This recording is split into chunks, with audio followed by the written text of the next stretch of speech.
few days into the patch, you like the LD ban, keep the burr away. I don't mind the burr. You know, okay. I don't mind the older versions of the burr. I saw the remaining. Liquid game. I was watching on Trent stream after I got back from walking the dogs. 5 seconds remaining. So I only saw the second game, but I saw the Lone Druid burr come through, and it was just, it was disgusting. I saw you get the item scepter up for the burr. You build that attack speed, you get the shard for... You get the shard for the hero unit itself. Sorry, just getting an email through. Yeah, you get the shard for the hero, and it just remaining. looks absolutely bonkers. 5 seconds remaining.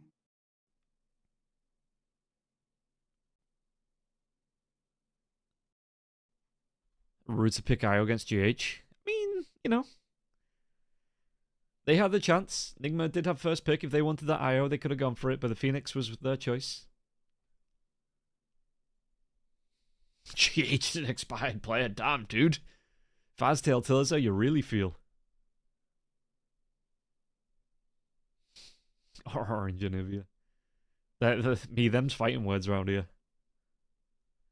So the Weaver's going to be taken away as well as the Hoodwink. Surprised that Nigma weren't looking for the Hoodwink themselves. I suppose they already have the Phoenix, but I know Nigma like we're in that Hoodwink here too. So yeah, we'll see what Liquid want. This is the thing, right? Liquid, if they get a good right-click based hero, they are going to be able to deal with the Supernova. The IO Supercharge, not Supercharge, Overcharge, procced with Shadow Fiend or a Muerta, a Luna, even like a Lifestealer to a point. You know, as long as they can get on top of the egg, are going to have a really nice way to break down that Supernova. Nigma Galaxy's turn to... So, we'll see, yeah, Beastmaster as well. Beastmaster, you know, attack speed buff. The hero's really nice as well. Being played out either in the offlane or the mid lane. We might see Nisha play this Beastmaster because the majority of players have been playing the Beastmaster mid. But, you know, there's no reason you can't pair this IO Beastmaster in the lane together. So 5 seconds remaining. We'll see how Nigma are going to respond to this. Pango has been banned. They banned the Pango themselves. Pango's been a really nice answer to the Beastmaster in the mid lane. We might see a hero like the Leshrac coming out. What did we see yesterday? We saw a bit of Huskar coming through yesterday as well. How many series am I going to cover, Asif? I'm going to do the first two. So I'm doing this series and the... is it the Game Legion series next? Yeah, so the Liga versus Game Legion series is going to be the one after this. So I'm going to do this series. I'm going to do Liga versus Game Legion.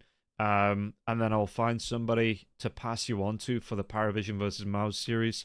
We'll raid into somebody that's casting that in English. Like I say, I know Trent's been on the past few days. He's been doing the third series. So more than likely we'll pass you on there. And yeah. Nigma Galaxy's turn to... We get the Sand King out here for Nigma. Now, this isn't bad, but this turns into a Sentry War, it feels like, in the mid lane. I still feel like the Beastmaster has a good time. We can still throw the axes through. Rubik's going to be really nice, even if you just steal the Raw or the axes for the Beastmaster. This is really, really nice to have. And we'll see how Liquid do respond.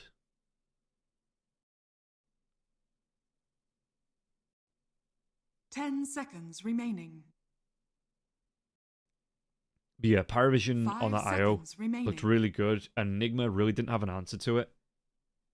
So we'll see this morning if they've come up with a strat, you know, if they have any ideas of how they want to try and play around it, if they've got any, you know, counters up the sleeve.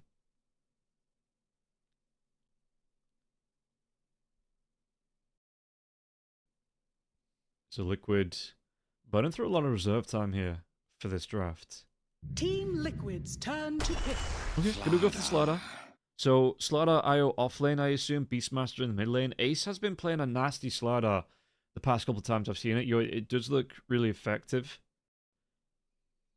So I assume they're looking for Tofu's hero now. 10 seconds remaining. You know, they'll save that carry till the very last pick because they do have a final pick in this draft. 5 seconds remaining. Yeah, 9 class had more net worth than I think all the cores on Nigma, Yo, he was fourth net worth in that game. What's come through, going to be the Mouz carry, I do believe. So, yeah, you're going to have the... I wonder if they wanted to pick that up just before, because, we are looking at carries coming out to be prioritized. So, Nigma, they probably would have banned that mortar out. Like, say, the Luna maybe would have been a ban here too. So, Team Liquid, they fit that mortar in. Nigma know what they're going to be playing up against in that safe lane, potentially here.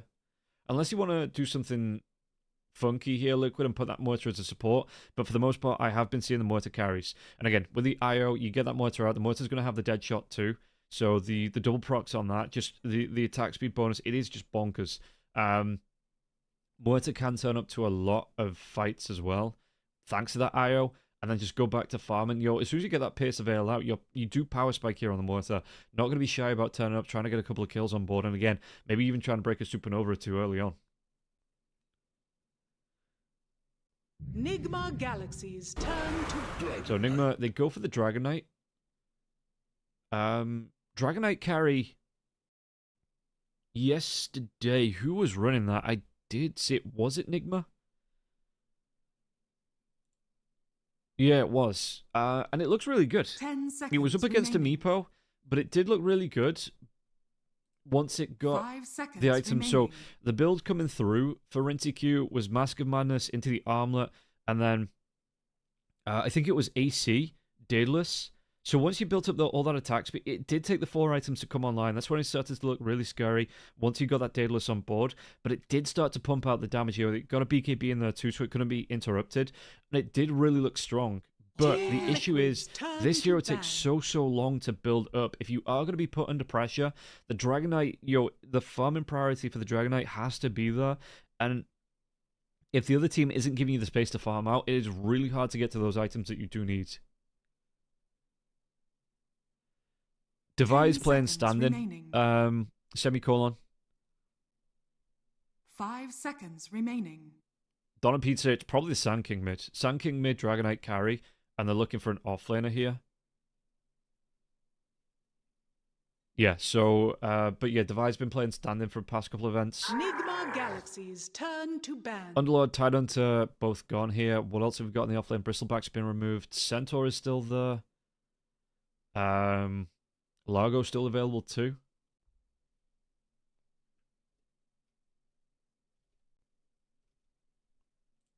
Ten seconds remaining.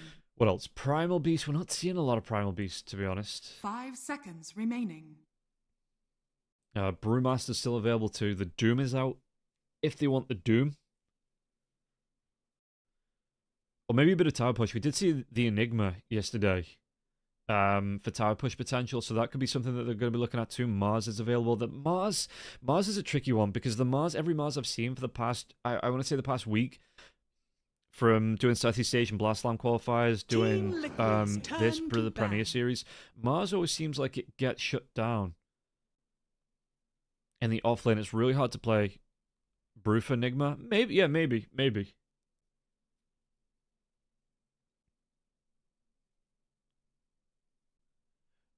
Morning, Lemon.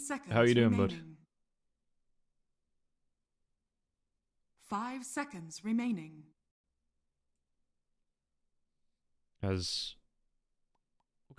just take a little bit of time over this. They're going out the Queen of Pain. Okay, so covering some bases. Maybe if they do think the Sand King might get shifted off to the offlane.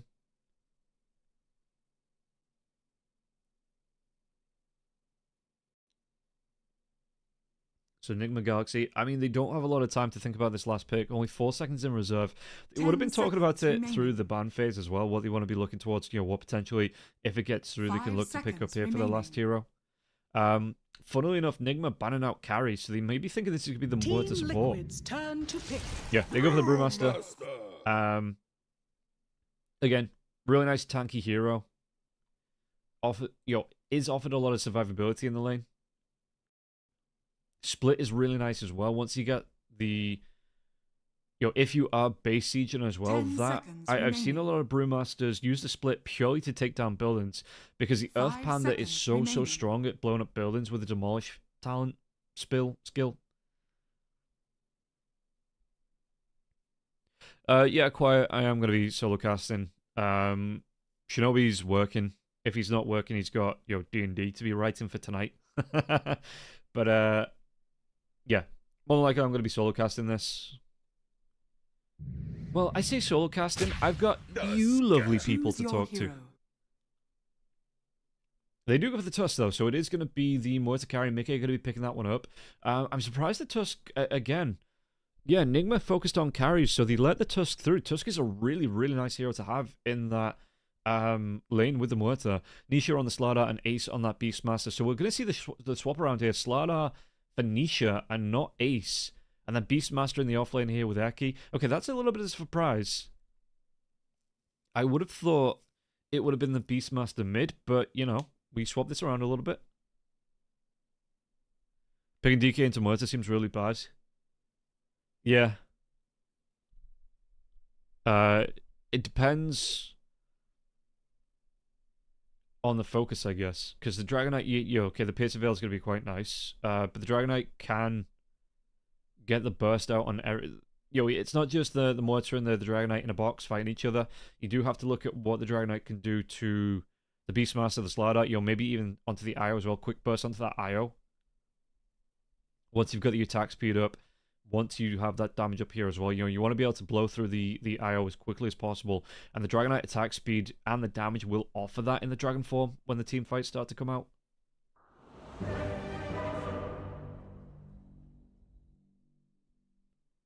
But we'll see. We'll see how it breaks down.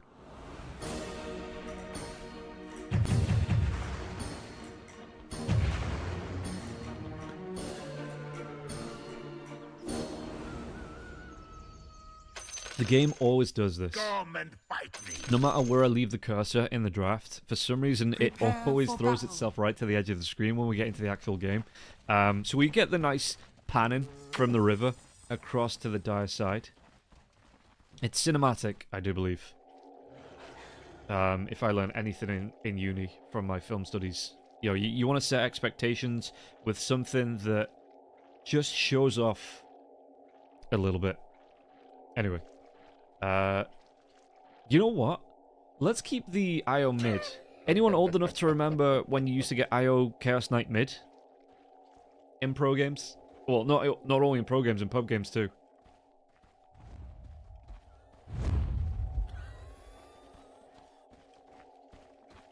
IO Tiny mid? Yeah. 30 seconds to battle.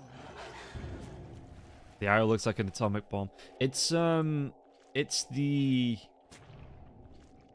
What would you call that style? It's like the Aztec style? It even gets a face. What happened to Chaos Knight? We don't talk about Chaos Knight. I just think better heroes came along. It's so... So the thing about the hero being, random like that is it's unreliable in pro games. That's going to be a really nice dead shot here for Mickey to push Davai away from that rune now. He'll have to get himself towards the tier 2 tower. Going to be slowed right down though. Going to be taking a lot of harass from this one, Mickey. As he gets himself towards the tier 2 though. So maybe pops a Tango. Maybe has Tango coming in. Yeah, has Tango's coming in. Going to be able to use one of those getting towards the lane. But yeah, the idea of the Chaos Knight is nice in pubs. But in coordinated play, when the hero, historically has been about having a sense of randomness in the hero, it is really hard to try and play reliably. So it's nice to play in like pub games, but in pro games you need that kind of, money's on the line. Let's not lose because we got one less illusion than we needed and we just lost the team fight kind of way. Yeah, his ult is not great.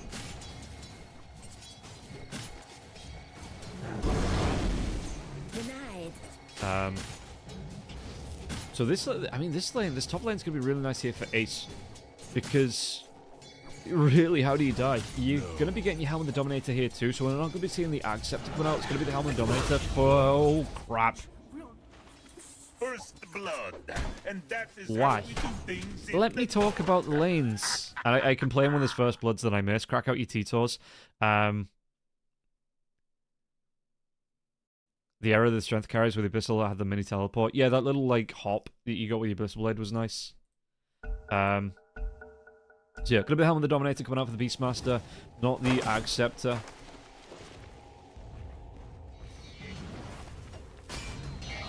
Mid lane, what are we looking here for Nisha? Nisha's going to try and get out. I mean, once you get a couple of levels under your belt for the Sand King, he has that sentry here too, because again, you're going to have the sentries down coming through from Nisha as well. He wants to keep an eye on Noob as soon as this Sandstorm comes out. It's being played on the left-hand side, so this is where you usually see the sentries, has them both covered. So if one does get taken down, fucking let me talk about the lanes! I'll get to you in a minute. Anyway, bottom lane. Davai going to be taking a lot of harass coming through from Mickey here too. You already saw Omar get out of position, so we're on that 1-for-1. I promise I'm not usually this bad at missing kills. It's just,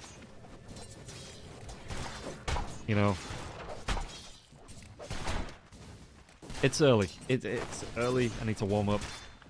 Do you think it's collapse your Taro team spirit? I don't think so. I would like to see them back to, I say glory days as if it wasn't just like a year and a half ago. Something like that. But, okay, bottom lane. They're trying to get aggressive once again. I'm going to miss it this time. I'm going to miss it. Yeah, no, I think they're going to stick around. I think, as Nisha gets to the water rune, it's a little bit rough, but I think they'll adapt. Like, you've got to look at how many times people said LoL was an awful player, and then Spirit went on to win 2 TIs.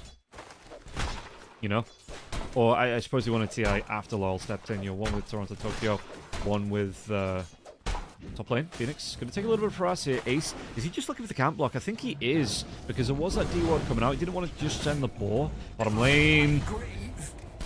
I saw it happening. I just didn't get there in time. Divide the blood grenade's going to come out here.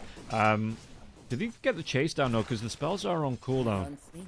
So, I got baited. I got baited thinking GH was going to get killed off.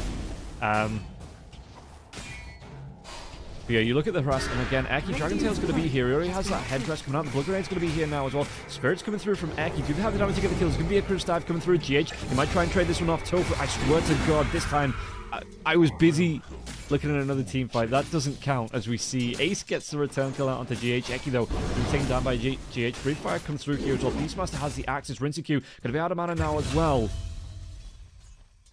I just need a mini cam on this bottom lane. This bottom lane is absolutely bonkers. Like, picture in picture. Where's Pimp Muckle when you need him to set up my production for me?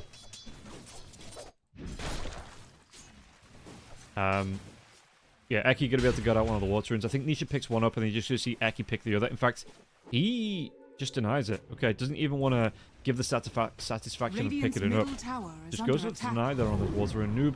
How are we looking in the mid lane last hit wise? So Nisha is picking up the last hits against the Sand King, 26 to 23. 7 denies coming out for Nisha here as well. GH making a rotation down. The scan did come through, I do believe. Yeah, so Liquid get that scan out. They're going to see that somebody's up on the cliff. They don't exactly know who. Imagine OG collects the original Spirit players. So, GH going to be spotted out here. Eki going to try and go through that twin gate as well, but GH going to get some harass off. The Spirits are going to start to come out from Eki now too. GH with that dive forward now as well, trying to get the harass off onto Eki. Eki taking a lot of damage from this one now as well. Does he get burnt down from this one? It's going to have to get the kill. Back in the bottom lane. Tofu going to have to run himself away. Has that snowball up now, so has a bit of a save under his belt if needed.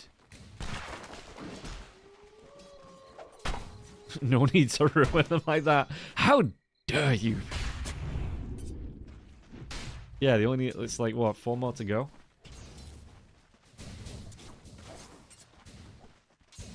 That's kind of the thing, right? Would Toronto Tokyo ever go back to position 2? Eki's down here now as well. They might try and look onto Omar. Snowball's going to come in. Do they have the shards now as well? I mean, they're going to have to tell trap both of them the shards now as well. The Spirits do come through here. Mouz trying to get the damage, but Divide going to be stood right on top of Mickey, so they are going to be able to get a kill out. Divide to go down soon. Divide's going to get low to this one. One more right click. Mickey gets the double kill. 2-1-4 here for Mouz already on the board. So this lane is just absolutely bonkers. Sand King getting the pull through as well, trying to get the neutral farm out as well. But you're going to have Tofu and Eki rotating into this one. The Spirits, before they start to tick out. I mean, okay, it's going to be a quick cast on the Spirits now as well. So Eki getting the damage onto Noob. They do have that sentry down as well. Nisha doesn't even need to leave the lane. The 2 supports are going to do the job here. And Nisha, it's not a bottle, but he's going to be able to get himself a regenerate. Maybe give it over to Eki if they want to. Meanwhile, Ace, not really being pushed off this lane at all here, Ace. 37 last hits to his name as well. The lane is pushing towards his tier 1 tower, which is going to be nice. Dire's structures are fortified.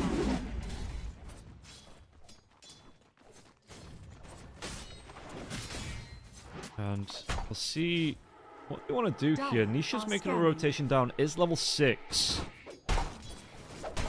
Divide's only level 4 as well, so there's not going to be a split. Even Tofu's level 5. I mean, I suppose that's making sense. He's got, kill participation. Divide does just hit. Well, I mean, we might see the fight around the Wisdom Shrine here. Ek's going to try and make a move. No. Noob's down here too. Noob has that level 6, so the epicenter is in play. GH is close as well. Level 4 for him. We see Ace is going to pick up one. Omar picks up the other. So the Phoenix is going to benefit here. GH will get some experience, but it's only going to be... Well, let's see if we can work out who it was. So, yeah, probably Eki that got the experience. Tofu's going to have to wait for that level 6 just a little bit longer. I mean, I say that as if he's not a couple of waves away.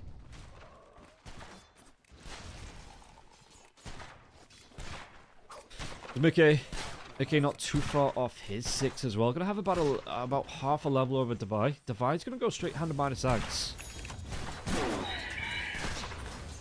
Tofu. Divide sees him and just turns around and walks the other way. Turns 360 degrees and walks away. So Rinseku has that dragon form up. Not sure what they were looking for with that dragon form, but maybe just to try and help him get some farm out. Bracer is on board here too, but we are going to have the rotation from the Twin Gate here. So Tofu and Mickey looking to put some pressure out. Do they have vision? I'm hearing Dragon Tail. I was thinking maybe that they would back themselves away, but Rinseku, that dragon form now. How long has it got left? It's about 3/4 of the way through. They're going to have to snowball into the shards. There's one thing the tag team to slow him down as well. Rinseku, the Breathe Fire, isn't going to be doing anything. And this will be pressure put on because you have Ace. He's already got the Helm of the Dominator up, so he has his own tomato. Nisha, they get the kill. Was that in mid lane? No, this was like, I'm paying attention to the tower. But yeah, 3 heroes up here. It was 5, it looks like, but they are going to be able to put the pressure on, take down this tier 1 tower. Dire's top tower has fallen.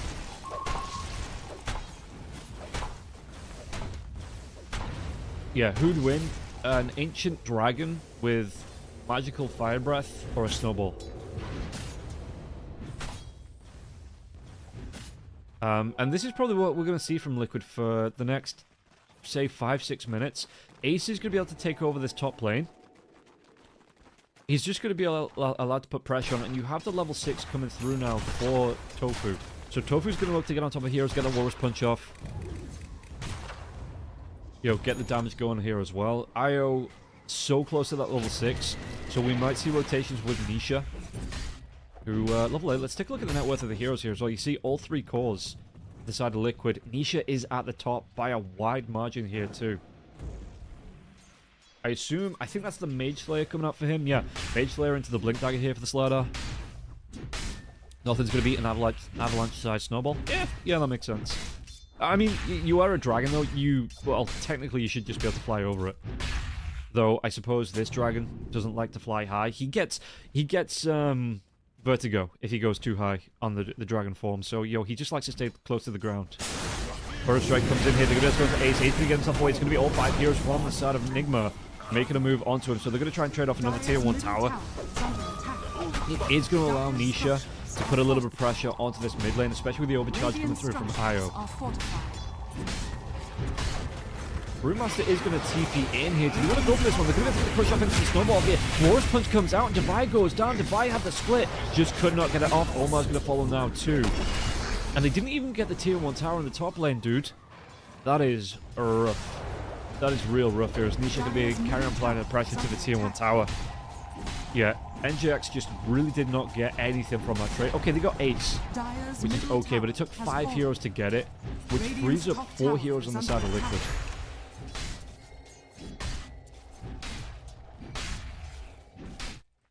Meanwhile, Mickey just continues to farm here as well. Yeah, no points in the calling. You've got the 3 points into the gunslinger. And then they changed the shard, right? So it's no longer... Yeah, they changed the shard. You get this baked in now for the supernatural, for Spell Amp. With 4 stacks already here, this Mouz is having a really good time. Tier 1 tower is going to go down. I don't think Nigma can defend this. No, they're just going to have to give it up here. You see Tofu in the trees as well, waiting for anybody to come in. If they can get another snowball off onto Brewmaster, get that Walrus Punch off with the Crush and the Bashes as well, they're going to be able to get another kill. This is going to be really hard. I mean, he's going to go Ag Scepter first, but I think Devi maybe needs like a BKB. As Noob actually gets a kill onto Ace here. Relocate comes in though. What are they going to be able to do? The Supernova does break as well. They're going to be able to get the damage out to Eki. Eki will go down here. He's just going to try and go for that TP. Do they have the Dragon Tail? They don't. Burrow Strike. 0.2 of a second away with that Burrow Strike from being able to interrupt the TP.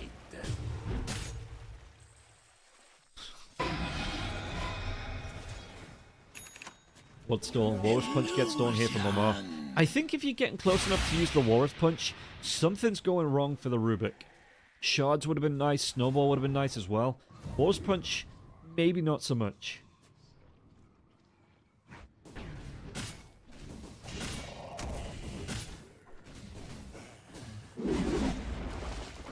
As Ace, we're looking at here for the Beastmaster. Going to be the Helm and the Overload coming through. Still going to be about 1,200 gold away from that 1,250 gold away.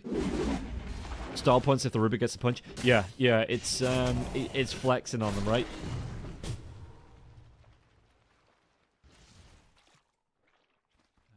Nisha Illusion going to do a little bit of scouting there. Isn't it based on his normal attack? It's more the, yeah, so the bonus damage and the crit damage.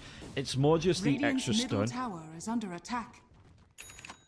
You know, you get to take a hero out of the fight, and it just looks cool as well. You get a Walrus Punch here, you send somebody spiraling. Scanning.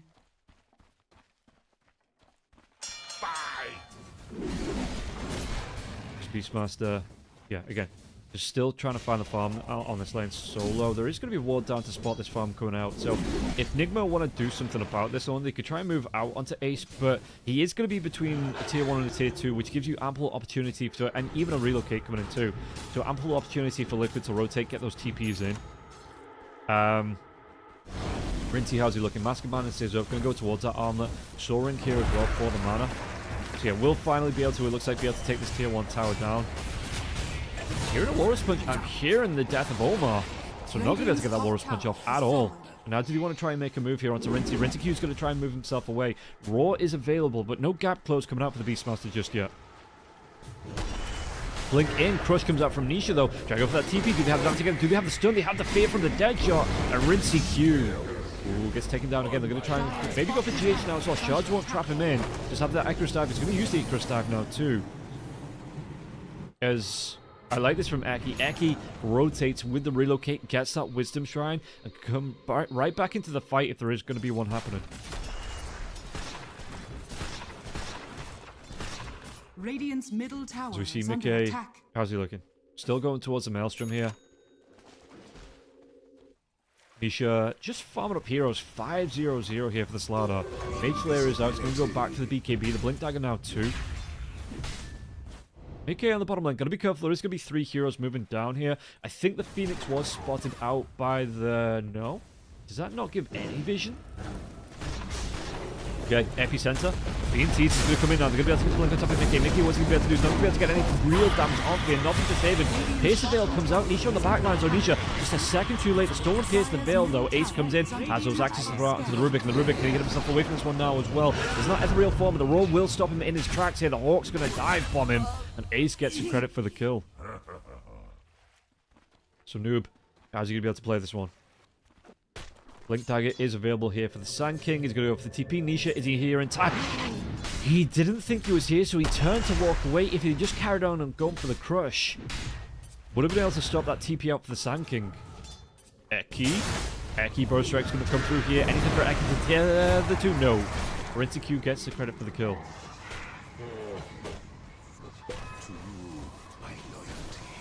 And Mickey.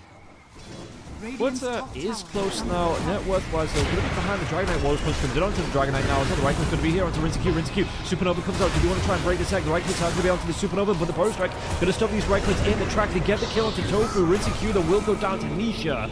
Devi gets the credit for the kill out onto Mickey. And now Nisha has to try and run himself away. Has that TP up in the next 8 seconds. He even stops off for the bounty. But we'll be able to get the blink away. Yeah, really good egg protection coming through there. able to get the return kill out. So they do get 2 kills on the board from the side of Enigma. Divide doesn't have the mana for the split now. Can he get himself away? I mean, he does have the Greater Lotus healing, so that's going to be 400 health and mana if he does need to turn it around and pop that split. What's he looking at? Is that the full Accept? The Accept is about 50 gold away from him. The liquid throw. They have it in the hands, but it is liquid, so it just drips through their fingers.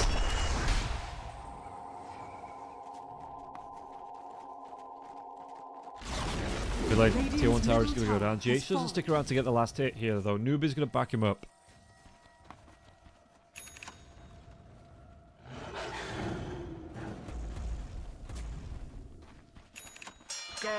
Tofu. So looking here for the Tusk. Blink Dagger's up. Blink Dagger's really all the Tusk needs. Is Kuro still drafting for Enigma? I think so. I think so, yeah.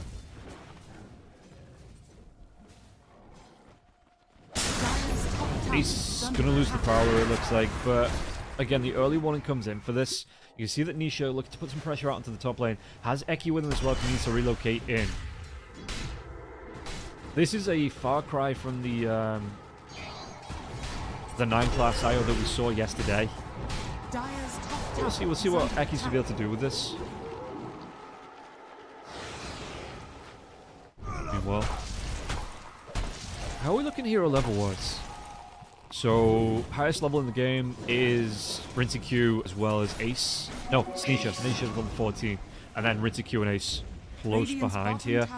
Big K not too far behind them. Dyer's So middle the tower whole is team is under complacent, or they actually think his drafts are good? Radiant's bottom tower is under attack. I don't mind the Enigma drafts.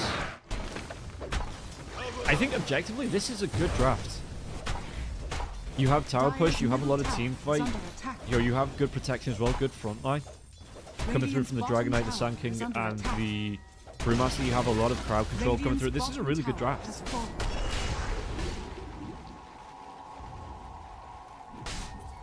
Dyer's top tower is under attack. It's just that Liquid, especially because the fight's going on in the bottom lane, your Liquid are just playing at a faster pace here than Enigma.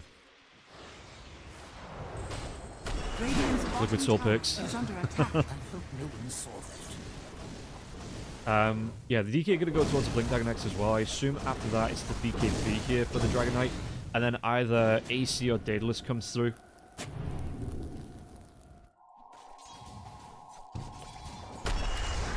Decent draft in a vacuum, not so much more than Liquid has. Yeah, yeah. Dyer's top tower is under attack. Like I say, it's a really nice draft, but Liquid are just playing it at a higher pace. You can see with the kills, well, the kills that you didn't see in the lane stage in the bottom lane, I think just set the tone for Liquid to be able to pull ahead a little bit, and it allowed Liquid to rotate heroes a lot quicker as well, because it was a lot more comfortable for Mickey to sit on the lane on his own, because Tusk at a higher level, the threat of the snowball, the Warriors Punch coming through, Enigma just had to respond here. Smoke breaks. Could be the jump coming in. They're going to get the base here as well. Ace, damage comes through onto him. He's not going to be able to get himself with the road does come through now as well, but the relocate just to the high ground here. I love this as well. Eki's going to be like, well, where you relocating to? Just there. First comes in, they're going to be able to get on top of Divide as well. Divide can be silenced up by the core, and the damage is going to be enough to get the kill on Divide. Divide still couldn't get that split off. Noob with the epicenter coming through, but again, the push coming through. They're going to be able to get the kill onto Noob. Noob ticking down slow. Ace will get it with the axes. Another thing coming through here, Brewmaster still hasn't got a split off. These fights would look so much different as Omar just disappears. These fights would look so much different if Omar wasn't being controlled all the way through. He's going Blink, he's going to go AC. I genuinely think he needs a BKB. Because he can just never get the split up in the fights. And this is costing Enigma a lot of this fight potential.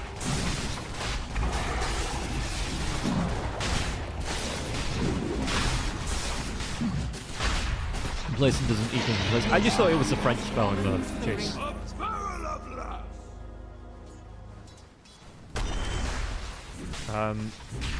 Yeah, Liquid, they've got the target priority. They are playing this clean.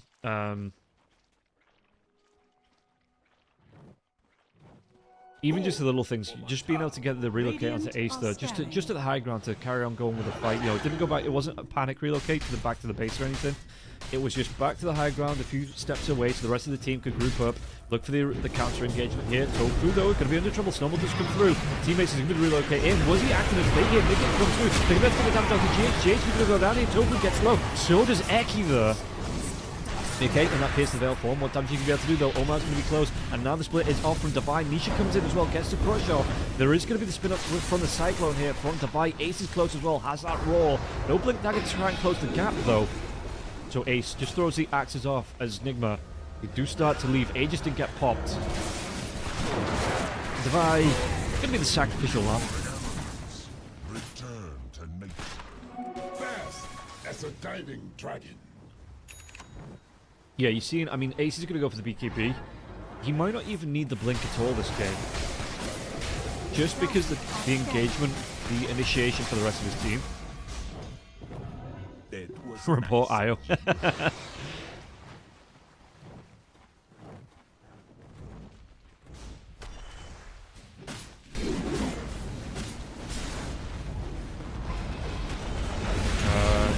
Yeah, noob. Do you mean compliant? Yeah, they're compliant in the drafts. Yeah, I mean, if they were picking up the Phoenix... Stop using fancy words, Chase. Dumb it down for me. Yeah, the Phoenix coming out first. I mean, the Phoenix had to come out first. It wasn't going to make it through the second phase of bans. But then, like you say, the attack speed coming out. Nisha on the Slaughter, you know, just wants to build into the right click. You've got the Beastmaster with the Inner Beast and 8 coming through. Muerta, just a pure right click hero. The game's quite loud. I'll turn it down a little bit. Yeah, it is trying to find the right balance, so I'll turn the game down just a touch. If it is a little bit too loud.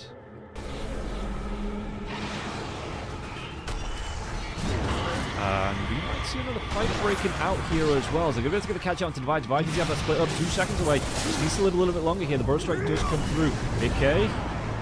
Trying to move himself out of this one now as well, so the split will be here. The stun rate's going to be out as well as that Supernova. They move themselves out of Supernova range here. Mickey going to try and get the reckless out onto Defy, and his splits now as well. Walrus Punch comes in. Defy, does he lose? He loses in the split form?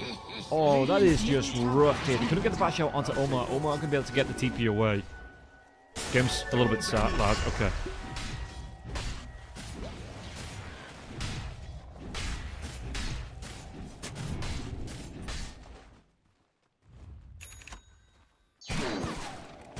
Yeah, I've turned it down just a touch. Like, not massively, but I have turned the game volume down just a little bit. If it's still too loud, let me know, and I'll turn it down just a touch more.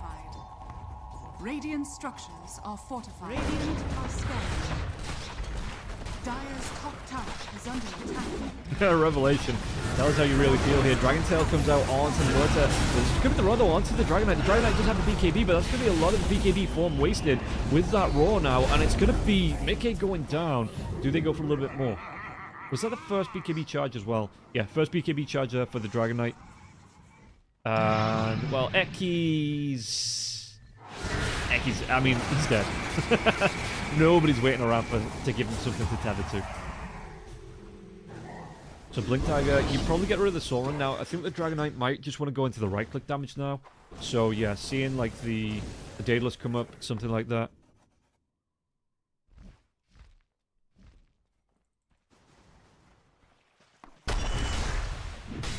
Yeah, the Stolen Roar was quite nice. I mean, look, you look at the fight recap. We don't look at the fight recap because that's just the kill for the IO. Yeah, something that the Beastmaster has to be aware of.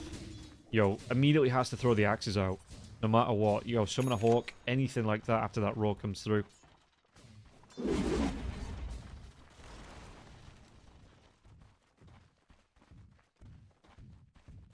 We might see another fight breaking out here because, I mean, Nisha and Tofu were in the river, but Nigma are close.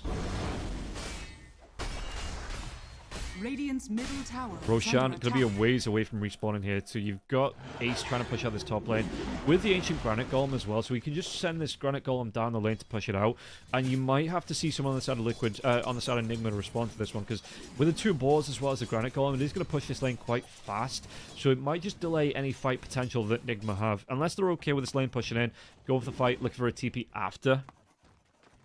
But it looks like, okay, Beastmaster, Ace not going to send these down the lane. Wants to bring them back under his... like under his view. Just right under his wing.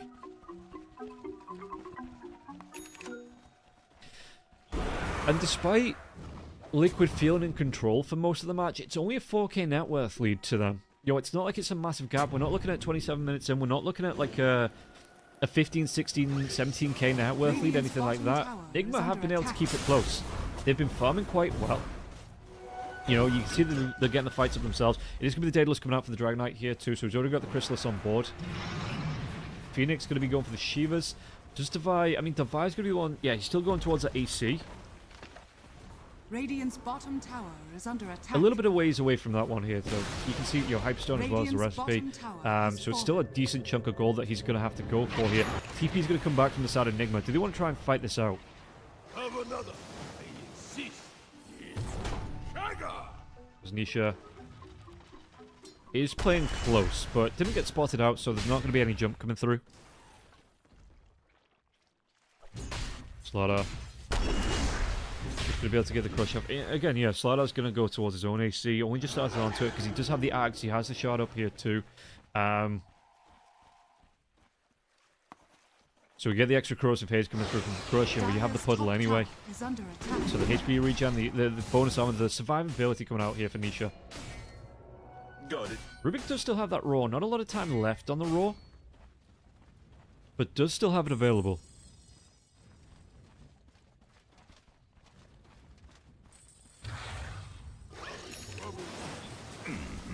Beastmaster might see the Brewmaster.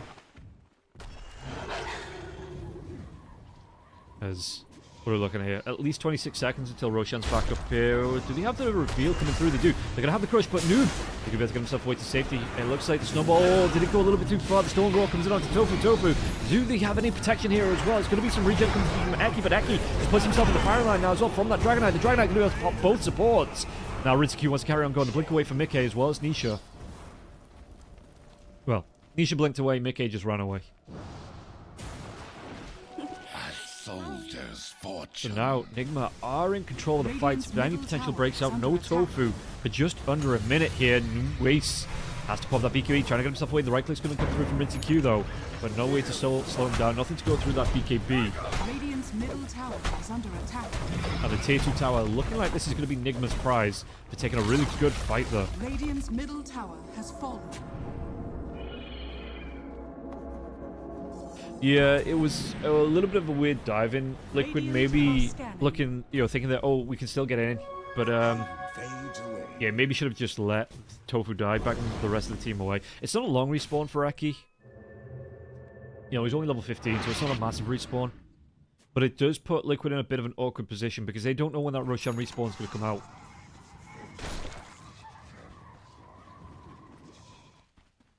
Shield rune def, yeah. Yeah, the Sand King being able to get that blink away. Because he was, he was here, the rest of his team were right up here.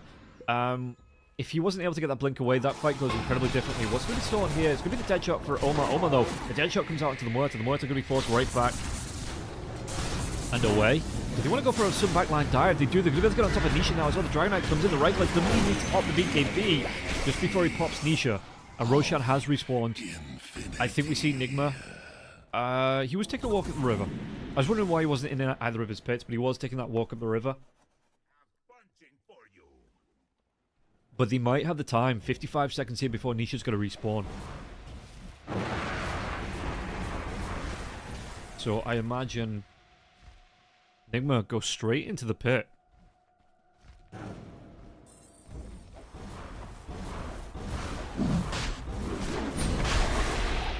Axe is going to fly through from Ace. Deadshot's going to be here as well onto the Dragon Knight. They're going to try and waste as much time as possible, trying to keep Nigma out of the pit until Nisha respawns here. But it looks like Nigma, they're going to group up for a gank. They have all their ultimates up. The Dragon Form quite literally up. No mana for the Supernova. The wand, is it going to be off? He's going to have the mana for the Supernova coming in right now. If you try and push onto this high ground, though, the smoke's going to break the immediate blink onto the Muerta, too! Oh, Snowball's going to keep him alive a little bit longer. The roar comes out. The BKB here is for the Dragon Knight, though. Sunray's still going to go. Pierce Veil comes through. Almost Will gets taken down. There's going to be epicenter coming through, but Noob going to go into this right click. The Pierce Veil damage comes through. Just look at how quickly they turn through absolutely everybody to buy in the split form here, but I don't even think he gets away. That was an absolute disaster for the side of Nigma. Snowball comes through here to buy. As fast as his little legs will take him, it's not fast enough. And all of a sudden, Nigma can just... Well, they can't do anything, and Liquid straight into the pit. Oh, that was terrible. It was, again, the Sand King wasn't in the place to engage with the rest of his team. The epicenter came late. The egg came out after everybody was dead or dying. Jeez. Really good fight for Liquid, though. Keeping the Snowball kept Mickey alive. And the rest of the team just responded as soon as that fight broke out. You know, you saw the pressure being applied from Liquid.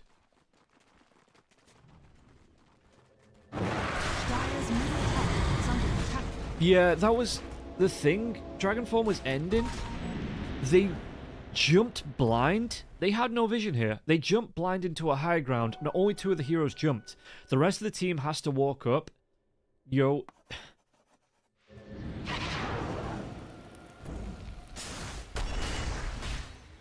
That's just a little bit bonkers for me. The smoke broke and they went, oh yeah, let's jump into this. We don't know what's there. Nigma loves going high ground without vision. It is the favorite pastime. Dragon Knight could be in trouble now as well. Rinsky going to try and run himself away. The BKB TP out. Whoa! War's Punch, yep. Comes straight through here. Cancels the TP. And Rinsky, this is just pure out of position. And Nisha, where did he find the kill out onto Noob? Damn, dude. Other side of the map.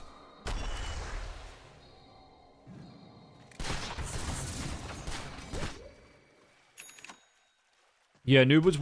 He cast the... He's like, oh, the epicenter's up. I'm gonna... get in there to kill off to Muerta. And Muerta's just like, bitch, please.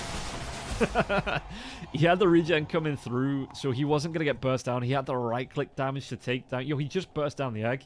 And he's like, yeah, I can carry on right-clicking this. The Mask of Madness, the lifesteal coming through from this, it's such great sustain when you pair it with Eki too. Dire's bottom tower is under attack.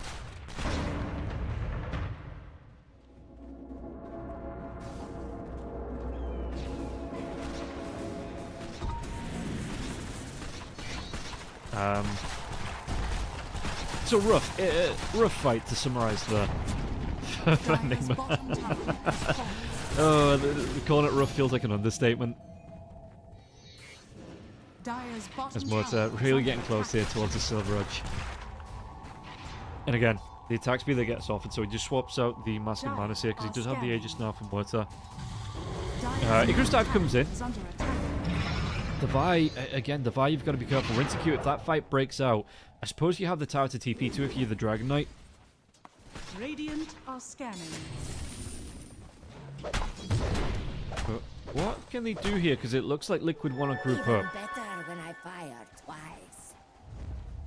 So yeah, Mickey, Eki, going to be leading the line here. The AD runs out as well. Smoke's going to break. There's going to be the push on backlines. You get the catch out onto Noob. Maybe they're going to be able to get the kill. Well, the Dragon Knight comes in. Cyclone out onto the Muerta. He's taking him out the fight a little bit longer, but it looks like they're going to be able to kill Tofu. Rinsecute going to run himself away. There's going to be Supernova out once again here for the egg. It breaks. He gets the stun out onto absolutely everybody. It looks like Rinsecute will be able to leave.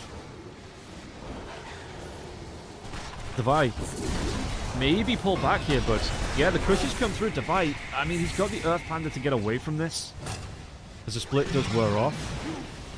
But the Aegis is still here. It was a good fight. Don't get greedy. Slide out. Telekinesis come through here. They're going to be able to get the Dragon Tail out onto Nisha. Nisha going to get himself away from this. Going to be able to get the crush out. But now the epicenter comes through. There's going to be the Icarus dive through as well with the Shivas. Mickey is going to get low. They pop this Aegis. Is this going to be up for the fight? Supernova, Sunray comes out from GH now. It's on to Mickey. Mickey going to be stunned up. The first strike just absolutely perfect. And now Nisha has to run himself away. Ace is already, he's legging it. Ace is like, this fight ain't working. And all of a sudden, Enigma. Yeah, they timed out again. They just had the timing down.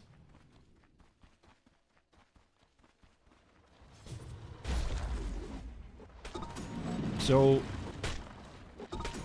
we are, you know, going back to a good Game of Thrones, I think, is what's happening here.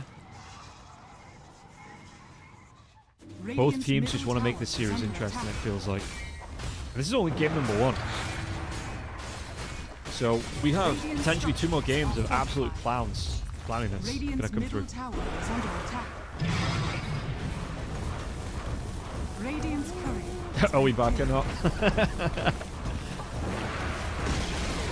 Kuro is turning this car around so much. It's just doing donuts on the front garden. Radiant's middle barracks has fallen. Nobody knows which direction this car's going to go. Middle barracks are under attack. I'm hearing the relocate in. What are they going to try and go with this one now as well? It's going to be over. Oh, he's taking the Wisdom Shrine. That's what he's doing before they come into this fight. But yeah, 2 lanes of racks coming in from this here. There is going to be a tier 2 tower in the top lane. So they can't go for mega creeps here as well. Muerta is respawning. Rinseq has that BKB up though. Dragonform is about 2/3 of the way through. Do they want to try and commit to this one? The Roar comes out. Straight up defensive telekinesis comes through here as well. Split out from the 5.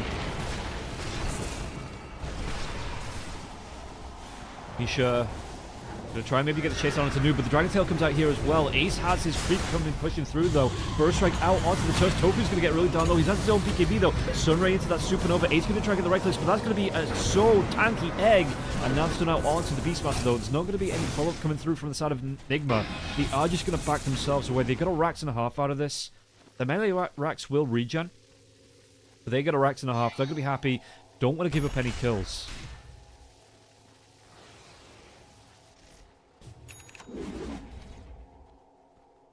Dire are scanning. Yeah, Haste. 38 minutes in. It was like an 11k net worth lead to Liquid. Let's just take a look. This is an absolute roller coaster. And now Enigma gonna be given 69% chance to win. Nice.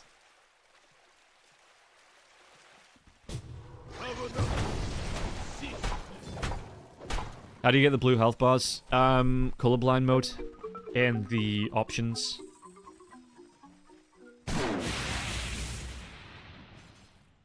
So yeah, colorblind mode shifts, well, it shifts the colors around. So if there are any, your ally health bars look a little bit more, well, you get the blue. I just like the blue. Dire's top tower is under attack. I don't know why more streams don't use it. So your neutrals look a little bit more yellowish, like their health bars instead of like full green. Obviously ally health bars, your health bars is blue. Radiant's bottom barracks. It's just one of those features that I'm surprised TOs don't use it because it's just accessibility. It doesn't take anything away from the game. And it's just accessibility for people that are colorblind. Plus, I think it looks better, to be honest.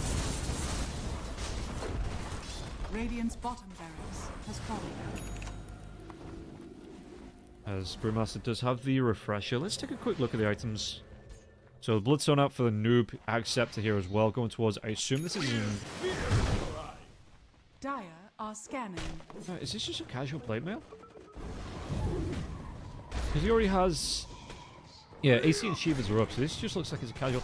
Can turn it into a Lotus, like, a little bit later on, I guess, for noob. How dare you be inclusive? Yeah.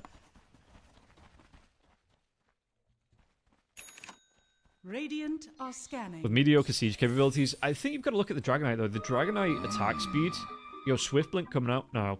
You have the siege coming, so you can't... Oh, you actually can't see it because it goes off the screen.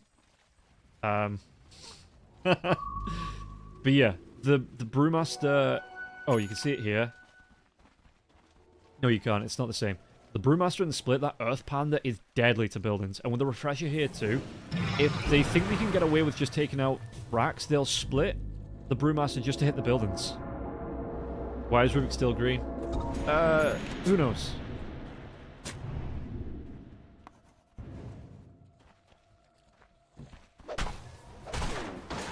Oh, Enigma is a team, not the draft. Yeah, you know. You throw enough bodies at something, and you break a base eventually.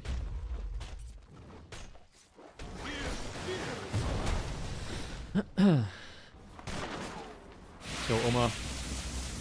We're going to fill this one out. We're going to see the wraparound coming through from the side of Liquid, though. Right before Roshan respawns as well, so however way this fight goes, this is going to be big. They're going to be able to dive out Tofu, though. Going to be to one forward once again. Dragon Tail here for the stun. Couldn't get his BKB off. Quick kill out onto Tofu. I think Liquid just have to back away from this one. The split is going to be here as well. The boulder toss onto Eki. Let's take a look. We do see, again, where is it? To demolish. Demolish. Bonus building damage per right click 160. They're going to be able to get on top of Mortar now as well. Mortar. The roar comes out onto the Dragon Knight as well, but this could be the telekinesis just to keep it on top of them. This is going to be a real nice telekinesis, but they do have the BKB out here for the Mortar. The right click's going to come through as well. Mortar, what can we do with that Mask of Madness being up? There's going to be the Supernova on the back lines here now too, but do they have the right click damage? I don't think Ace can get through this on his own now, so that is going to be stunned out onto the Beastmaster. The Beastmaster is going to fall. Mickey going to be left all alone here. Mickey will go down 90 seconds on the sideline. Meanwhile, the bottom lane, that Rax is gone. Roshan is back up. Radiant's top tower is under attack.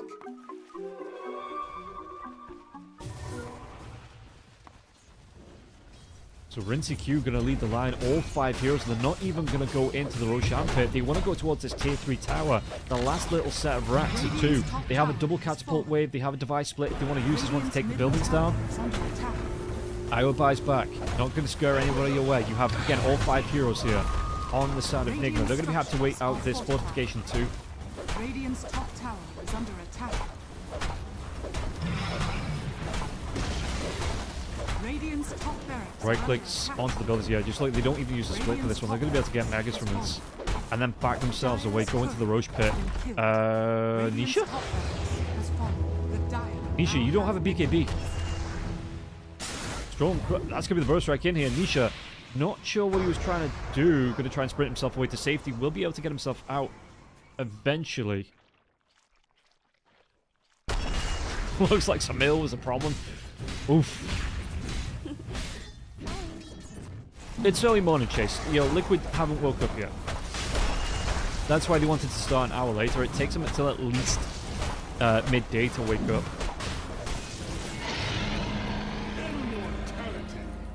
It's afternoon, not for me. It's 11:15 in the morning.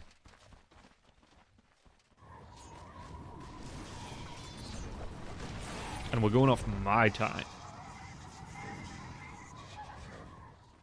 I don't know where Liquid are, if they're in UAE. Yeah, I think so. So we have the Aegis out onto Rincy Q now. We'll see buyback-wise. What do we got? Dragon Knight. Everybody on the side of Enigma have their buybacks. They might just try and force a fight out. With an Aegis with more buybacks, because they know at least the IO bot back, so they know they can go full buybacks if they want to. Might just be able to force a base push here.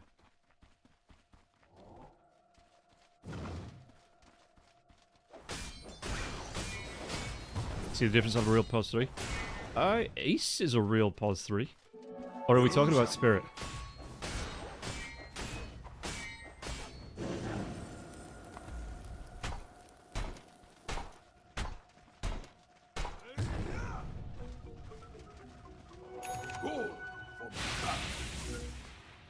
Good. 6 a.m. in Canada. What part of Canada though, Lemon? Because like, time zones and that. Is Mickey's going to be able to get a kill to Omar to start this fight off though? That's going to be the early piece as well. Split comes out, Nisha's going to be right underneath this one now as well. So what are they going to try and do? Someone's going to come through from GH.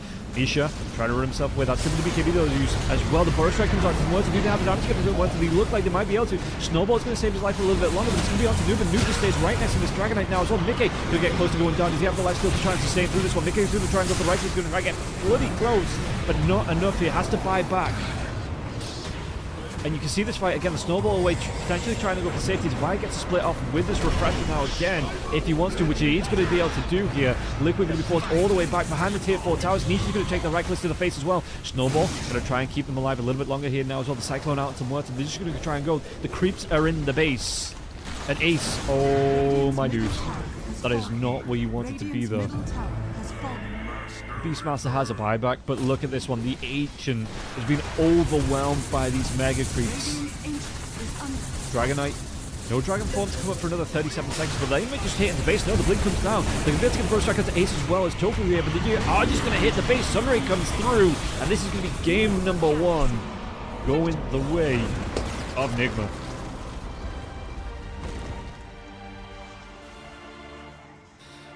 Ontario, 4 hours north of New York City.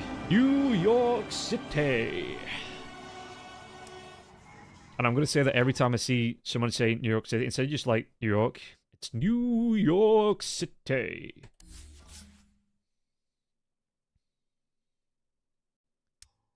But yeah, Nigma taking that game to Liquid. They they didn't have the best of starts, you know, giving a few kills away in that off lane at the very beginning of the game. But once the Dragonite got to... Okay, 3 things. Dragonite got his BKB, got his Daedalus out, and nobody could stand up to the right click coming out for that. The sustain wasn't enough. I think the mortar still had the Mask of Madness. No Satanic. What are we looking? Yeah, so Mask of Madness, no Satanic there when that fight ended, and when that game ended. Just could not sustain through the pressure coming through from Nigma Galaxy on those right clicks. The splits were absolutely vital. Once Device started to get splits off, it was just a night and day difference there for Nigma Galaxy being able to fight into that. You know, just be able to get the splits, be able to get some the Cyclones off, being able to put the pressure out across the board. And the third thing is Tofu just got caught out of position. I don't want to say out of position, but engaged on and killed off before he could get his BKB, before the Walrus punches could come through. And once Tofu's out of the fights, that's your saves, that's your snowballs, that's your crowd control with the ice shards being removed. The target priority for Nigma in the second end of that fight, like the second end of the game, excuse me, was just absolutely perfect. So overall, Team Liquid, great start, but just could not keep up with the pressure that Nigma Galaxy were putting on once Rinsey Q got his red items on his board.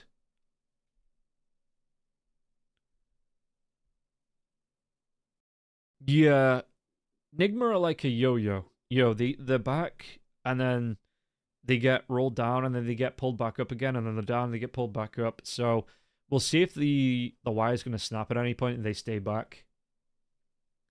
But for now, we're not going to get overwhelmed. We're not going to get overexcited. Again, they're on the way, but they're not quite there just yet. So we're going to take a quick break while I get my breakfast, because again, it's still morning, so I can still call it my breakfast. About 15 minutes, if less. You know, as soon as the draft starts, it'll be on the screen as well. I'm keeping everybody clued in on that. But yeah, 10-15 minutes, we'll be back with the second game. I'm going to get myself some cereal. And for now, we'll go back to the music. So I'll see you in a few minutes.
I've had my breakfast. We're ready to go. We have an alchemist on the board. Damn, dude. 10 seconds. Okay, remaining. so what have we got ban out? We've got the Batrider ban, the Pangolier ban, Wind Ranger, Lone Druid. I 5 don't think we're going to seconds see remaining. Liquid get that Lone Druid again if they go further in this event. Nigma The Monkey King being removed here too. On the other side, it's going to be the Meepo, the Bristleback, Keeper Light, Slark, and the Muerta all being taken out here. So we get the Lion Phoenix coming through for Team Liquid. Alchemist here as well. So the big question is, who are going to be the Axe heroes? 10 seconds remaining. You know, who are going to be the heroes that Alchemist is like, you know, okay, 5 first 2 seconds items, my first remaining. little bit of gold. I'm going to give away big buffs.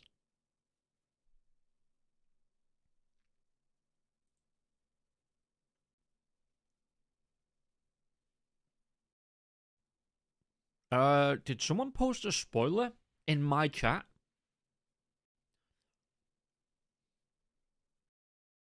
Is somebody not reading the stickied post?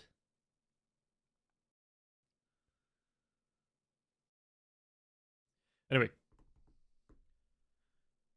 Nigma, how did they respond to this one here as well? The Weaver is still available if they want to go for that. Io, Hoodwink, going to be the 2 supports, it looks like again. Well, Io again, no Phoenix this time.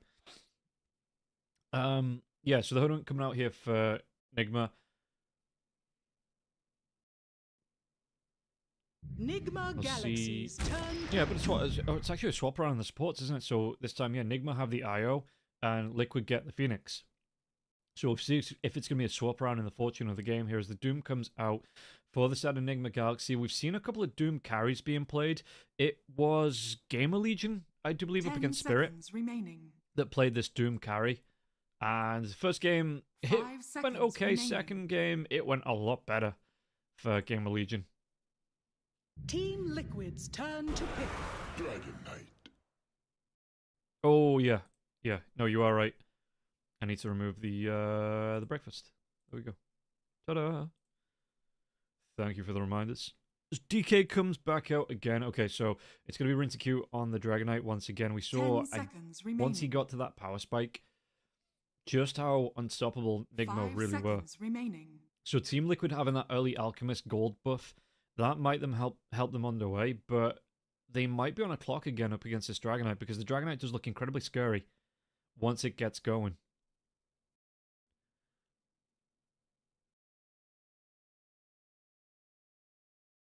Team Liquid's So Liquid, turn what's it to going to be for them? They go for the Quap. Of pain. So the Quap of Pain coming out here for Team Liquid. Okay, good burst potential. A lot of damage. Lot of damage. 10 seconds What do they remaining. go for in their off lane then? 5 seconds remaining. You think it'll be Timber?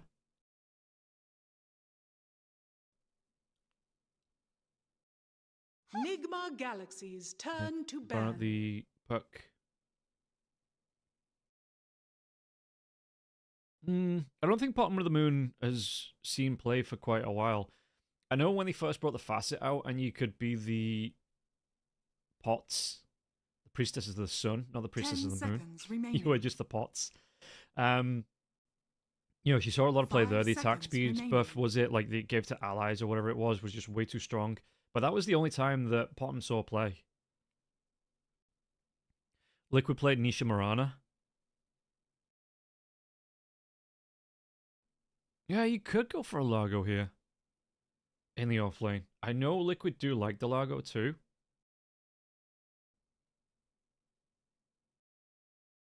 There's Nigma Galaxy. I wouldn't be surprised to see the Underlord being banned here.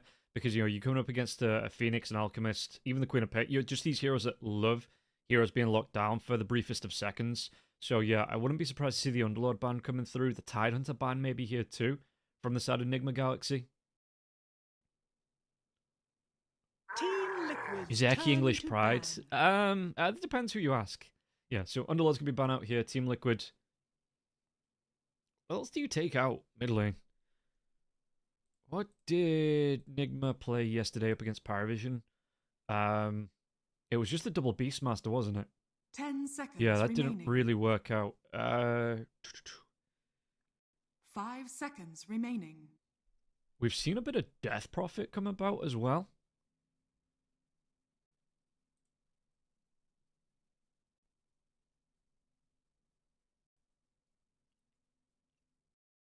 Log into Doom is sus. Nigma Galaxy's turn to ban.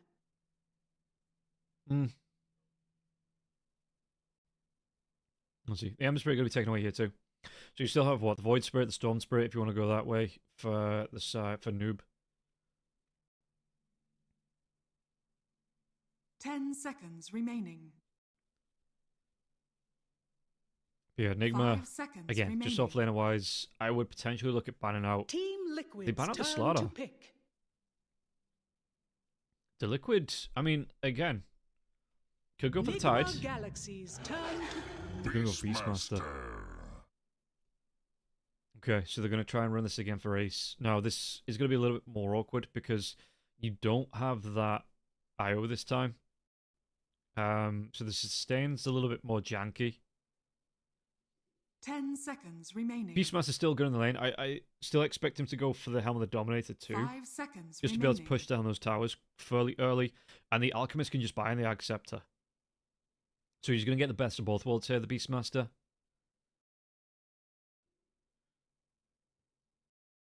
Enigma, how do they respond? Mid lane wise, Pango's been removed. Yeah, Pango's been taken out. Cupid Light's been taken out. Puck, Ember. Not a lot of time to think about this here too for Enigma.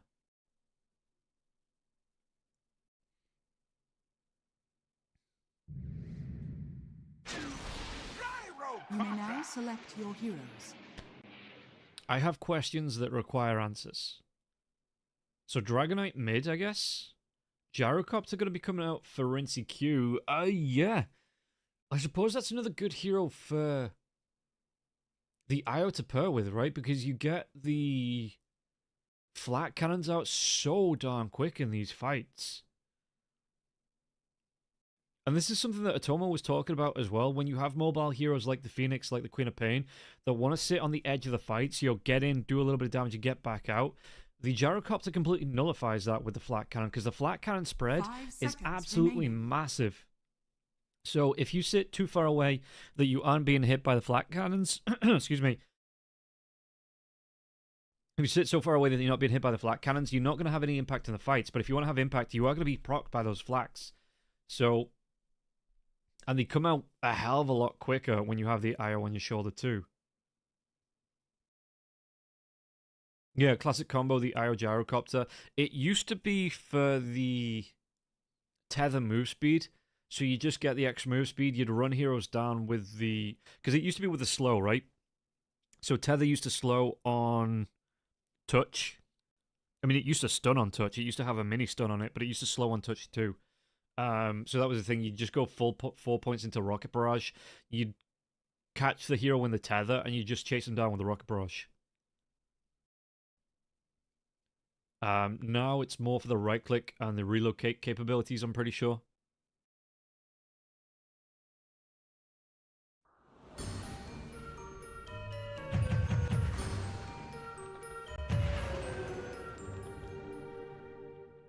But yeah, don't think we're going to be seeing this mid.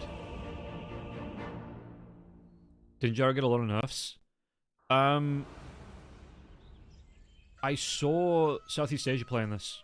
Oh god, who was it? It was Glyph. Because Arthur, the coach of Glyph, loves his Prepare for Gyrocopter. battle. And Glyph, yeah, qualified for Blast Slam through it. The Back in Gyrocopter time. was just on another level. So if Nigma can get anywhere close to being as good as that style of Gyrocopter... Yeah, so we get the break the tether. You can't check the normal tether from this as well, but... yeah, especially when you pair it with something like the IO. I don't think the Gyrocopter's dead and buried. I just don't think it's a priority. I think there's other heroes that are better, but if you have the right lineup, if you have the right kind of synergy with your team...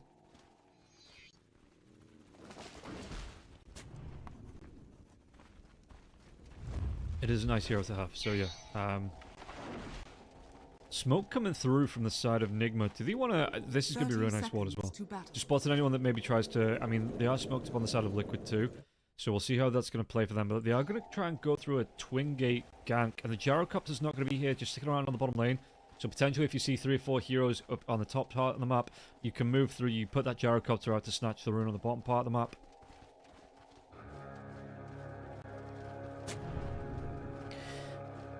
Taco. Of all the comparisons you could make, Cash Patel?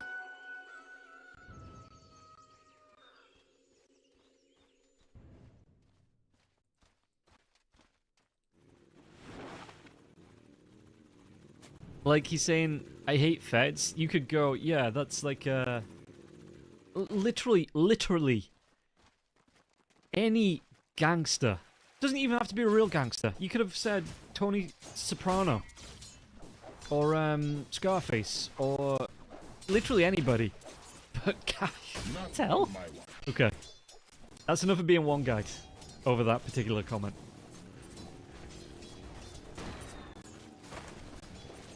Rinseq, yeah, so we'll see. He's going to be starting off with the flat cannon here as well. The flat cannon, this is another reason why the Gyrocopter is quite nice. If you're playing into the offlane Beastmaster, flat cannon just ruins your boar strat. Yo, you are going to be able to take, yeah, you look at the right clicks coming out here, he's going to be able to get, well, not off those, but you're going to be able to get the boars down low. So once he's got a little bit of attack damage under his belt, these boars won't stand up to the pressure. Bushwhack comes out here onto the Alchemist. Alchemist's going to take a little bit of pressure. He does have the Unstable Concoction here. Going to be able to throw it onto Divide. Divide takes a little bit of damage from this one. Acid Spray is up as well. But Mickey, look at his life already here in this safe lane.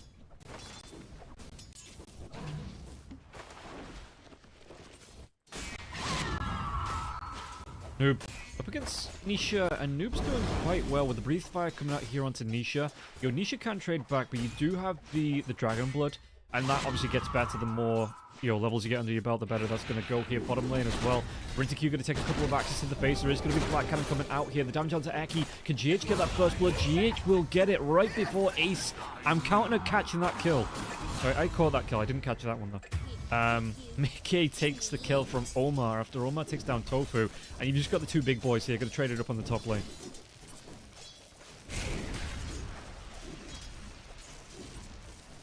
So...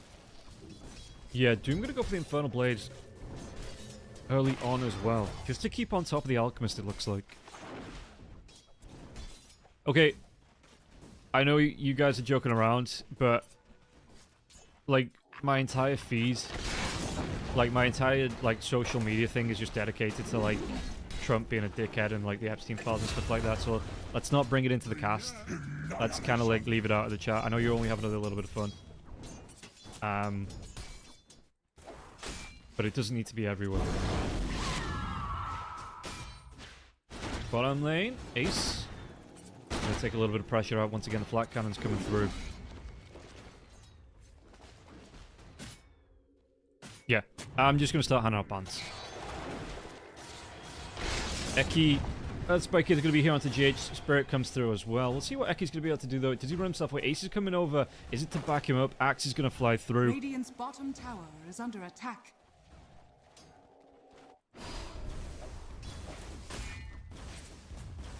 Like, again, not to get one guide, but if I explicitly tell you not to do something nicely, and you just kind of throw it back like that, you can fuck off somewhere else.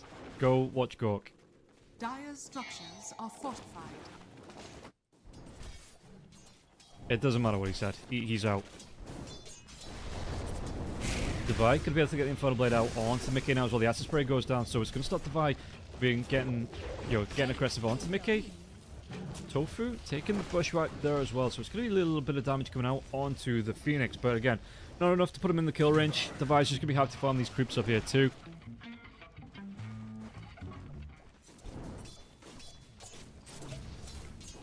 And does he want to go for the Unstable Concoction here, Mickey? He might just do onto Divide. It's going to come through. It's going to be a full charge now as well. Acid Spray is going to be out onto Divide. Divide can't get himself away from this one. Is it going to be enough life, actually? Icarus Dive comes through. Divide, no, the Bushwhack and Tofu. He might go down. Omar's going to be taking a lot of damage from this one, though, too. He's going to be burning down to the Dying Light. Omar is going to chunk down. Infernal Blade, it's mid-swing. And Mickey gets the kill out onto Divide here, so Tips coming through. Tofu playing that one to the absolute edge of his seat.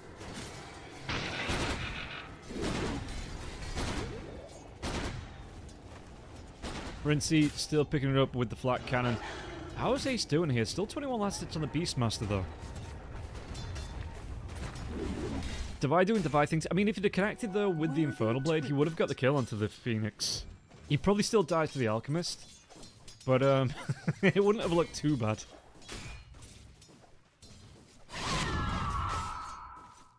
Nisha putting some pressure onto Noob again. There is going to be TP in from the line now as well, and I don't think they have the vision on the high ground to see this one, so the Earth Spike, it will connect here. Do they have the damage with the Hex to get the kill onto the Dragon Knight? Yeah, Noob tries to turn it around, but Nisha will get the credit. Okay, so good start coming out for Liquid once again. Bushwhack connects out onto the Beastmaster here. They're going to be able to run him down here with the Rocket Barrage. It's enough damage. With the Flat Cannon, it should be here. Ace not going to be able to get himself away from that, so GH even takes down his Courier too, just to rub it in a little bit. Dire's bottom tower is under attack.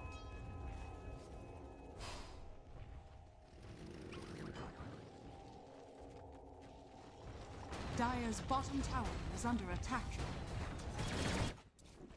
There's Devi. Moving over now as well. It's going to be Drums first coming out for the Doom. Where did that? Was that back on the bottom lane? It was. We want to go for Ace again here, potentially. Still have Omar down here. It's going to be a minute before the Wisdom Shrines come up, but yeah, Ace is going to be chased away. Omar can't get a range to get a Bushwhack off. Radiant are scanning. Dire's bottom tower Noob is under picks attack. himself up an AD rune from the river. Gonna come back. He has the catapult here as well, so gonna be able to do a decent chunk of damage. It looks like to this tier 1. Has that dragon form up now as well. Radiant structures are fortified. Catapult. Yeah, I mean, still get about a quarter of the health done, third of the health done to this tier 1. Look at how far Ace is being pulled back as well. Having to send Eki to get the creep wave. Gonna have to play between the tier 1 and the tier 2 because the pressure that Nigma putting out on Ace. They know Ace, if he gets left alone, he gets his helm of the Overlord, he gets strong, he pushes the tower down as Nisha gonna be taken down in the mid lane here. Great rotation from Omar to put the pressure on with the Dragon Knight, and the Dragon Knight still has that AD rune, still has the dragon form up. Dire's middle tower is under attack. So now is the perfect time. Who gets this one? Did they give it over to Rinseq? Rinseq, this might be his level 6, close to his level 6 here for the Gyrocopter. Dire are scanning. Meanwhile, Omar going to be able to get the other Wisdom Shrine here too, so no contest coming through from the side of Liquid. Radiant's top tower is How's under this attack. out looking? We're looking at it Dire's top 8 tower minutes in, is 7 under minutes in. attack. So it's going to be the Radiant's first item here to help Mickey farm up. Yeah. I wouldn't expect the first BKB, the first Ag Scepter very early on. Nisha, though, going to be able to get a return call onto Noob. Both supports rotating into that. So 6 for 6 in Radiant's terms of middle kills tower here. is under attack. Tier 1 in the mid lane, going to take a little bit of pressure. You do have the IO close, though, to try and deal with these creeps. Can't quite deal with the heroes. Yeah, Tofu's going to be close as well. you got to watch out for that Icarus dive out. Onto GH. Oh, in fact, they're going to see GH now as well. He moved himself right up to Tofu's face, and Tofu going to come in with the Fiery Spirits. There's not going to be blinking from Nisha. Nisha doesn't have the Sonic Wave. Used it, I imagine, to get the kill out onto the Dragon Knight. There's Devi. This wave, there's going to be a rotation into the gank onto the Alchemist now as well. No level 6 for Devi. GH comes in. GH doesn't bring anyone with him now as well. Mickey, can he survive through this one long enough? There's going to be unstable concoction. Might be able to go into Devi from this one again. And Devi, even have had that level 6, maybe they get a kill onto Mickey here. But Mickey's going to be able to pop the Chemical Rage, move himself down. Dire's middle They at least get the Doom out, but Omar might not be so lucky. He does pick up the kill first as Noob picks up that tier 1 tower in the mid lane. Nisha gets the credit for the kill here. So yeah, Mickey being able to get that unstable concoction into the Chemical Dire's Rage middle off tower just is stops that under gank in its tracks.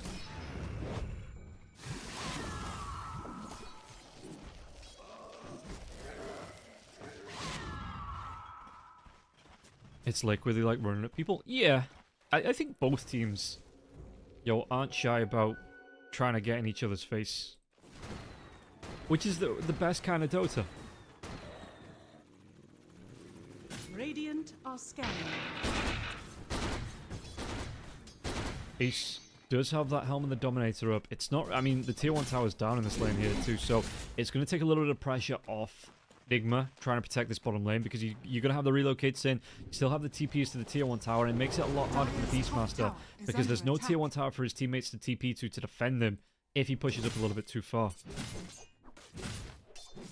Yeah, more kills than minutes. That's exactly what we want to see.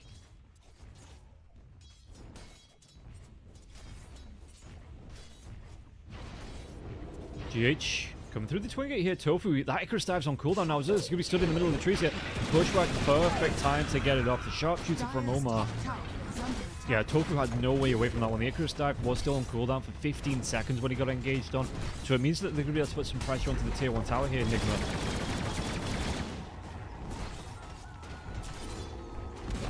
Where can we go with this, though? Prize pool first place gets 50k. Eki, cooldown gets used onto the line here. Lion can get himself away from this one, though. It looks like he might just be able to. No tier 1 tower here. In fact, they've lost all the tier 1 towers inside of Liquid. Alt could be I say forced into the jungle. He was going to go there anyway. Radiant's bottom tower But yeah, is under attack. so the event itself is 100k overall. The top 4 teams, the invited teams here is Omar, Sonic Wave comes through. Davai's going to go further onto this one, but he's got to be careful here. But no! Mickey with the self-stun. They're still going to be able to get the dive out. Mickey, did you want to try and turn this one onto Nisha? Nisha's going to try and get himself away from his own. Davai, his arm was in the air. He didn't throw that Doom out, though, to try and get the kill onto Nisha. Nisha, it would have been enough to get the kill onto the Queen of Pain. I think Nisha just barely got out of range for the Doom cast. But yeah, so the prize pool is 100k. Parivision, Spirit, Liquid, and I think it was Mouz were invited into the event. So they only had to play 4 days max. So like it's 50k if you go all the way to the win for 4 days worth of work. I'd take 50k for 4 days. I'd take 10k. You know, the split between the players. I'd take 10k for 4 days worth of work. So, you know, if there's any of those rich, generous people watching that want to pay me 10k, bring it on.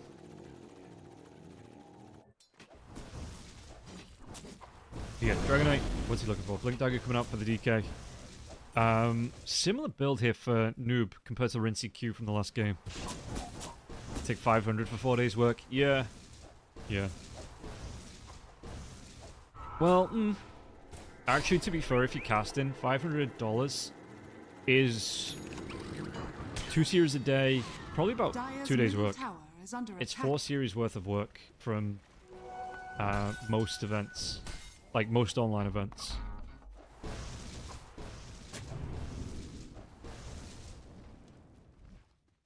If you can get it consistently, online casting pays enough. Even tier 1 events. So for online, yeah, if you're looking for tier 1 events will pay somewhere between $150 and $200 per best of 3. Most events around the tier 2 space, it's between about $90 and $120. Won't even wake up for 10k for 4 days. Sharpshooter comes with a Doom onto the line there as well. I don't think he ticks down. Does he tick down to that? It is only a level 1 Doom. We'll keep an eye. He might just... It's going to be close. No, it's 2. It's 2. The nerf. Pre-nerf, that would have been a kill. But the last 2 damage there on the tick, it went from 24 to 22. Enough to keep that line alive. I mean, pre-nerf anyway would have been able to get the kill because, you know, it would have been like an extra 12 damage. It would have been the kill there. But just to rub it in the face, the last 2 damage, 2 life here, as the Supernova should be broke out by 4 or 5 heroes gathering around from the side of Enigma. So yeah, tier 1 events, you're probably going to earn between $150. Like EWC and TI, you probably earn about $250 for your online best of 3s. Eki, though, gets that X up onto the Dragonite now. The Earth Spike out into Omar. Sonic Wave, Omar. Does he die to this one? Not before. Well, the Bushwhack did fly out, but doesn't latch onto Eki. Eki trying to run himself away. The Doom's going to try and get involved now as well. No, Eki! Does he tick down to the Fire Breath? He does not. And again, 2 health. Eki, the luckiest son of a bitch in this match so far here. Davai going to try and run himself away. Nisha going to be able to blink himself back into this one. Davai. Unstable Concoction. Where's it going to go? It's going to be self-done onto Nicky.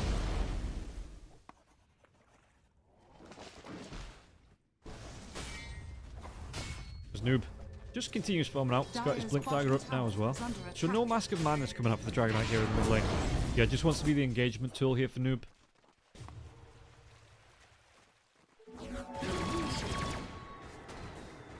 Yeah, not once, but twice in about the space of a minute and a half. Eki lives on 2 health.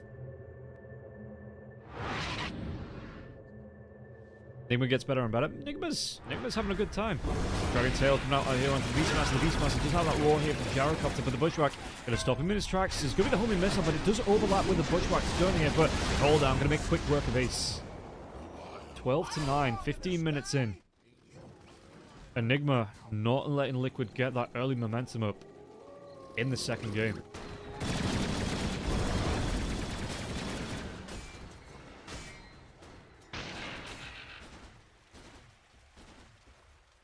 See what they can do as Roshan just going to take his midnight stroll down the river. You see 3 heroes here for the side of Liquid, just grouped up around this tier 2 tower in the bottom lane. Whether they want to take some pressure up, if they can get another pick here, do they have enough to go into the Roche pit on the side of Enigma? As we do see the smoke coming through, Omar and Noob, they are going to be looking for something. What? Probably Alchemist. And they might find the Alchemist here as well. Smoke breaks. We blinks in the wrong direction. Nighttime vision. They don't see Mickey when the smoke breaks. He might show on the wave here, though. Unstable concoction coming through. They don't know there's 3 heroes, 4 heroes up here. Mickey tries to go onto the Doom. The Doom does have his ultimate available now as well. There is going to be the Chemical Rage coming through, but the Earth Spike out onto the Vi. He's the one that gets caught out here. And the rest, Enigma just say, not our problem, bruh. They leave him here. So they can, I guess, put pressure out onto this tier 2 tower on the bottom lane.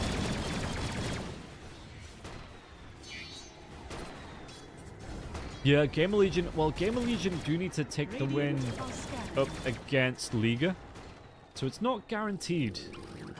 I mean, Liquid can come back in the series. It's not guaranteed that Nick will get through.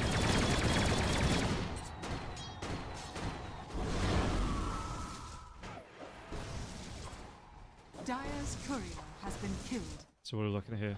Ace farming through the Radiant side of the map. He feels like this is the safest place to do it. Dire's bottom tower is Bottom lane though, under Noob's attack. coming in that Dragon Form. It does just wear off, but you have the Gyrocopter behind you too. You've got yourself GH on the IO.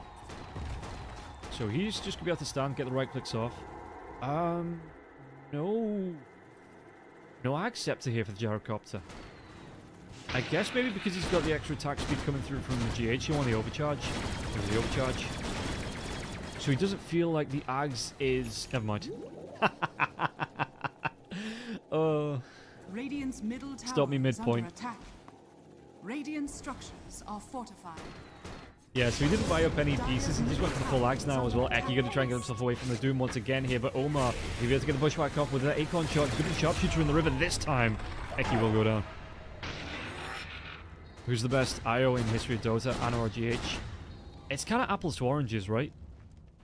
Because you're asking 2 different categories.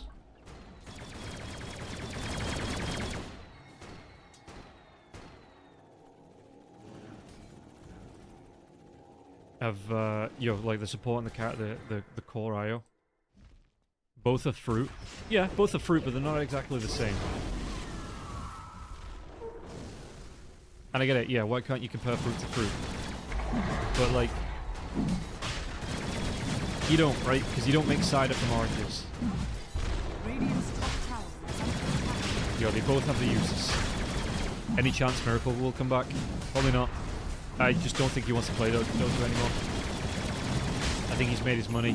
He's happy to do what he does. You know, he's a made man. I don't think he's got any interest in coming back. Radiant's Like- top tower is under attack.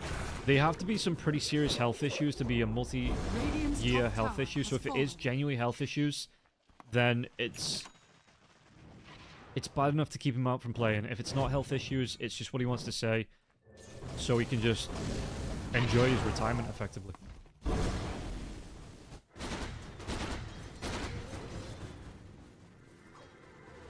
Also a complete loss of form. Yeah, he's been out so long now that it would take him months, if not a year, to get back up to speed. Is there a better support, IO support than GH these days? Go back to yesterday, look at the 9 class IO game. War comes through. Doom, though, they are going to have Omar close. It's only going to be the Bushwhack onto the Black Dragon. Sonic Wave comes out now as well. But they are going to be able to get the Dragon Tail out onto the Queen of Pain. Queen of Pain has that blink away to safety, though. Homing Missile is going to follow up. He has that blink in 2 seconds. Do they have any more follow-up? The Doom comes out. Yeah, going to stop that TP away from the Queen of Pain from that blink. The Bushwhack, it will be enough damage this time to get the kill, and Omar's the one that gets the credit. 7 years of Monster Energy diet caught up to him. That could be the factor. Like, energy drinks are no joke if you were drinking them like you should be drinking water. Radiant's middle tower is under attack.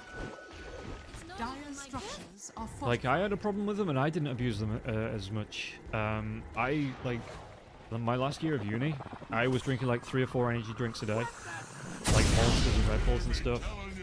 That fucked me up. I can't drink caffeine now without getting the shakes. So, if he was doing it for years at a time... Yeah. Shamel still be back with another team? Couldn't tell you, mate. Shamel and Arteezy. He's bringing Universe back as well.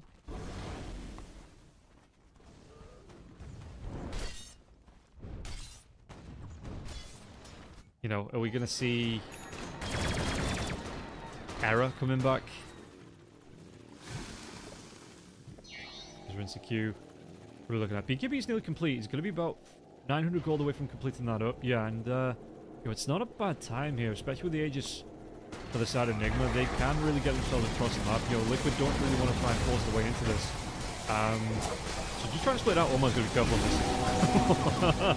Okay, he gets the heals. He's going to have some regen coming through as well, so he's not quite going to be taken down. It's not going to be a disaster.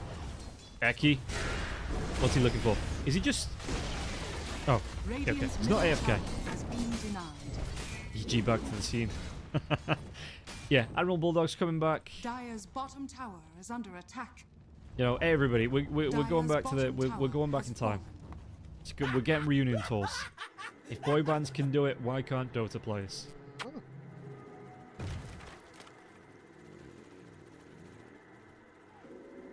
Oh, I'm hearing a relocate. Where do they want to go with this? They want to go right into the middle. They want to try and fight this one out. Ace is going to come to the fight, start this fight out, but look at the damage coming out onto Meke here on this Alchemist. The TP away. Dragon Tail is going to stop that in its tracks. And the Beastmaster will go down here. Queen of Pain has a blink away to safety. Eki in the trees might just keep him alive here, but the Queen of Pain, Nisha blinks in on Noob.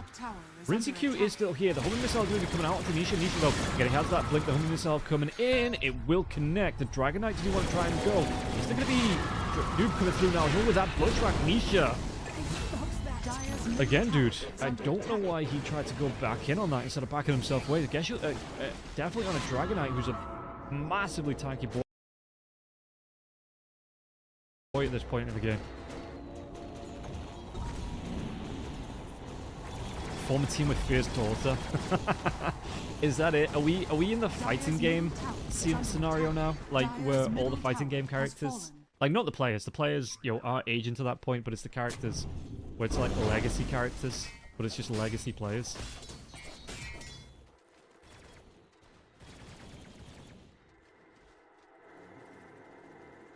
Like, EGM will be back for Doomsday.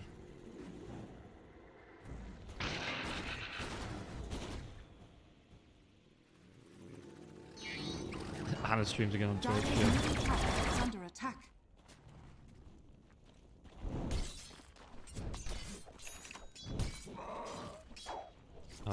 How's it looking for the... I mean, the Doom is the lowest in terms of the cores on net worth, but you see both offlaners, excuse me, not really having the best of times. Mickey, this is rough though. You have an Alchemist on your team, and he's third in net worth. Who did he give the Ags out? Give the Ags to the Queen of Pain. And it's going to be the BKB, yeah, so we're not even going to see the Beastmaster Ags coming out early on. In fact, Mickey might just be saying, I'm so far behind, mate, you have to buy your own if you want it. Are scanning.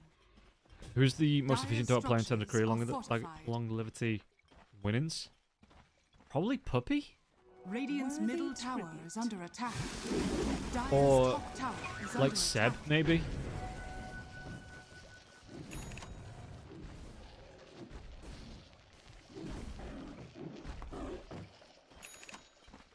Like, Seb he keeps saying he's going to retire. But Dire's top give it another tower 6 is months and under there'll be attack. some reason he has to come back to play for OG. Radiant's bottom tower is under attack.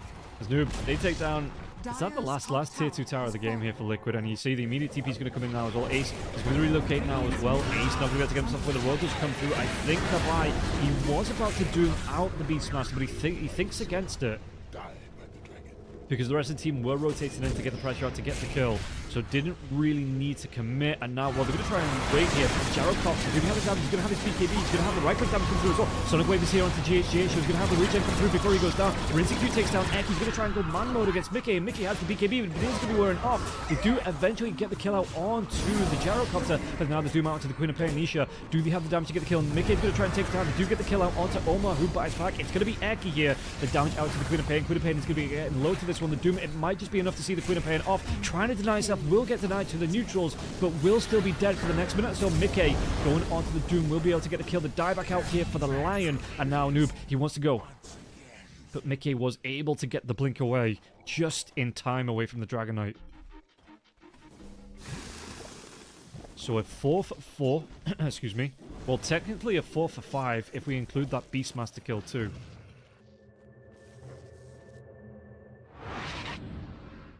The Enigma did lose out on a load of gold. Do players get tournament earnings or the org? It's down to the contract agreement. I would imagine players always get some of the tournament wins. Depending on how high profile you are as a player, you can probably negotiate more. I know things like TI, it's paid straight to the players, and no org. As far as I know, has ever took a cut of TI winnings. Which might have actually been Damage. what the Gaming Gladiators roster collapsed over, if I'm remembering right. There was unpaid... I don't know the general story that I heard was there was unpaid wages from Gaming Gladiators, and basically the org went, you can either have the TI winnings or you can have the unpaid wages. It was like really scummy, the way it was done. But I don't know the whole story around that. I didn't really look into it beyond what I saw initially. Of course, the players get... Yeah, players do get winnings, but it's like, what percentage of the winnings you get? Obviously, higher profile teams like Liquid have... you have player salaries there as well, and the money's brought in from the org by sponsorships and stuff. But I couldn't claim to be a master of, how the spending and the earnings and everything goes for teams. Tofu, what are we looking at here? Shiva's Girl coming up for Phoenix.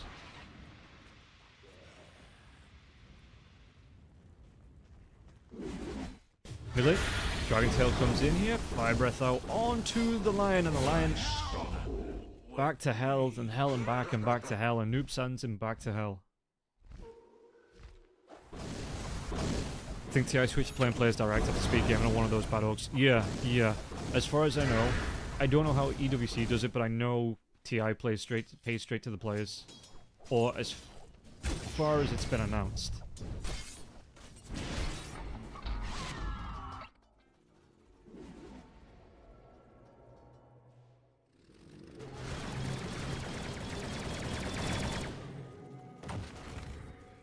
But like you say, you'd have to ask one of the ex-pros turned commentators if they're ready to give away pro scene secrets like that. So we're looking at Alchemist. He's going to go for the Lincoln Sphere. Okay, so wants to avoid. He went for the Basher out there too. Still only the one Aghanim's. Moving over to the Queen of Pain. So we do have the boost upon the Shadow Dire's Strike. bottom tower is under attack. EWC is delayed until this November. I'm not going to speculate. So I have seen some other of the Middle East events are going to be delayed. I didn't hear about EWC. I don't know what's going on, but obviously with... Again, not to get back into that, but the current world state, might have delayed some things. I saw some things about playing it, getting them to... You'll get the players Dire's bottom tower to is play it under online as well, which kind of takes away from the spectacle, because like the spectacle is, the esports concourse or whatever they call it now as well. Eki, smoke's gonna come through from Liquid. Wards do go down here from Eki though, so they're gonna try and, if the smoke breaks onto Rinsey Q, they are gonna be able to see Rinsey Q in the river. Maybe turn this one around. They are gripped up, and yeah, okay. So it's going to be the unstable concoction and the chemical rage comes through. They're going to be able to get right onto Rinsey Q here. Rinsey Q. The Doom comes out to the Queen of Panos, so there's going to be a massive impact on the fights now. There's going to be relocate away as well. Supernova is here. Do they get the break onto the egg? Noob's going to try and do his best, but there is going to be the sun out here as well. GH will fall, and Noob's going to try and do what he can, but that Dragon Form is now over. They're going to be able to get a kill onto Noob as well. Nisha falls, but can they get a kill onto Rinsey Q? This Supernova into the sun ray doing massive, massive damage. Ace will live a little bit longer here now as well. Devi on the chopping block. There is going to be the buyback from the IO, but no way to get back into this fight, and they lose all 5 heroes once. Dire are scanning. And might even lose the IO twice if he can't get himself back safely. Yeah, unstable concoction comes in. The self-stun onto Mickey. GH though, he's used his TP. This is awkward here for GH. Blink comes in. GH. Spirit slowdown. Was that Earth Spike? Yeah, they're going to be able to get the kill onto GH. And that's the dieback now as well. And they don't even need to wait for the full unstable concoction. Mickey will be able to get the kill. Dieback coming through for the IO.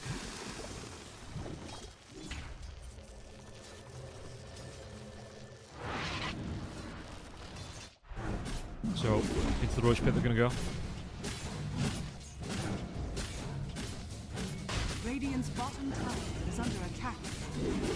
And the Beastmaster, yes, should be able to lead the line. Acid Spray comes in from Mickey now as well.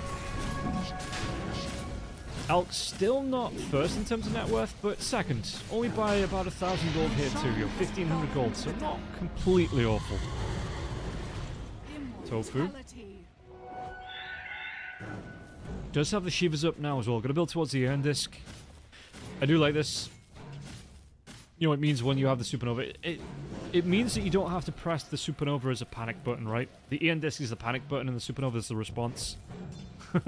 Liquid's so back for the last 10 minutes, the last 5 minutes. There's Noob looking towards the full Bloodthorn.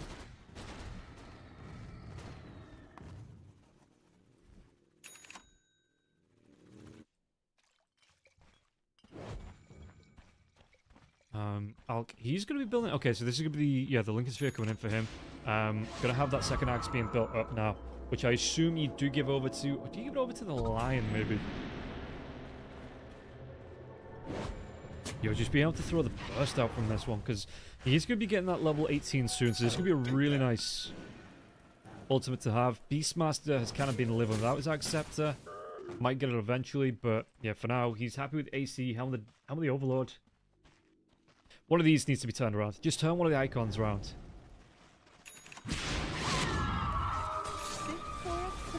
Zenith Wave! Congrats, you earned a ban. Nisha, Rinsey Q's got his BKB going here. GH going to be close as well in case you need that relocate out. Earthstrike comes out now as well, but Sonic Wave out. Do they get a kill out onto GH? GH going to be able to get a pull away.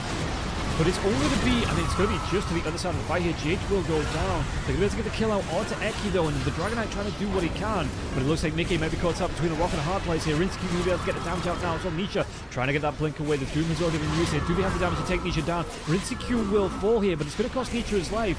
That's the Aegis being popped. Ace trying to do what he can here as well, but Noob with the right clicks, they do take down Divide. Divide, they want to try and man mode this. It's going to be a really nice pushback coming out as well. They're going to be able to get the sound side to the Queen of Pain. The Queen of Pain does have that blink in. The silence were enough. No, never mind. The Bloodthorn damage is enough to get the kill. So, once again, Nigma are back. Liquid are back, Nigma are back, Liquid are back, Nigma are back. Snap, snap, snap, snap. Do you know the mental toll this game takes on a caster? But again, fightbacks coming through here. GH did try to get the save. Try and pull the Gyrocopter to the other side of the fight. Queen of Pain did. Yep. Queen of Pain did 13,000 damage.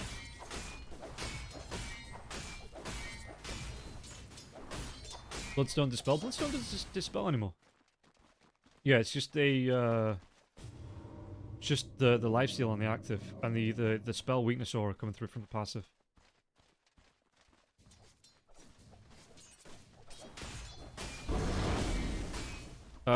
Should get more views. I mean, like, Gork's doing the same. Gork is covering it as well, so I know a lot of viewers are just going to kind of default to the... I'm just kind of happy 320 odd of you have turned up to this because... usually when I'm doing stuff like this, I get like 30, 40 viewers, which is cool. I'm glad people are turning up that like the cast. But yeah, I'm never really going to... Like, I could have 3 people watching. As long as they're enjoying the cast, that's enough for me.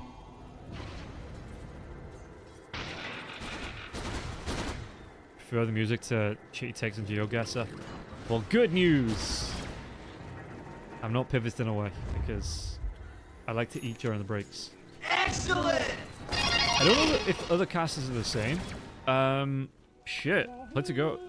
Play to up. Thank you very much for the 3 months on the tier 1.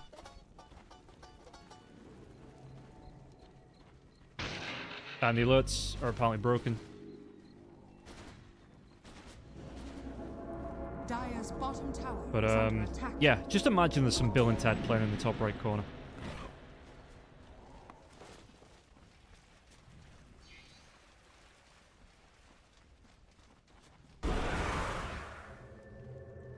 Canoe play Invoker? Probably. Excellent! Sleepful, thank you very much for the prime. Again, I do appreciate it.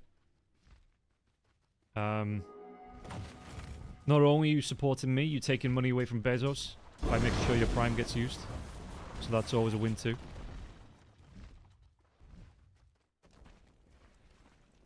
What are we looking at for the Doom as well? I'm not really checked in with the Vi. So it's going to be the Link Sphere coming up for him. I accepted being queued up. Did we get the second Ags from Mickey? No. So he's still got it queued up, but he's going to go for the Abyss of Light first, it looks like.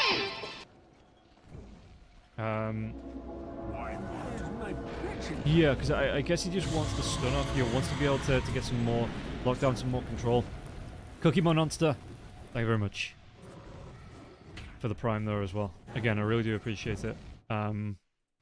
Everybody stopping along, that's enough for me, but if you do want to drop those, it's a little bonus for me. I'm happy about that. Dragon Knight, what are we looking at here? Trying to go towards the Satanic here for the Dragon Knight. Ace. Yeah, not got anything queued up. Got himself 2,000 gold in the bank, though. So we'll see what it's going to be here for Ace. My sub sounds a bit too crazy. Is it actually? No. Right, it's broken. It's supposed to be a Bill and Ted thing. I don't know why it's not playing.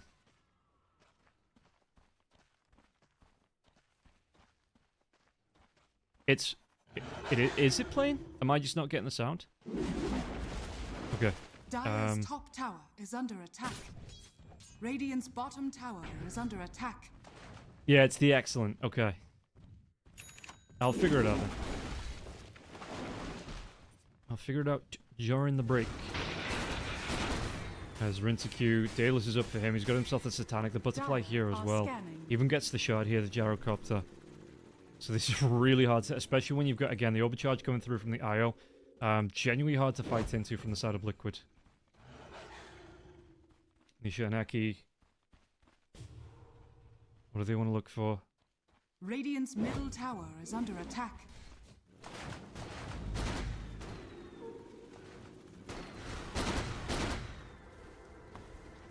As Gyrocopter, again, top of the net worth. He is leading the line here. We'll see if they're going to be able to get a good jump on the Liquid. They're not smoked up, but they are going to see the Gyro. Mickey, he's got the unstable concoction charging up. He's going to be able to throw off onto Rinseq to go for the follow-up. No, the Lotus Orb comes out in time there as well. Mickey's Lincoln's is going to be broke. So it's a game of, tennis back and forth there. But it does give Nigma the one that they need there to know where Liquid are. Scan comes out from Liquid to see if anyone's pushing through this mid lane. We have swapped sides of the map too.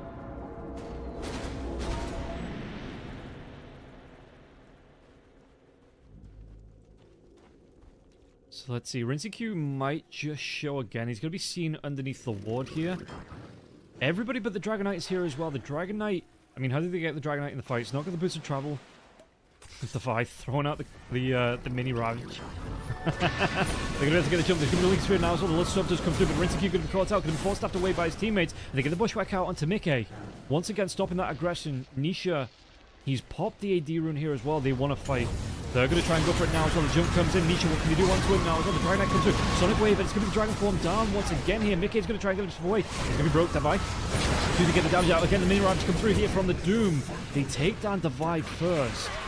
Do they want to go for any more? And again, Nisha trying to get the chase down onto the Dragon Knight. The Dragon Knight taking a lot of damage, has to go back to the base. And now GH might get caught out. Ace, Rinsey Q trying to do the damage out. Does he get the damage out to Mickey? Mickey's going to be able to come in now as well. Rinsey Q, he does have that aggro himself to go, and Mickey has to back himself away. Pushback comes through, Lincoln Sphere gets broken, Omar gets a kill onto Mickey, and now Rinsey Q, he will fall. No buyback here for the Gyrocopter, dead for 86 seconds. So Liquid, are they doing it? Radiant's middle tower is Ace under attack. looking to get the push out here now too, onto the tier 2 tower. And again, no Gyrocopter. You don't have an Alchemist for about the same amount of time. But let's see what they're going to be able to do here to the tier 3s. Dire's bottom tower is under attack.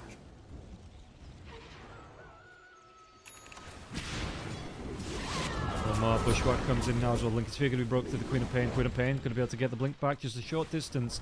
Fortification has worn off now as well. So you see Ace coming in. They're going to be able to do a decent chunk of damage out over to these buildings, especially because he has the ice, the ancient ice shaman. So yeah, a bit of siege ability coming out here for the side of Liquid.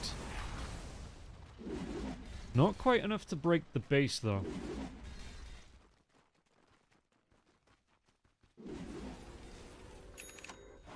Radiant's courier has been killed. This match again, you look Radiant's at the back top and tower is under attack. the back and forth on this. Nigma still have a 59% chance to win this game according to Dota Plus, but yo, you take a look at the gold swing on this one, the XP swing, it is just up and down, dudes. And yeah, Nigma, well, we'll see if they want to try and fight this one out. They're not going to be able to get there in time for the Roshan going down. It just goes the way of the Queen of Pain once again. Alchemist isn't here though. Do they have the boots of travel? He doesn't. He's going to stick with the phase boots here for the Alchemist. Now we might see the Ag Scepter coming out. What have we got for the supports here? So Ghost Scepter for the Lion. Tofu to go. He's going to get that Refresher Shard as well as a Lincoln Sphere for Tofu. Meanwhile, Omar, what have we got? Lotus Orb. Going to go for a Hex here on the Hoodwink. IO is all about that sustain. So doesn't even go boots. Yeah, going to be the BKB coming out for the IO. Almighty money. Even keeping the greater healing Lotus here as well. 900 health and mana. That would be massive in the middle of the fight. If you can use it to save, you know, you bring it back with Gyrocopter, it's like nearly a third of his HP.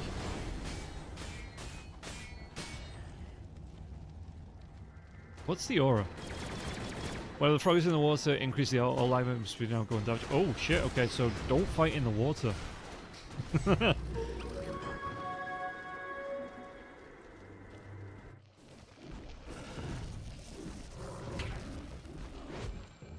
Tofu is are scanning. looking to queue up the gem. Oh, where are they going to go with this, though? For the side of Nigma. Maybe trying to push out a tier 3 of their own, but you see that Omar has to TP himself up here just to clear off this wave.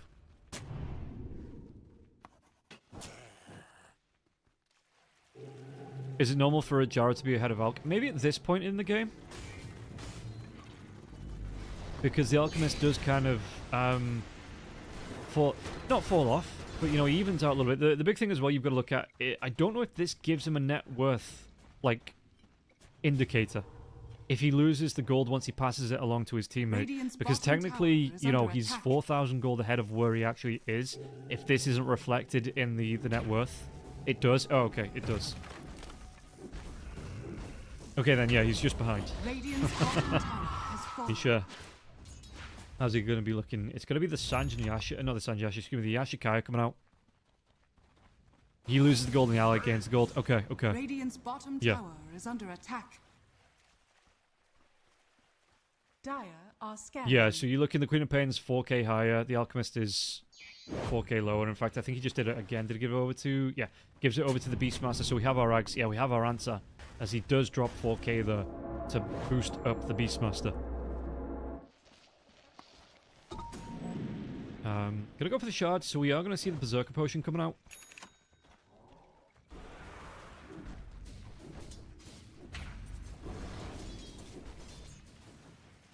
And yeah, gonna straight up buy for that here as well. So, I mean, I know it's an alchemist. He can farm gold for fun. But it does mean that Mickey is buying out here, not saving for the buyback. So the smoke gonna potentially come in from Eki if they want to go for that way. No, not yet. Okay. Bottom lane, you can see that Nigma are all grouped up here. This is an elimination match as well. If you're just tuning in, this is an elimination series. So if Liquid lose the second game, excuse me, they are out. They're done. They're going home early. Dire are scanning. Same for Nigma. If Liquid are able to turn this one around,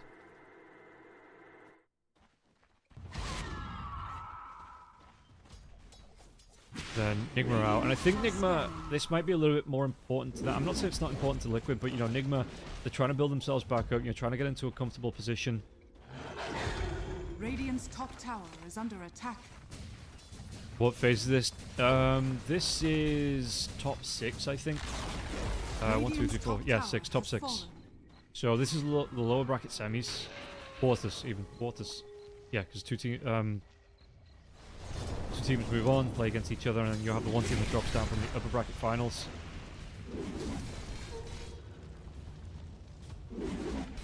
Ace, how's he looking? Gonna go for the double boots of travel here on Beastmaster. Hulk with the Swift Blink being queued up here too. Both teams, I mean, I know why Nigma are playing away from the side of Liquid, because you have this Aegis. 30 seconds left on this Aegis still. We'll see what Nisha tries to do with it. Do they want to try and force something out here? Maybe potentially go for a high ground push with this before the Aegis does expire. But the base defense coming through from Nigma, even just from the Gyrocopter, is quite strong to try and get through.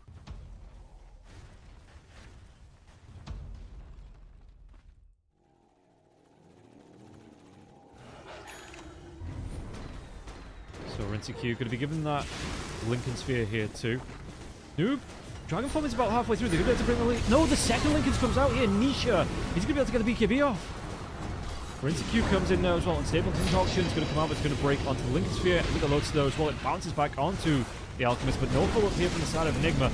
Spike coming through onto the Gyrocopter. What do you want to try and do? And again, that Dragon Form, most of the way done. This is going to be on cooldown now for about 40 seconds. Wait, who bought a rapier? Where am I seeing rapier? Oh shit, Rinsey bought a rapier. Okay, this game became protect the Gyrocopter at all costs.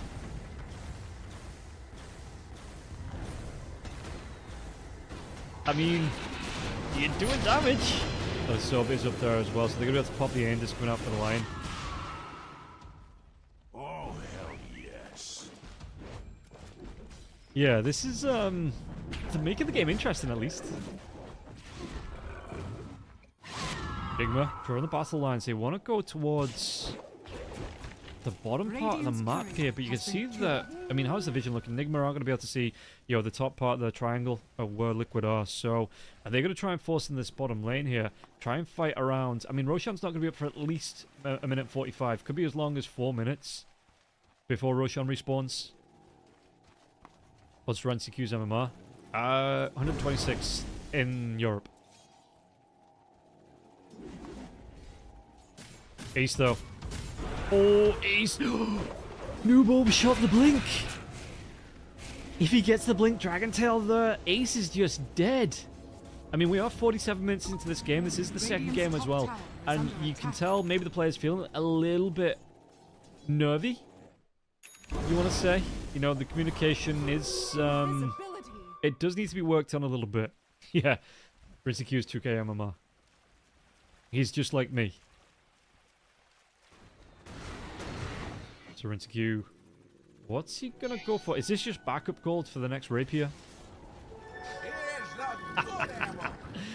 What's that? 691, 883. That is, that's a lot of damage. That's like, what, 800 and something, 870 damage?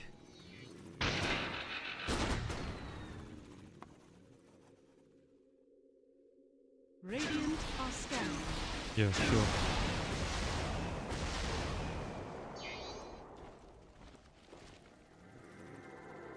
So yeah, both teams are instituted by Ag's Blessing. You probably will do. In fact, as you say, there it goes. Was he TP into though?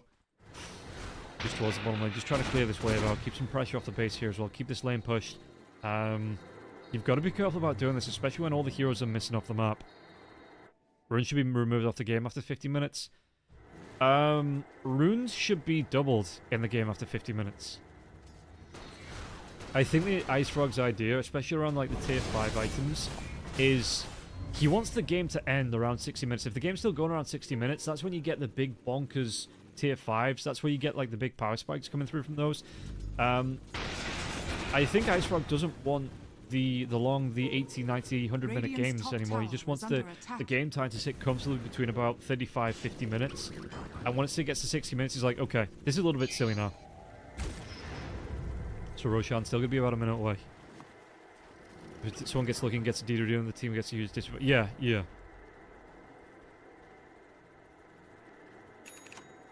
Item-wise, let's take a look through.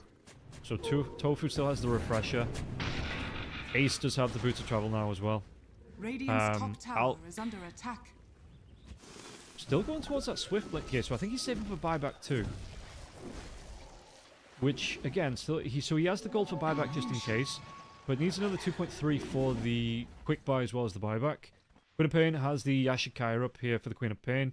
Could potentially go for Shard if he wants to. Gold-wise, what are we looking at here? Still needs the gold for the buyback. If you win the game, you control the runes and get it. Yeah. Well, that's the thing, right? If you're winning the game and you control the runes, you should be looking to end the game. So that gives you a win harder kind of thing. But if the game's even like this, it means that the objective, the runes are another objective that you have to be considerate of.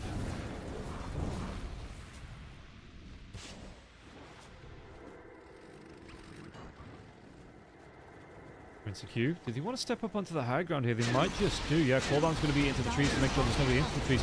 TP is going to come in though from the rest of Liquid. Liquid, they do want to try and play around this one now as well. Mickey, he has an unstable concoction. Who's going to try and throw it now as well? Q, the roll's going to come out onto GH. They're going to go BKB, so Q's going to try and go to the right foot. So GH is going to get a counter, and they do.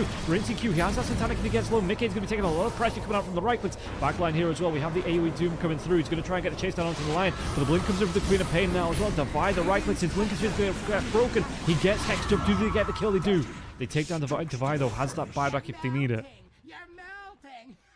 Rincey was able to take down at least the range racks. So the pressure... Beastmaster can push it out, but the pressure will be applied to this bottom lane. Meanwhile, the top lane, for the side of Nigma, they still have both racks here. Tim comes in, Earthspike down to the Dragonite now. The Dragonite, can they get a kill onto him now? There's going to be the Figure of Death come through on the DK without unstable concoction as well. There is going to be the Lord Sword as well. Mickey, he gets caught in the bushback. Do they have enough damage to go into him? He's going to be silenced off. His BKBs are down now as well. The right foot's coming out from Rincey Q. The Sunray trying to keep him alive, but the Doom gets to jump in. Noob gets the credit for the kill. Mickey does have his buyback. Did save for that. And Ace continues to just use his creeps to put the pressure out, the boars, to keep this lane pushed out.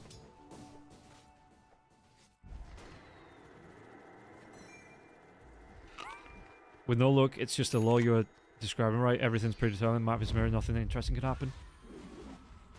Well, that's kind of the thing, right? If you know there's going to be runes spawning, if like one of them is going to be like a DD rune or something like that, if this dive comes in, Jarukov, the backline dive comes in here for the Dragonite. They're going to be able to get the roar out onto the Dragonite, but not before he gets the kill onto Eki. Gem is on the deck here as well. Lotus Orb is using him. The Sonic Wave comes in, but Rincey Q, they don't even get the snipe on Roshan. Nisha, at least, he picks up the gem and will be able to get himself away to safety. Was that relocate going to be towards the bottom lane here, taking Rincey Q with him. But yeah, if you know there's going to be like a double damage rune spawning, there might be more fights in the river instead of teams just playing safe and playing on their own side of the map, trying to find the farm. So, it depends how the team attitude plays out.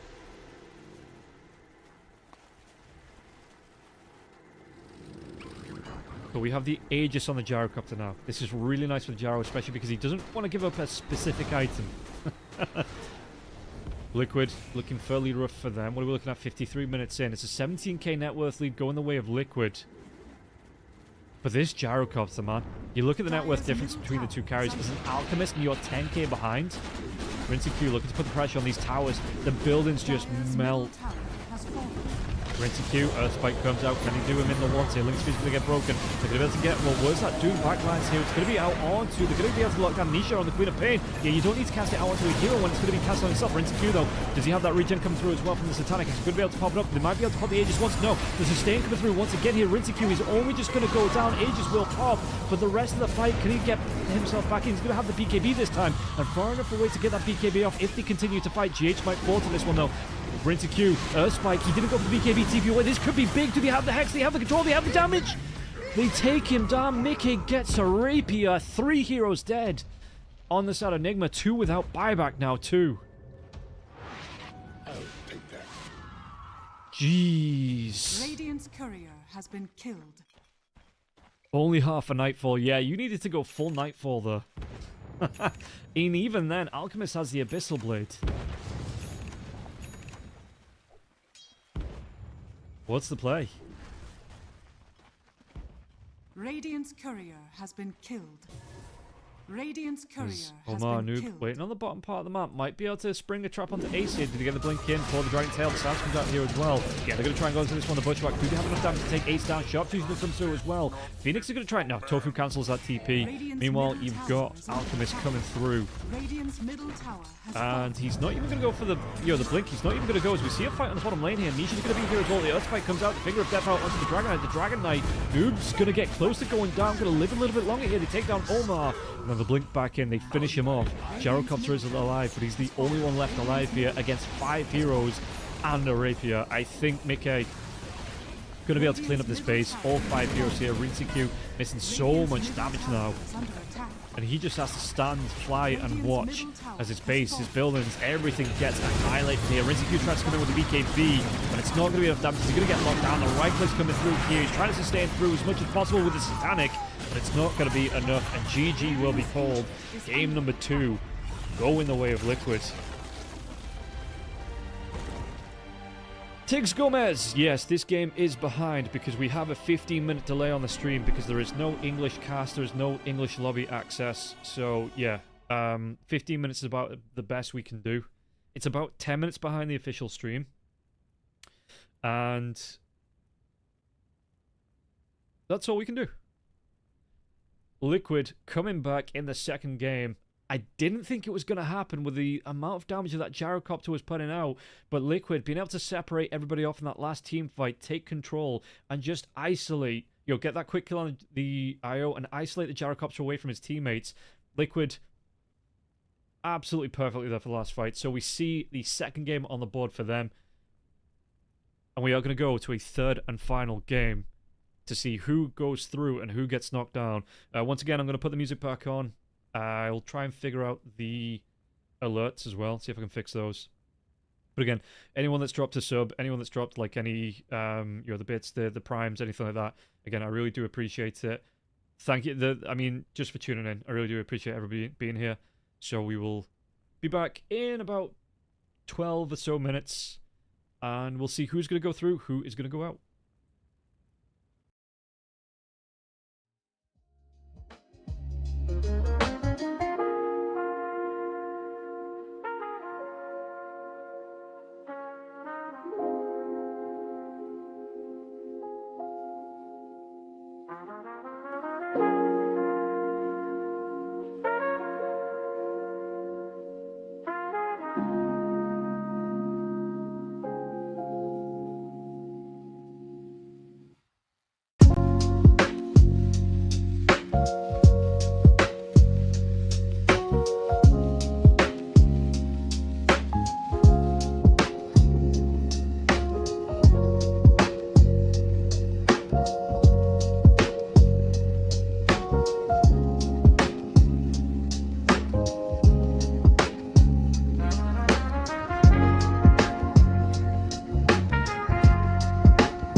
Beastmaster is still there.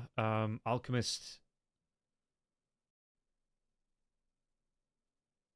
How come there's a Russian official broadcast but no English? Yeah, it's a Bet Boom event. 10 seconds remaining. And they're really not bothered about the 5 seconds English audience. remaining. They're advertising, I think, with the way the gambling rules as well. You know, they're really not bothered about that. They're just focused on the East European markets. Or like the Russian-speaking markets, they're really not bothered about the English. So that's why I think this is the third time they've done this event now, and they don't. Yeah, they've never done any English casting for it.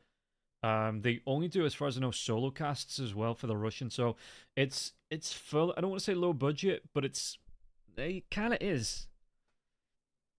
10 seconds remaining. 5 seconds remaining. Igma, how do they respond? Could it be the Disruptor coming out here for Team Liquid? So something a little bit different here in the third and final for Team Liquid.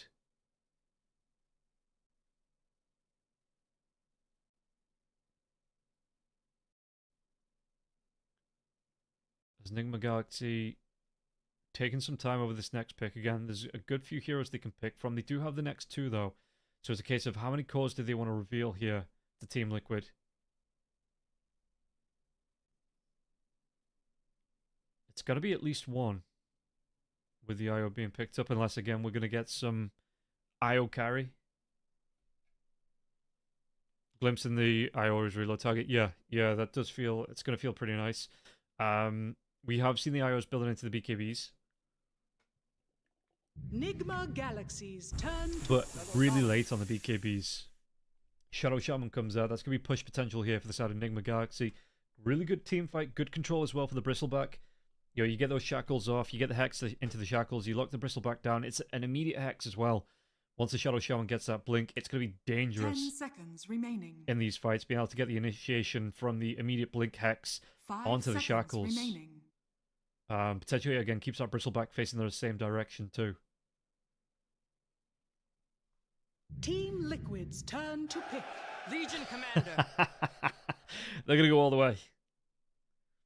They want to be keeping this Bristleback facing one direction. And they say, you know what, we've done it once, we'll do it again. We pick the LC. 10 seconds remaining. Yeah, this, is this the same draft as they went last time they played up against 5 it? seconds remaining. Because I know there was definitely the LC.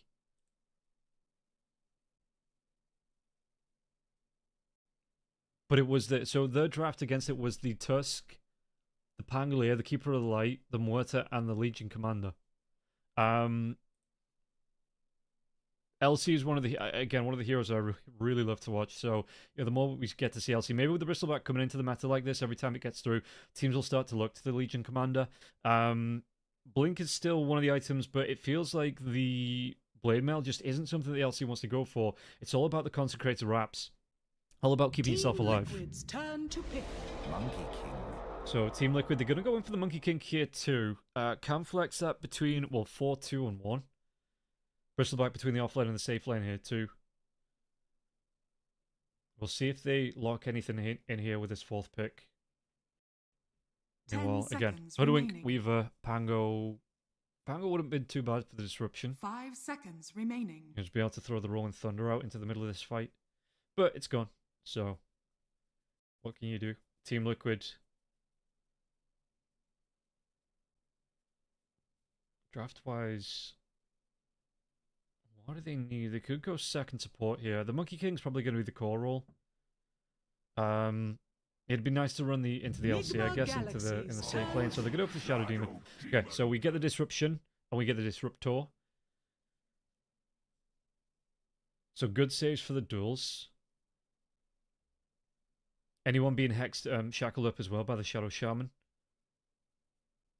Good lane pressure being put out as well. If you put the Shadow Demon and the Monkey King in the same lane, it's a hell of a lot of damage that's going to come through. You balance strikes into your disruptions, Shadow Poisons over the top there as well, and the Monkey King waiting around with the Jingu Mastery.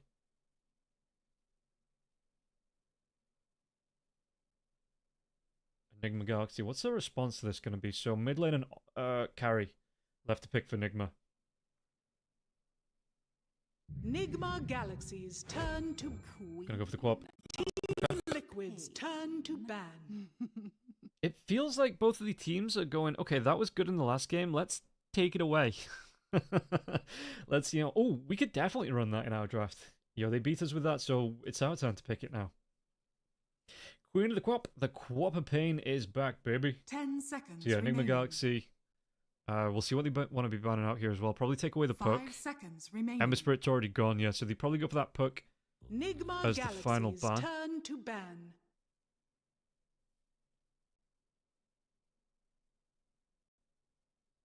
So what are you looking for carry-wise on the side of Nigma? You have a 10 seconds remaining. decent time, I think, with the LC in the front. Maybe you want to go for... 5 seconds is the Ursa still there? remaining. Ursa is still available.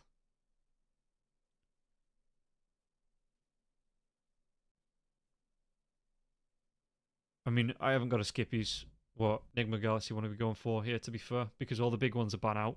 Unless, again, do you think they could maybe get away with it with the Alchemist? Yeah, the Ursa is still available. That is definitely one option they could go towards. Phantom Lancer?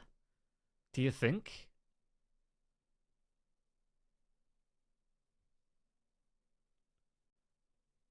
Because that hero...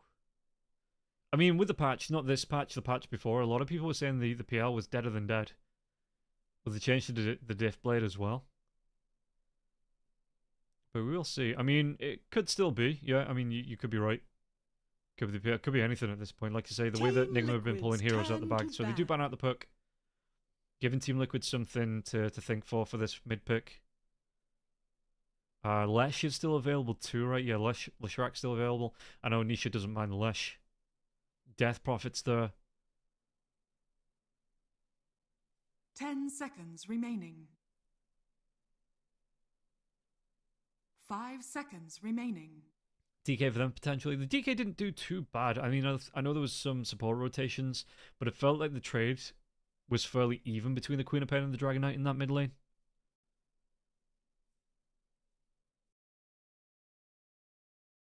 Nigma Galaxy's turn to So yeah, they pick. ban out the Gyrocopter. Like I say, Ursa's still available. We still have the Life Stealer. You still have the Alk. Yeah, you still have the Alchemist.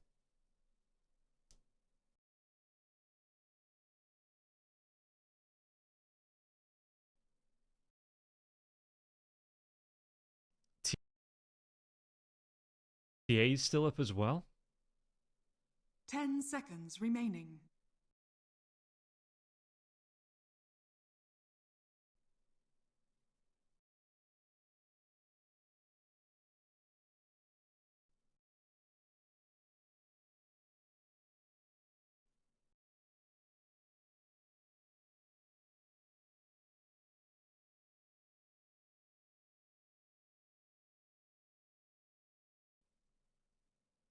If I could play the Turn music to over this, pick. I would. Phantom PA. Assassin.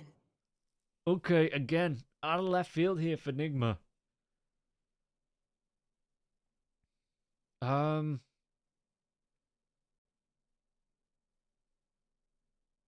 suppose, again, yeah, you 10 combine the seconds LC remaining. with the Phantom Assassin in the fights. That might be some early duels being won. Shadow 5 Shaman's got some good seconds control as remaining. well. IO keeps the LC alive in the lane up against the Monkey King, and Shadow Shaman locked down with the Phantom Assassin. Once Phantom Assassin gets a couple of levels, gets that level 6 as well. Could be potentially deadly if you get shackled away from the rest of your team. Meanwhile, Liquid, 4 seconds on the board. Survey says... Invoker. Choose your hero. Okay. Don't mind this. Sunstrikes on any duels before the LC gets the protections up, before he really builds up Consecrated Wraps, BKB. That survivability comes into play. So you have to watch out for the Nisha Sunstrikes anyway. Can set up with a Disruption too. That's going to be another big thing, yeah. The Disruption's in the lane. If you are low, that Sunstrike is going to be, as long as they land on point, you'll get the timings right for these. These could be, stacking kills for Nisha without him even needing to leave the lane. Typo, you meant PA? Okay. 10 seconds I have no way to remaining. disprove that, so I'll take you at your word. 5 seconds remaining. Lineup-wise, though. Oof, I mean, a lot of burst coming through from Enigma Galaxy here with this Phantom Assassin, the Queen of Pain pickup. Good survivability, though, with the Monkey King and the Bristleback. A lot of control coming through from both sides. I don't know whose lineup I like more. I'm going to fence sit this one. We're 1-on-1. I get to play the fence sitter in this third game because I think Team Liquid's draft is a little bit more meta. Only the Disruptor really that's not main hero draft wise. But on the other side, Enigma Galaxy, this is a bit of a unique draft. This could be, if you get some good early fights, especially from the LC, or build some damage upon the LC, Phantom Assassin's going to build damage anyway, just purely thanks to the ultimate.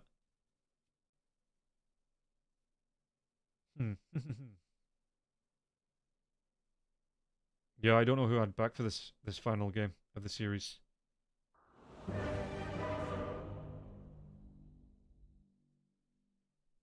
But we are about to find out who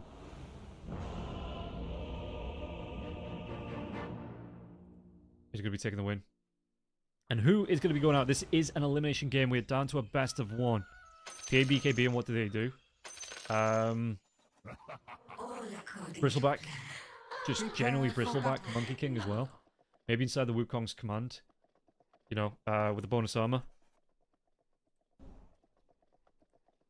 So it's not, I do like the Phantom Assassin, but there is a lot of physical damage coming out for the Phantom Assassin. The Monkey King probably gets the MKB at Sunstrike.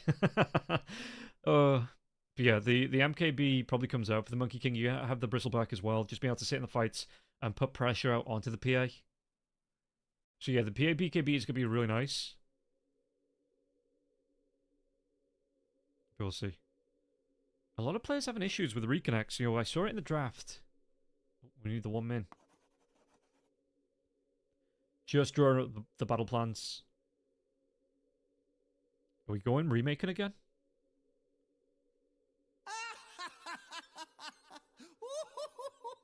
Yes, no?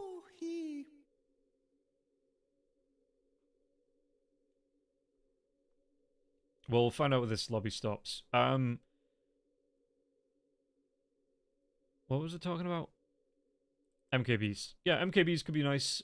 Again, the Bristleback putting the pressure out in the lane as well. It might not be easy for the PA just to stand in here. Depending on how active the LC is going to be. Because again, the LC, I saw the other day, you want to be building up phase boots, blink dagger, consecrated wraps. It's not the quickest items to farm up as well. But maybe once you get that, the phase boots out, you're going to have the lockdown from the Shadow Shaman. Maybe we see the LC coming through the Twin Gate once or twice, once that level 6 is up.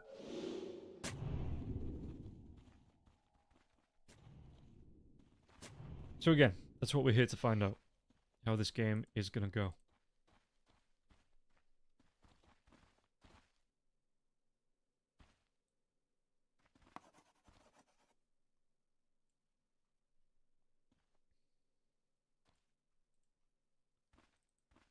Do we get a group smoke coming through? Item-wise, yeah, we do have the smoke coming through. Okay, so we're going to go for it on the side of Liquid. Again, though, it just looks like a lot of teams are using these smokes to defend the runes. You'll make sure that they don't get ganked. There's not a lot of counter, aggressive action happening with these smokes. It does happen once or twice, in a day, but overall, most teams are just happy to sit back with the smokes, watch them break so they know if potentially these break that it's dangerous to walk into the river to go towards these runes. And speaking of it, dangerous to go into the river here, Ace, he's going to be close to his stairway, so he doesn't have to go all the way, but there is going to be the dagger coming out now as well. 4 heroes around him. The shackles, do they get the damage to get the first blood out to Ace? Ace going to try and run himself, but there's going to be the bodyguards coming through here. A noob is going to be able to pick up the first, but this is going to be big because that gets him pretty much straight towards his bottle. Rune-wise, what have we got? 2 for 2 here as well. Big pickup for the start of Enigma Galaxy, and Noob in particular. So the bottle's what, 20 gold away? Yeah, 30 gold away here for the Queen of Pain. Yeah, man. LC up against the Bristleback. Oh my god. I know it's not Pro Dota without a pause. Nisha's just trying to throw them off. He's playing the mind games. He's got those puppy poses coming out. But yeah, Enigma have played the LC into the Bristleback at least once before. Maybe something that they're specifically thinking of to counter out with a duel. You have a Shadow Shaman here as well with the Shackle, so you really can keep the Bristleback locked down and do the damage to him with no chance of him facing away. I wouldn't be surprised to see an early Lotus coming out here for the Bristleback, maybe even an early Lincoln Sphere, for somebody to help him along the way here to make sure he isn't the target of these duels.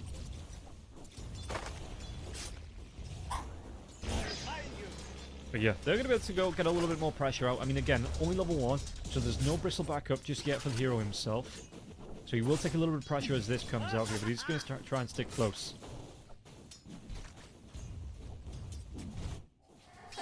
You heard a Sunstrike. Yeah, that's the big thing, the big answer back here to Divide getting these duels off. You are going to have the Sunstrike coming out from the Invoker, and it does pierce the magic community, so even the BKB's not really going to be able to help out Divide if he is being Sunstruck by the Invoker. As Mickey taking a lot of harass here, you do have, again, the regen coming through for Divide. Some sustain coming through from Divide, but again, Mickey, level 2 now, so the Jingu is up, has that balance strike as well. Like, Nisha, how's it looking here? Okay, Shackles out to the Bristleback too. We see the death of Eki. What are they going to be able to do? Rintikyu got to be careful about these stacks coming through from the Bristleback. The Bristleback, though, went for the wand and not the Mangos to start. So once he's out of mana, if he doesn't have any more wand charges, kills left, right, and center.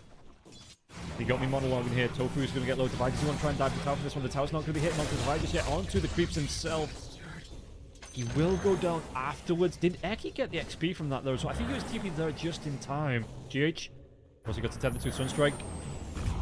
The balloon gets popped.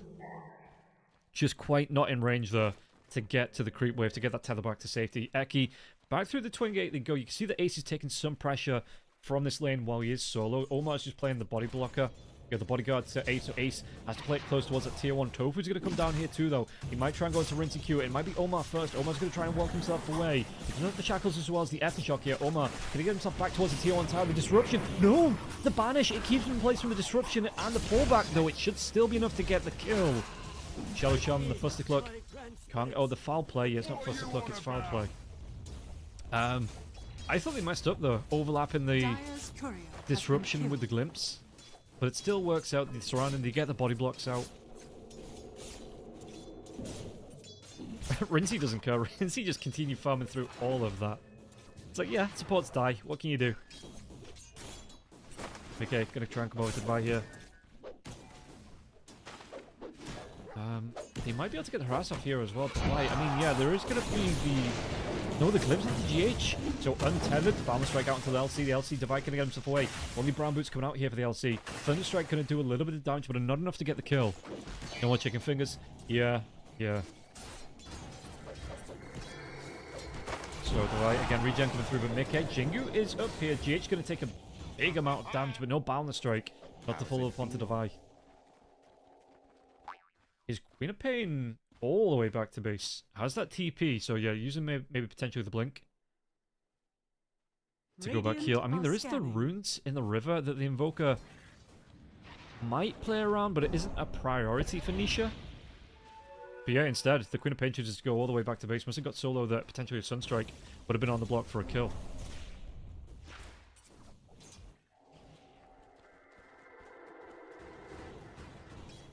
So what are we looking at here for Tofu? No points in the kinetic field just yet. Holding a point here too. Spirits will come through from GH. Trying to get the catch out onto Mickey. Mickey, TP coming in from Eki. They want to try and find this one. There could be the double balance strike coming through as well. Disruption. So Omar does get the rotation up. Might be able to get the aftershock. And it doesn't even matter. As GH gets the kill with the Spirits. Spirits will refresh now as well. So Omar just coming in for good luck. While this is going on though, you can see that Rintikyu is being pressured out. Ace, he's got the 13 1 charges. Doesn't want to dive underneath the tower though.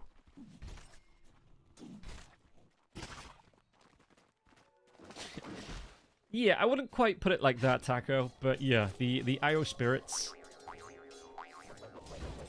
they do hurt. They really do hurt when they connect here, so you can see that, again, they're trying to take advantage of this. Divide going to be up to level 4 now as well. GH trying to put some, just keep him with Divide, just trying to put some health back in Divide's pocket. There's mid lane noob. What are we looking at here for the Queen of Pain? Nisha taking a little bit of harass. See, IO max it, but when it used to be a useless skill for the harassing lane. Yeah, I think it's the fact that the wisps, or the spirits, never used to refresh right after they exploded. They exploded and that was it. They were done. Sunstrike onto Omar now as well. From the disruption, but he's going to have to turn it around on Shackles. Noob picks up the Sonic Wave. He gets it across 2 heroes as well. Great blink in to find the angle. Nisha's going to get low. A couple more right clicks. Can they get both from this here? And it is going to be GH with the spirits. That was just the heads up play from Noob to be like, okay, if I get the Invoker too, we can get both low. The Sonic Wave was going to reach enough. He didn't just tunnel vision to get the kill out onto Eki. And now he even gets himself an Arcane Rune as well from the river. And while this is going on, Divide, the lane is pushed up towards, close towards his tier 1 tower. So he's not going to be missing out on much here as well in the LC. Oh, they're going to maybe a little bit too deep here for Omar. Spotted by the ward though. Nisha was able to get the kill out. Noob with the Arcane Rune though. Does he just want to put the pressure on? I mean, he's going to have these blinks. He's going to have the screams out onto Nisha. So Nisha does have to be fairly careful about how far forward he comes, because he's going to lose his life fairly quickly. And a lot of other fur things. GH once again. Balance Strike's going to connect out onto Divine now as well. The Spirit's going to be able to connect onto Mickey. And we are looking at the Wisdom Shrine timing here, so maybe there's no reload kick coming out for the IO, but he does have a TP here if you want to try and maybe fight around this bottom Wisdom Shrine. GH picks his up. Yeah, they're going to go for this one. The Monkey King comes through the Twin Gate as well. Does he just go all the way back here? Disruption comes through. Omar, Tofu, Eki, Ace all down here though. Omar, there is going to be the connected field. There's going to be Sunstruck up now as well onto the Shadow Shaman. The Shadow Shaman just has to wait for the invulnerability to wear off, and Eki will get the credit for the kill. The backlines though. Rinty takes down the Monkey King. Mickey will fall. Rinty trying to play around, but he's going to get the rotation coming through from Noob as well. Eki's going to get low. Does he get the kill off? No, Rinty, and again, regen coming through here. Tofu, no way away from this one. He's going to be trapped on the cliff face. The Aeon Pulse, not enough to keep him alive, and Ace has to back himself away. While that's going on, you've got a free LC finding the farm, looking towards getting that duel out here, and Noob, the TP back to the mid lane too. Doesn't lose too much damage onto this tier 1 tower. Great rotation for the Queen of Pain. Nisha. How's his farm looking? Let's flick it over to the net worth-wise. 300 gold behind. Going to be able to find himself an AD rune. Okay, that is actually quite nice for the Invoker. It's going to be the Meteor Hammer build coming up for the Invoker here too for Nisha.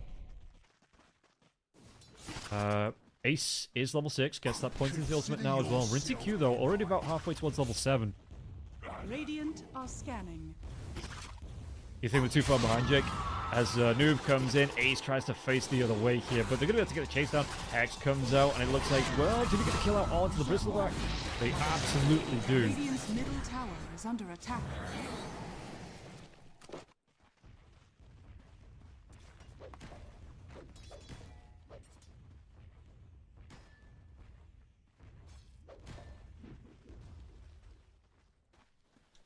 Davai. It's going to be the Crimson Guard. So not the Consecrated Wraps coming out for Davai.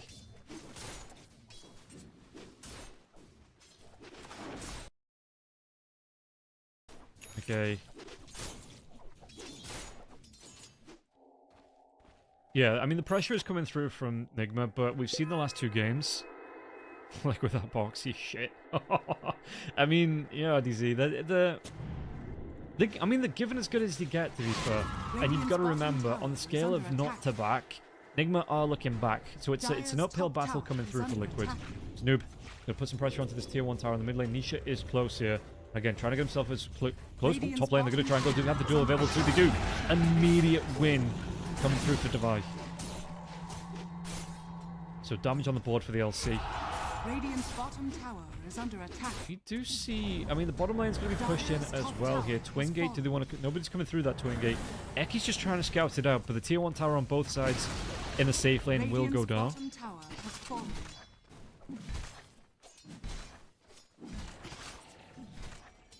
Well, they're only back for now, Ultimate. They might not win this match, which means they're not back. But for now, it's looking like they're back. Is under attack. But that can swing at the drop of a hat. This will do nicely. Eki's good, but Boxy's built different. Yeah. Like, I really do think. I mean, I've seen Eki play for a while now. I really do think he's a good player, but it does sometimes come down. I know people say, "Oh, one standing doesn't really make a difference," but it can make a difference to the team. You know, the way they want to play it, the approach, the draft as well. So Davai gonna go for that dive. He's gonna have the duel up here and now as well. He's gonna be able to get it out onto the Shadow Demon as well. But it's gonna be the glimpse coming back. So did he get it kill anyway? It's gonna be the death of the Shadow Demon, but not a duel victory here. Noob is gonna get low. There's gonna be definite blast coming through onto Noob. Noob will still be able to live through this though. We've got the last hit onto the tier 1 tower. Noob got it. So Noob, before he dives in, he takes down this tower. Sunstrike comes out. Nobody walks into it. And you can see the scribbles on the map here as well. No duel for 36 seconds. But they want to go into the Monkey King. The Monkey King is out of the safe zone. And while this is going on, you've got the PA that's just fighting the farm. There's going to be the Battle Fury coming through here for the Phantom Assassin too. What's Monkey King going to go for? Is it the Deso? Anything on his courier? Radiant are scanning. No. Okay.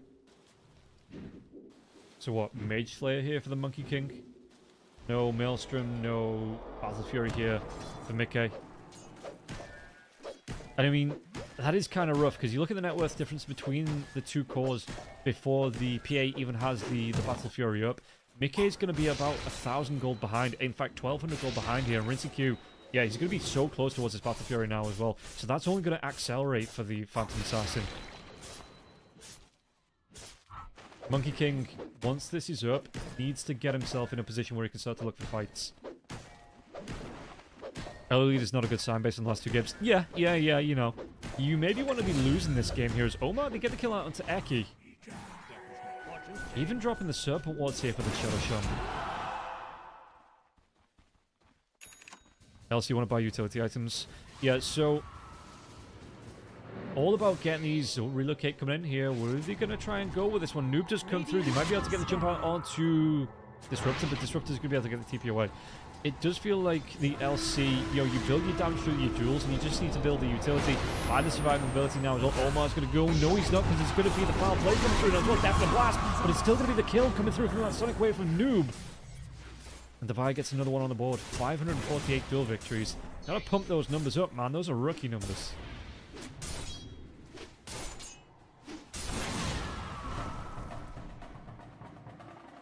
Zoma. I imagine it is going to be the Blink first item for the Shadow Shaman. Tornado will connect now as well. Nisha, do you want to go? The Ice Wall is down, but the Hex comes out from Omar. Omar going to hold this nerve a little bit longer. Sunstrike will be here to connect though. Nisha picks up a kill up against Omar mid lane. What are we looking at? Noob. Maybe trying to go into the Monkey King here. The Monkey King is going to show. Balance Strike connects onto Noob, and Noob just blinks himself away to safety. Yeah, not quite sure where everybody else is. How's the Bristleback doing as well? Ace. Double braces. Gonna be into the Sanjin Yasha here for the Bristleback. I assume this is gonna be a Lotus. Yeah, well, a little bit later on. It is still... Yeah, so the Lotus coming through just to try and deal with these duels for Ace.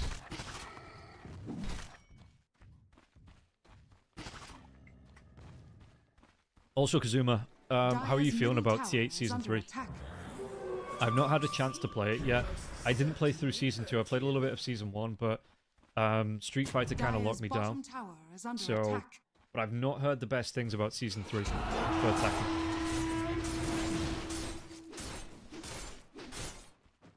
Nigma winner Tier 2 tour. I mean, you've got to look at the teams that they're coming through as well. If Nigma win this... Noob, going to be able to get another kill to Eki. Yeah, if Nigma win this, they've come through Spirit.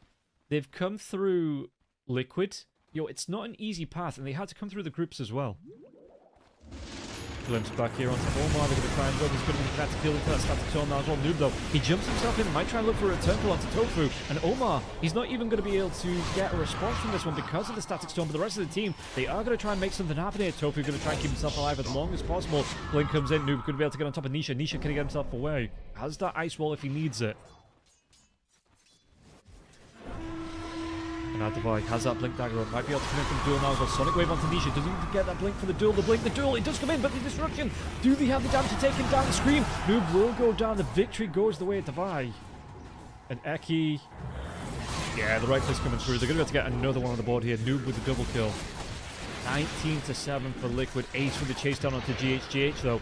Does he have something to tether to? He's going to have the creep wave. He's going to have, well, Noob coming back in to back him up. But GH will still go down here. Ace, what can he do? He's taking a hold of the damage, but Divide's going to be careful as well. The Wukong's command comes out. Divide and Noob walk themselves away here. Ace can't get in range of the shackles, so he's going to shackle up the Monkey King instead. So Serpent Ward's doing damage to chase out. Ace is going to be able to get himself alive, but Rincy Q comes in. Battle Fury complete, going towards his BKB. And Liquid, they're starting to crumble.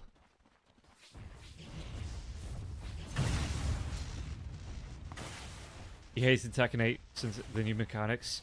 Yeah, I've seen a lot of people saying that they just want to... So, that was my big thing, that one of my friends is a big Tekken player, and he says they've completely ruined Tekken. Because Tekken used to be... even in Tekken 7, it's a very defensive game. And Tekken 8, they've just come out and put like a load of tracking moves, so you track side steps. Like, it's all about mix-ups now as well. So trying to make it look better to watch, but the game itself, it just feels worse to play heroes. They get drive back Omar, trying to get himself away from that, but he's going to be driven back into the middle of 4 heroes, even with the foul play, will be taken down. Omar plays LC. Yeah, Omar probably does play LC. If the hero builds like this. Because your damages are going to come from your duels. So you do just build up this utility. He did go for the Blink Dagger before the Crimson Guard too.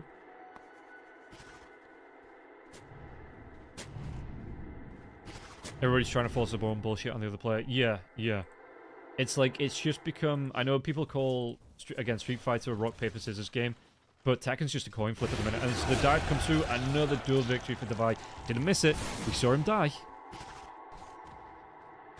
There's Legion's... Press the attack. It's a strong dispel. Cannot be dispelled, no. So you can only BKB this off. Dire's middle tower is under attack. Rincy Q going to continue from now as well. Is close if anything breaks out near LC. There's Noob. Queen of Pain, I mean, again, second in terms of net worth. 6-0 and 7 here for the Queen of Pain. Just going to be able to get the blink away. Just have his teammates behind him here. We are looking for, again, another initiation come through. It looks like for LC. But Eki, Mickey, Tofu, all near Ace. So if this jump comes through, he might be able to get some reverse. Never mind, they're going to be able to get the Sonic Wave. A quick blow onto Eki. Tofu goes down now too. Omar needs to get himself away from the Wukong's command. But you do have 3 heroes here. So it's actually going to be Mickey that has to get himself away from the Wukong's. He's playing on the back line. This is a Kuro patch. The back, that's it. I'm buying into the hype. Nigma are back.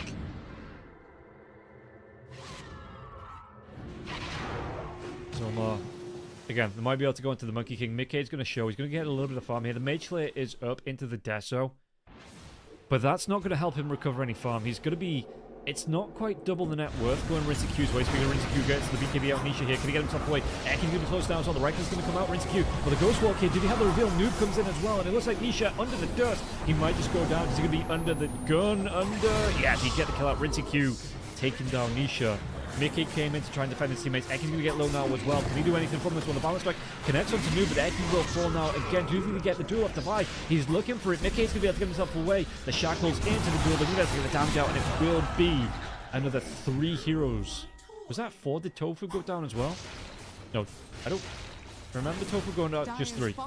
But again, a really great fight for the side of Enigma once again. Dire's bottom tower has fallen. Carry net worth difference is about half of the total net worth difference here. Yeah, it is now, again, nearly double the net worth difference between the Monkey King and Rincy Q. 6,000 gold. You're looking BKB plus 1 small item.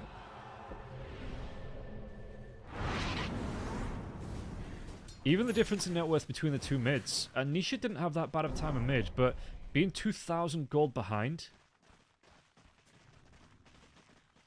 In fact, just to show how bad it is, the IO is closer to the Monkey King than the Monkey King is to the next highest hero. Radiant are scanning. So it ain't great, mate. It ain't great, mate, at all for the side of Liquid. Kind of weird that LC wasn't picked more one Bristol. Yeah, I think... I mean, I've not been seeing any of the teams do this. It's just been Nigma that are picking up the LC. Because the LC, I still don't think she's in a great place. Sunstrike comes through. They're going to be able to check out the Roche pit now. But I don't know if there's going to be anything that Liquid could do. Yeah, so LC is very, very niche. It feels like the term of lineup. But when you do get her going like this, oh boy, does she get going.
for Nigma to throw. Nigma got this now. Radiant's bottom tower is under attack. There's Rinse-Q coming into the base. I mean, they don't even need to go over to... I mean, Roshan's not respawned just yet, so they're not even going to be prioritizing the Aegis.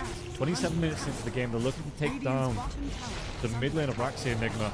Rinse-Q gets low. Did you want to try and dive? He has his teammates to back him up, though. He's going to be able to use the Phantom Strike to get himself away to the buy.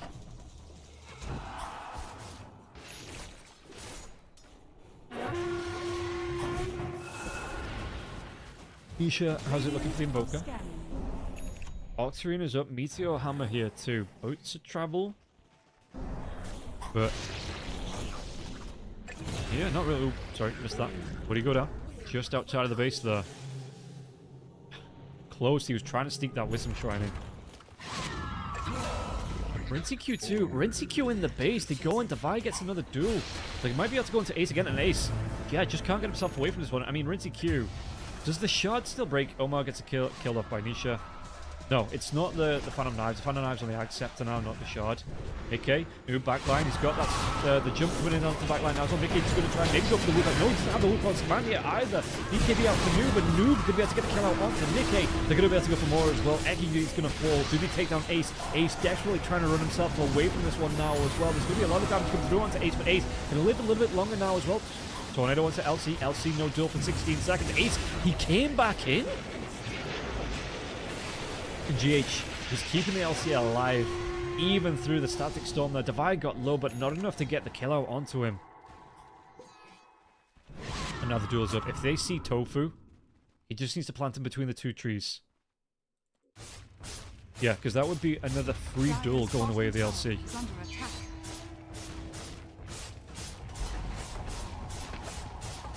Rinse-Q. Gonna be able to rinse through these buildings. I've already made that joke. That's poor form from me.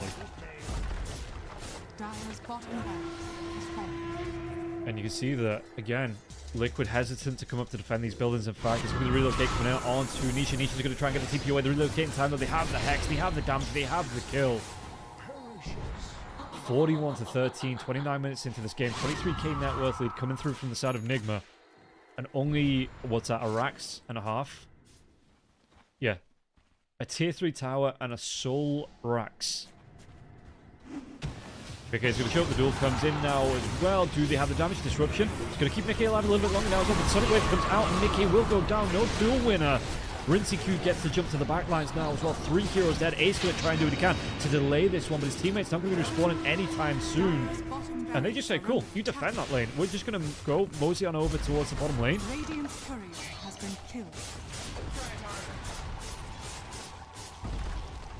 Dire's bottom barracks. Was Boxy. JPZ, he's taking a break for April, so it's going to be Eki that, at least I think it's going to be Eki that stands in for Wallachia too.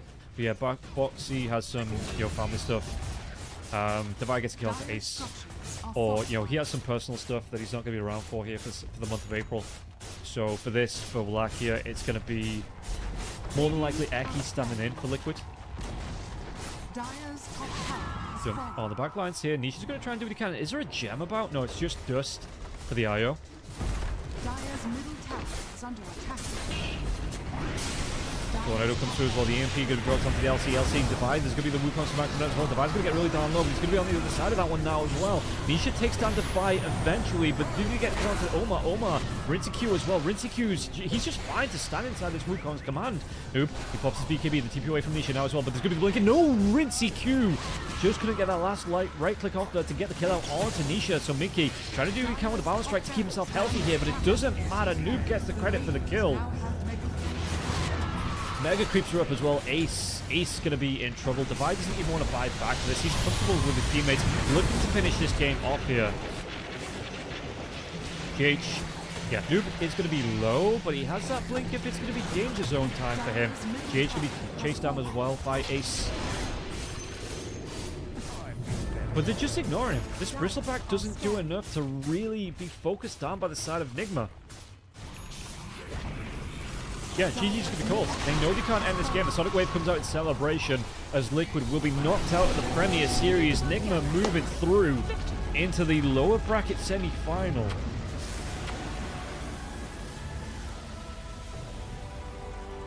And do we whisper it? Do we dare say the words? Enigma are back. As they take down Liquid. Too late. I've put it out into the universe. What are you going to do about it? It's out there now. So I think we're going to be starting this series as soon as possible. The timer did have it starting at 12, so we are way behind schedule, even though this one started at 10, so it should have been starting at 1. I say we, as if I have any control over it. So yeah, I think this next series is going to start up ASAP. So if you want to stick around, it's going to be Gamer Legion coming up against Liga in the other side of the bracket here for the lower bracket quarterfinals. I'm going to take a quick break. I'm going to go make myself a butty, because I'm starving. I'll put the music back on. We'll wait for the game to start up and get into it as soon as it goes live. But if you were just here for Liquid versus Enigma, thank you very much for tuning in. Again, I'm going to be doing this next series, so if you want more Pro Dota, it is going to be here. Yeah, the series has already started, so in about 15 minutes' time, we are going to have this next series underway. And I'll see you all in a few minutes.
for that slaughter.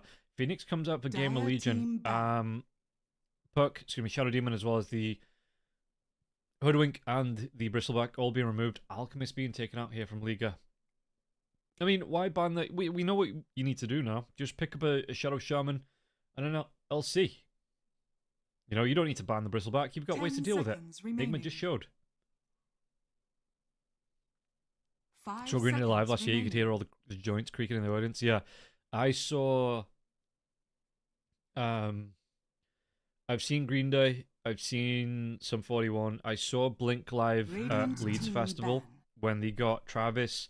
They strapped him in to the drum kit, and they started off with a drum solo for Travis. He's just going, and it's, you know, while the drum kit's doing like 180s, it's spinning around, it's going over itself. It's just like on like a gyro.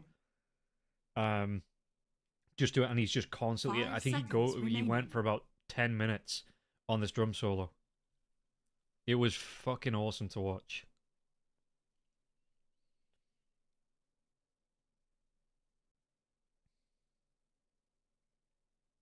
Because it was like,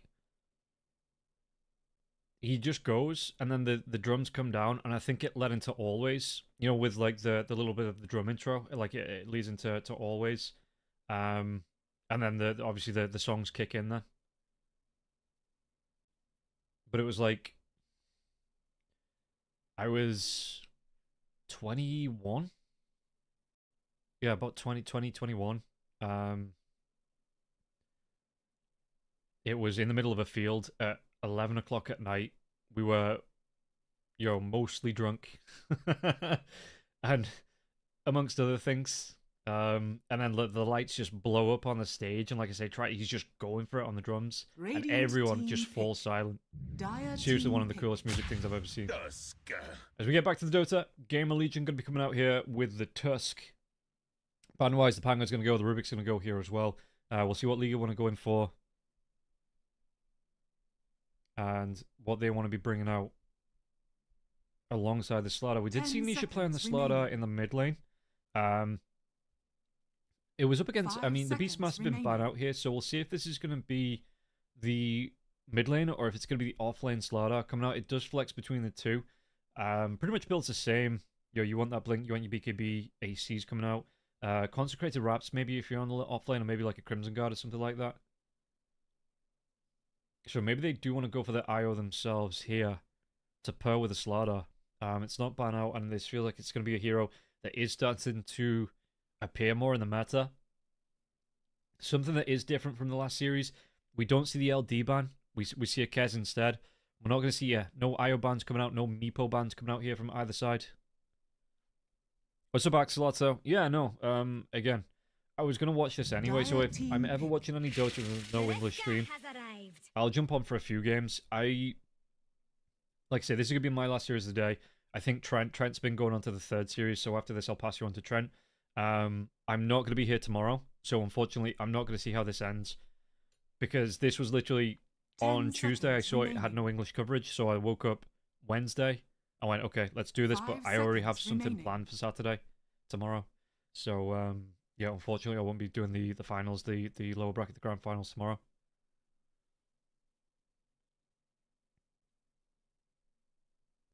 So, yeah, we'll see.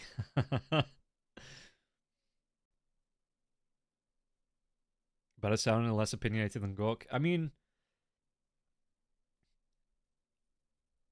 I will take the better sounding, you know. That is a compliment, but I think Gork, he's allowed... He does, you know, he has the skill behind it. He's not quite a pro, but, you know, he has that level of experience at the high level with games, so he gets to... I mean, I'm not opinionated because I'm playing at 2K. Like, my MMR is like 2K. Highest I've ever been was like 3.5 before they did the thing where they merged the party MMR and the solo MMR. And then, like, that just dropped me right down because my party MMR was like 900 because we used to get in and mess around on party ranks. So I'm never, like, I'm never... That's why I have analysts, you know. It's nice to have, like, Hurry or Otomo, Kips or Bowie. And everyone else I've done, you know, that's worked alongside me as an analyst, but, 10 seconds yeah, for them to tell me when I'm being stupid and not making sense, and they can go, no, actually, this is how it's going to go. 5 seconds remaining. So, Gamer Legion, they do get that mortar out here as well. So that's going to be the two supports with the Phoenix and the Tusk. Looking at like that core mortar. Interesting, they're going to pick the mortar into the Pugna though. And the Dark Willow.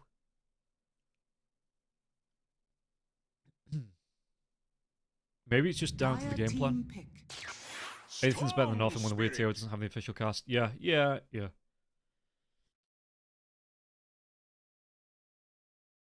Excuse me. Yeah, like I say, they've done this Premier Series. I think it's been under different names, but they've done this about 2 or 3 times now. And yeah, they're not bothered about English coverage. 5 seconds remaining. So Liga. Oh, are they gonna pick? Because Pugna, Dark Willow. So Slaughter, we'll see if this is still gonna be flex if they pick up their carry now. Yeah. Gamer Legion. Ember Spirit. Okay, so Slaughter in the offlane, Ember Spirit in the mid, but Gamer Legion coming through Team Spirit. And then Nigma coming through. That's what people, you've got to look at the strength of the teams that the teams are playing. So Nigma being able to get the wins on not only Spirit but Liquid too. Even if they were a little bit dodgy on the wins, especially in that last series, it's still impressive what Nigma are putting out. Interested to see how they're going to do. Are Nigma at Wallachia? Or did they fall short? Dire team ban.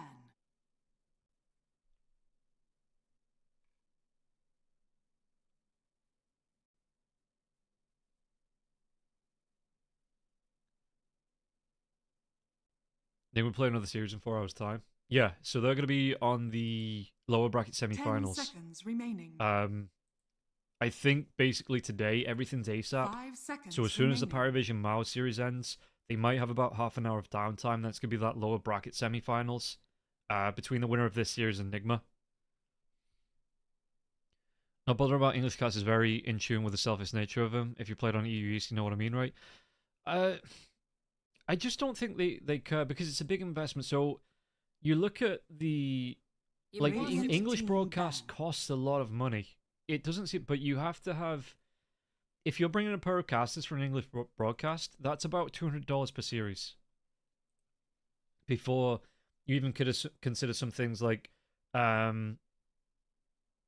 separate producer, separate observer 10 seconds remaining. that you'd have to pay as well for the English broadcast. 5 seconds remaining. And it's not guaranteed that you get a market. Because you look at Fisher. Fisher took ages. When Fisher first started doing Dota events, it was me, Hurry, Atomo, and I think it was Bowie as well.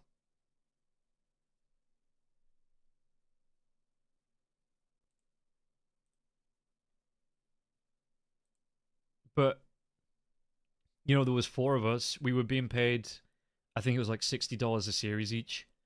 10 seconds remaining. And basically Fisher were getting, very genuinely, they were getting like 300, 400 viewers. They were getting as many viewers as I'm getting now. So it took a while to build up because you have to build up the event name.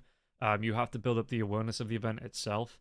So that is something that, it's a big investment. It can cost you, you can be looking like 20 grand down before you even start to get eyes on. After like 3 or 4 events. So Premier Series, they're adapted, they're already established in the Russian scene, and they're not really fussed. BetBoom, obviously being a Russian company as well, that do the backing for the Premier Series, they're just happy to have a Russian cast, because that's their audience. As while I was going on that rant, we see the Dawnbreaker, the Enigma being banned out here, as well as the Ursa and the Lifestealer. One more hero to go. Looking at the offlane, potentially, I'd say Underlord. If I'm looking at this draft, you want to be stopping Underlord or Mars. Coming out here for Gamer Legion. Yeah, so basically, unless you're, how can I put this? Unless you're undercutting talent, which some talent do. Some talent, if they think, oh, I can make a name for myself if I charge less and get your book the event. So undercutting has happened, even in online events. At the minute, a lot of online casters, like, You yeah, now Underlord select Underlord your makes sense, heroes. especially when you're at your Phoenix, but a lot of online casters for online events are going to be charging anywhere between probably about $70 minimum, so like between $70 and $120 per series. And then obviously co-casters are a thing now. It's not like back in the day when I first started off, you just run solo casts for like, and you do 14 hours worth of solo casting. That used to be the thing. So no disrespect to BTS when we started up, because there was no money in casting. Especially online games. When I started casting for BTS, they'd basically say, "Here's your qualifiers. You'll do it on the BTS channel. We'll get you in the lobbies. You'll be 10 casting on the seconds BTS channel. remaining. There's 6 games to be played today, so you're going to be going for about 14 5 hours, seconds and you remaining. get $30 per game. So in a best of 3, if it goes 2-0, you get $60. If it goes to a full best of 3, you get $90 per series. And a lot of the games back then for qual, because you had to qualify for everything, a lot of the games were just 2-0s. So there wasn't a lot of money in it back then. So you get paid as much as a base rate now as I was getting paid for a full, hoping for a full best of 3 back in the day.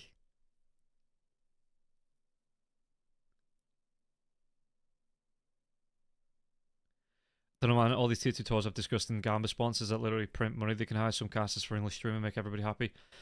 Yeah. It's just costs. Even when you have Gamba sponsors, the margins are still razor thin.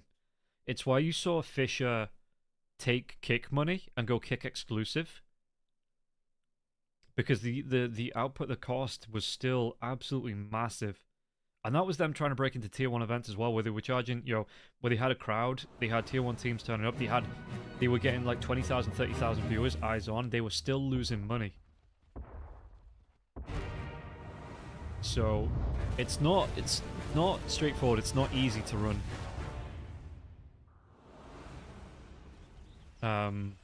Dota events at the minute. Especially because you've got to think it's non-stop Dota at the minute. You go from Wallachia to Dream League to Blast Slam to ESL to... Well, it's not Fisher, there's no Fisher anymore. But you constantly rotate through the big events. I love this part. So you have to come up with something unique to get your viewers, to get eyes on. Because a lot of people are going to get burnt out from Dota. They say, oh, especially because the patch... Dota only patches like once a year at this point. It's...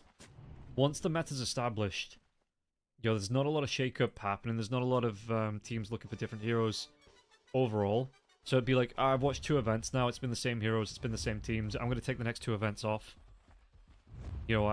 I'm okay for the next 2 events. So yeah, you do need something unique as well to get the viewers to tune in. 30 seconds to battle.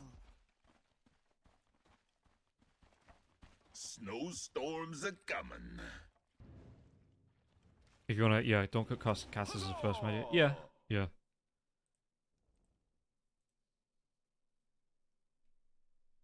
I mean, I say that as a caster. I am biased. Make sure you hire casters, and it would be nice, also, as a bit of bias, if every event wasn't OD Pixel, Cap, maybe Suns fun. But that's just me. I'm just saying, maybe give old Rom Roll a series or so. But I know Wallachia hire B Cop. I think PGL they like B Cop. I know Blast Slam hire Gary as well, so that's really good for Gary, because Gary gets like 3 or 4 events a year now with the Blast Slams. I'm just saying, old Rob's just sitting here doing nothing.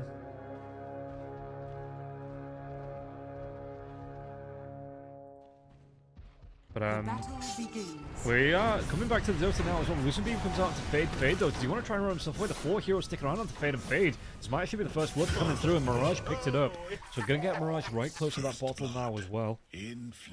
Bounce Runes, was that just a 2 for 2? Okay, one of them hasn't been picked up, so that's going to get the Ember Spirit even closer to the bottle. Yeah, going to be about 30 gold away, 35 gold away from picking this up for the Ember Spirit. It could be really nice up against RCOI in the mid lane. Mirage just being able to put out the damage, take a lot more harass with the bottle early on, and get the bottle charges back. Hopefully GL wins, just see if your countryman Ghost. Yeah. What are the chances on Chinese casts? What do you mean Chinese casts? Like casting the Chinese Dota?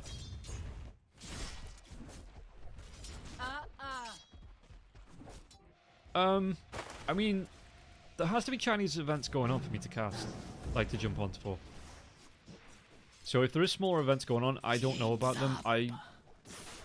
I'd wake up for them. I know there's going to be one in May, and I don't know if they're going to have English casts, so I'm busy on the 2nd, but I think it's from the 1st to the 4th of May.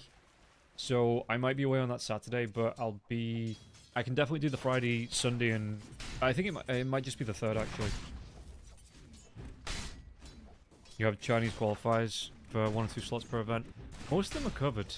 I think it's only the Blast Slam qualifiers that don't come in Chinese qualifiers, and that's really hard to do because you can't watch Chinese games from Dota TV. They're on a different client, and it never works when you try and watch Chinese server-based games on Dota TV. You have to find a clean feed, or you have to find a stream to watch them from. So yeah, it's a little bit more awkward.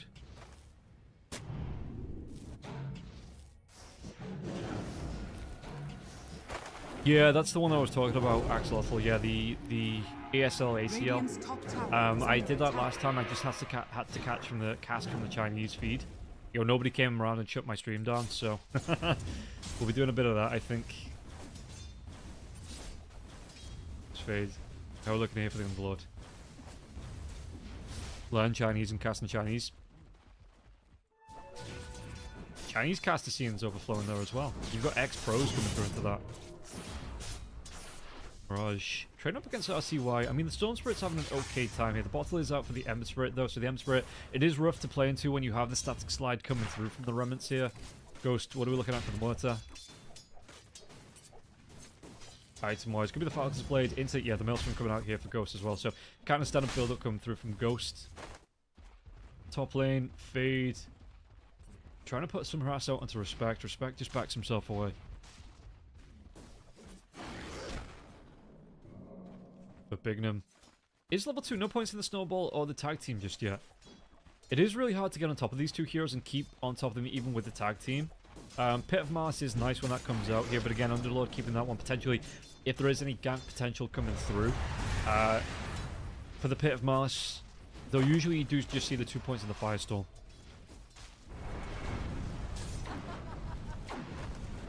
If John's seen learn Chinese, Rob can too. I was actually looking at learning because I'm going to have a lot of downtime on my hands with me not working the qualifiers, the online matches this year. Yeah, learning either Chinese, Japanese, just another language to keep me busy. Like Chinese would obviously help in terms of Dota, but then Japanese would help watching my animes.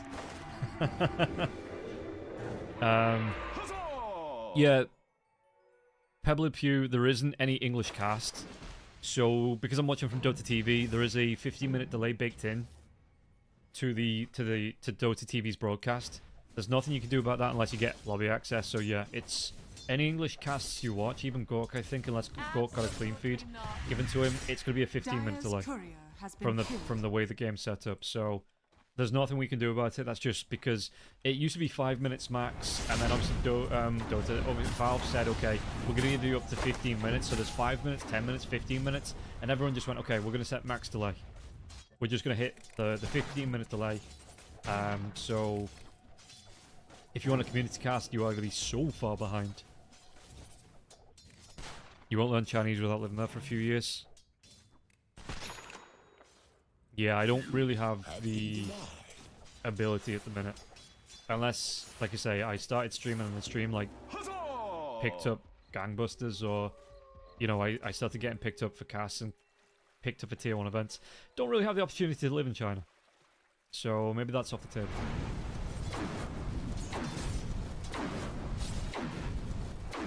Gork tried to cheat with the RU theme. Speed could be able to get the counter corrupted. Damn, dude, they're going to be diving tier 1 towers for this. If you learn Chinese, yeah, that's the thing, right, from the, like, the East Asian languages. There's a lot of crossover between Chinese, Japanese, I think Korean as well. Borrows from Chinese and Japanese as well. At least South Korean does. As mid lane here, Mirage, he's going to get taken down big with the rotation here as well. Yeah, Mirage, not level 6 just yet. Half a level away from that one. So he's going to be taken down. RCY gets the credit for the kill. It'll be level 6 here for the Storm Spirit. Respect does rotate in here against the Storm. Just trying to hold the lane against the Storm Spirit. You'll keep the pressure off this tier 1 tower. Until Mirage comes back into the lane. Yeah, no, I'd rather people ask the question than just be like, oh my god, streamer, why are you 15 minutes behind? You're like, I'm here to answer the questions. I would answer that question 100 times over than somebody going and going, oh my god, this game's already over, why are you still casting it? X team won. And then I'm forced to ban somebody, and RCY now with the shield rune. Gonna be pushed in by Respect as well as Mirage. Soush is here now too. So RCY are gonna have to back himself back behind that tier 1 tower. They might be able to put the pressure onto Corrupted here though because of the rotations coming through. Yeah, Deadshot comes out into the slaughter now as well. There's gonna be the Corn coming through as well as Corrupted Snowball. Corrupted gets a crush off. I think he's still dead. Speed potentially gets the credit for the kill. Ooh, it's gonna be close. The last Fiery Spirit will burn him down though. Korean only borrows from the pronunciation, the writing is different. Okay. Yeah, because I used to watch a show called Running Man. Which is a Korean variety show. So there was a lot of like writing tasks, not a lot, but there was some writing tasks in that, and every time it came up, it was like, you'll kind of figure out the word from the Chinese or the Japanese letters, and I mean, that wasn't the most interesting part of the show, but it was always fun to see that here too. As we see the jump coming on RCY though, he's going to be able to get himself around the Bramble Maze. Yep, just gets the ball landing away to safety. Do I have a daytime job? Not anymore. Was an office worker. Not an office worker anymore, or like working from home, stuff like that. So, basically, Soush, they're going to try and go into him here now as well. There is going to be a lot of damage coming through here, though. RCY is going to be able to drop the Remnant as well. Mirage, can he get himself away? He's got a Remnant to jump himself to Soush. Not going to tick all the way down here. So yeah, I did have a day job. Don't have any more, but I have the money to live off. Not that I want to burn through that, you know, but it is going to allow me to... There's a couple of things I want to do this year. I want to relearn editing. I have my Sony camera that I spent about $1.5 grand on as a webcam for casting, and then, you know, all the TOs are like, yeah, we don't want to use a caster anymore. So I'm gonna learn how to properly use my camera as well. And like I say, probably, I mean, it's a lot, so I'm not going to be doing it all at the same time. Or I am, but I'm going to take one thing first, and then the next thing, and the next thing. So, yeah, I want to relearn to edit. I want to pick up my camera and actually use it as a camera. And I want to start getting out to a few fighting game events, and maybe just making personal vlogs. Like Evo, because Evo is going to be in France. There's going to be a few, like the mix-up in France here as well. I'm going to apply to cast those events as well, because it's open cast, and that's what I like about the fighting game stuff. You kind of build your reel up, and then it's like they just put a call out for casters. So it's a very open scene in terms of casters for the fighting game. So Street Fighter, 2XKO, Marvel Tokon at the end of the year. But yeah, I want to start making some, like, just for myself, make some vlogs.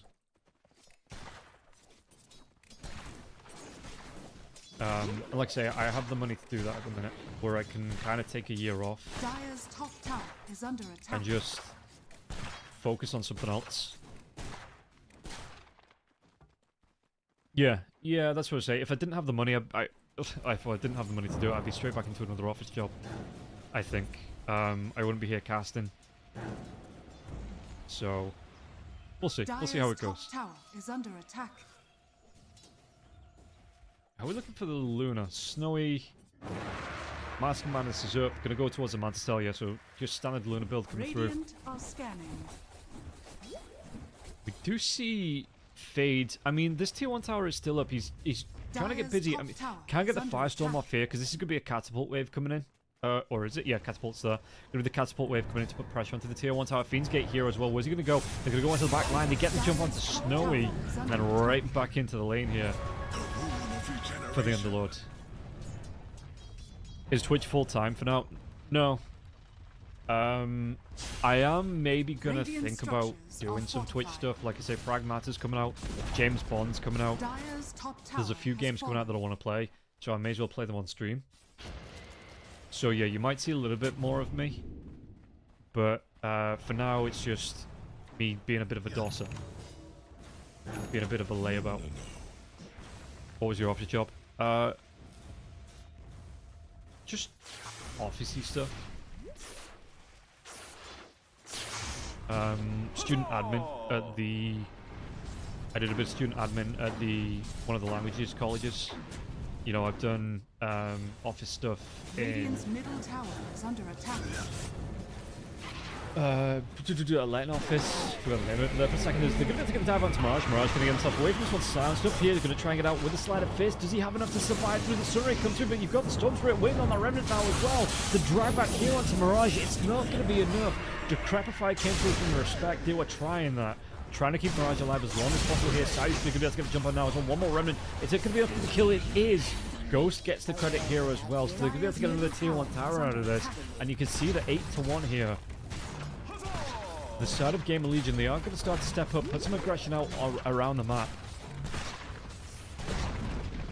Dire's middle tower has fallen. So, Tusk. Radiant's bottom tower is under attack. Once that Blink Dagger, you know, standard build coming through here for him. Dire are scanning. Fade. Taking a look through for the Underlord. Underlord, it is going to be the pipe, it looks like, first. So not the Consecrated Wraps coming out for him. No Ag Scepter coming out for the Underlord early on. Yeah, just wants the protection, I guess. Throw the pipe into the Lotus. Which is... He can always go back for the Ag Scepter a little later on here. It doesn't need to... You know, not all Underlords need to rush right in. We're going to get the Pit of Mars off onto Mirage now. So Mirage with a sleight of fist. And that Remnant's jump away to there as well. So he didn't get caught in the Pit of Mars twice. Yeah, you see the Underlord having a fantastic time here too. Is the Maelstrom up? Maelstrom's up for the Muerta. And Muerta farm-wise having a bit of a better time than the Luna. 4 points of the Bouncing Glaives here as well as the Mask and Madness for the Luna. Trying to get towards that Yasha into the Manta style for Snowy. Speed. He's just going to take a Lucent Beam to the face. You know, just casual Lucent Beam as RCY. They're going to kill onto Respect here on the top part of the map. Speed does need to be careful. Goes for that Icarus dive away to safety. Because Slardar was rotating. How's Slardar doing here, Corrupted? Trying to get towards that Blink, but net worth-wise, both the Ember Spirit as well as the Slardar not really having a good time in terms of gold. As through the Twin Gate. RCY, what's he looking for? Radiant are scanning. You worked QA for years, took a year off, now can't find a job, AI killed. Yeah. That's kind of the thing that I'm looking at too. It's like... There's probably always going to be office work for me to jump into, but if I want to get into photography and video editing, especially video editing, how much is that is going to be taken up by AI? You know, so I picked the perfect time to try and do something unique and fun. I think photography is always going to be useful if you can get your name out in the foot through the door. Like, you can always do things like wedding photography. You can always do, like, corporate photography too. Especially if you get a drone. If you get even just a handheld drone that's got a good camera on it. And do stuff like flybys. If you do, I forget what it's called. It's not skirmishing. But, you do... Fuck, I forgot the name of it.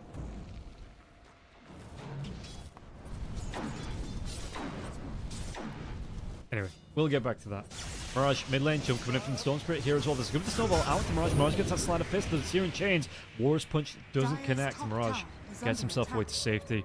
Goes to such a huge upgrade from Shadow Yamson. Jump coming in here. They're going to have to get on top of Snowy. I see why. Do they have the damage to take him down with that Pit of Mars? They absolutely do. Firestorm coming through as well, and it looks like he wants to go back through the Fiend's Gate here on the Underlord to carry on putting pressure out into the top lane. Pushing this lane out here, and Respect got to be careful as well. You have Underlord from one side, you have the Storm Spirit from the other. Respect is going to try and do what he can, but Snowball's going to be coming in as well. Pit of Malice. Firestorm comes out, they don't even need the pit. Bade gets the credit for the kill. Shad struggled. I do like Shad as a player, but I think you need to build the team around Shad and not have Shad adjust to the team. It's kind of like Watson in that respect. So it's one of them. He needs to find 4 players that kind of fit his playstyle. You're going to be able to get a fear from the dead shot onto Mirage. Mirage, though. Ooh, the remnant to safety here. Curse Crown comes out. Going to be able to get the stun onto the Tusk, but the big dive coming in from the Storm Spirit now as well. Sayush is just dead. 12-1 coming through for Game of Legion. Everyone's saying Enigma kicking Ghost, but yeah.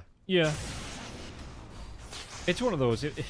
It comes down to the player matchups as well as the player quality, right? So if they don't feel he's a good fit, and I think Ghost is I was gonna say evolved as if he's like a Pokemon. I think he's grown as a player, Ghost, as well since playing on Enigma. He left. Okay. Yeah, that makes things a little bit different. Maybe he just didn't fit in with the team. The team mentality. Haste. Snowy. He's fairly far forward here. Gotta be careful, speed. We might see the Supernova coming out now as well. There is going to be a pit of marching out into the Snowball. And they're going to be right on top of Snowy as well. Sunray going to be used by speed. He doesn't have that Supernova out just yet. He might try and go for it, but he's keeping staying alive for a little bit longer now. Mirage on the back lines. With the Vortex drop back in onto Snowy. Snowy can get up some point for this one. RCY with not a lot of mana left here. Mirage. Supernova does come out now, but everybody's going to be able to back themselves away from it. Mirage gets low. Corrupted gets low as well. The Slider Fist comes out. Mirage will still go down here. Ghost gets the credit for the kill. Just looking Corrupted, trying to run himself away for the TP out as well. The Sunray out onto the Dark Willow. The Dark Willow, the dead shot. Speed still gets the kill. Do they have a creep wave to push this tier 2 tower in? Excuse me. It is a little bit further away than they would have liked.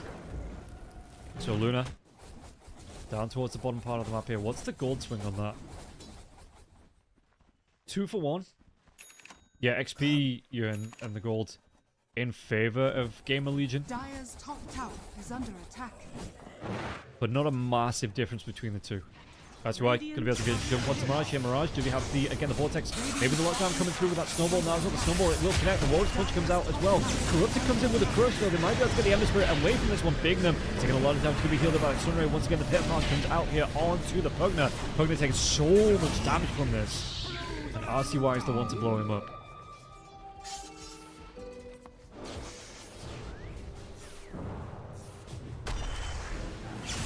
So what can you do from here? Corrupted has to back himself away. There's RCY speed. Just, again, I like this from the side of Game of Legion as well. They're playing it, they're not over-committing to fights. They're getting people in, they're trying to fight it out, but not fully over-committing. And it's working out for them. Liga really can't get anything going at the minute. Luna's still trying to build in towards... Well, the Manta Style's out, so it's going to be the Dragonlance coming out from Luna now. But again, you look at this as well. The dive here, Luna, he popped that Mask of Madness. He might try and go for more here. In fact, it's going to be Corrupted, jumping into the Pit of Mars, though they're going to be able to turn around onto the Slaughter. The Slaughter, they do get the kill out onto Bignum first. Sayush will fall. The Eclipse comes out as well. Corrupted, trying to get himself away. Will be chased down by Ghost. And you can see that the Luna, again, just has to leave. Mirage wasn't there in time to have an impact. Wonder how the Gunnar Yamsun copy stack will do. Yeah. I didn't even know they had a stack up. Did I know? I think, no, I did know they had a stack up. Dire's middle tower. Talked about it yesterday. Yeah, again, I think Gunnar's a really good player. Yamsun and Coffee should be doing work as well. Coffee's one of those players, though, that he's either boom or bust. There's like no middle ground for him. He's either having the worst game he's ever had or the best game he's ever had.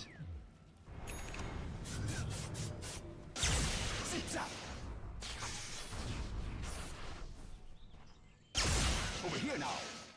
Look at the Storm. Has he died yet? 706, 11 of these galvanized stacks as well. So yeah, the Storm Spirit hasn't gone down just yet. this war going to see the Tormentor being started, but I don't think they're going to be able to contest this on the side of Liga. Speed, be careful. Speed. Okay, he's going to be fine. He even gets a shot to that there as well. So that's the Sunray from the Supernova. This is going to be really nice for the fights because you can see that Speed, the last couple of fights, he's been choosing between getting the Sunray out to try and keep his teammates alive and getting that Supernova off, to try and get the big impact, get the burn damage coming through, get the stuns. So this is going to be really nice. The Sunray into the Supernova. It doesn't even need to stop healing his teammates from this as well.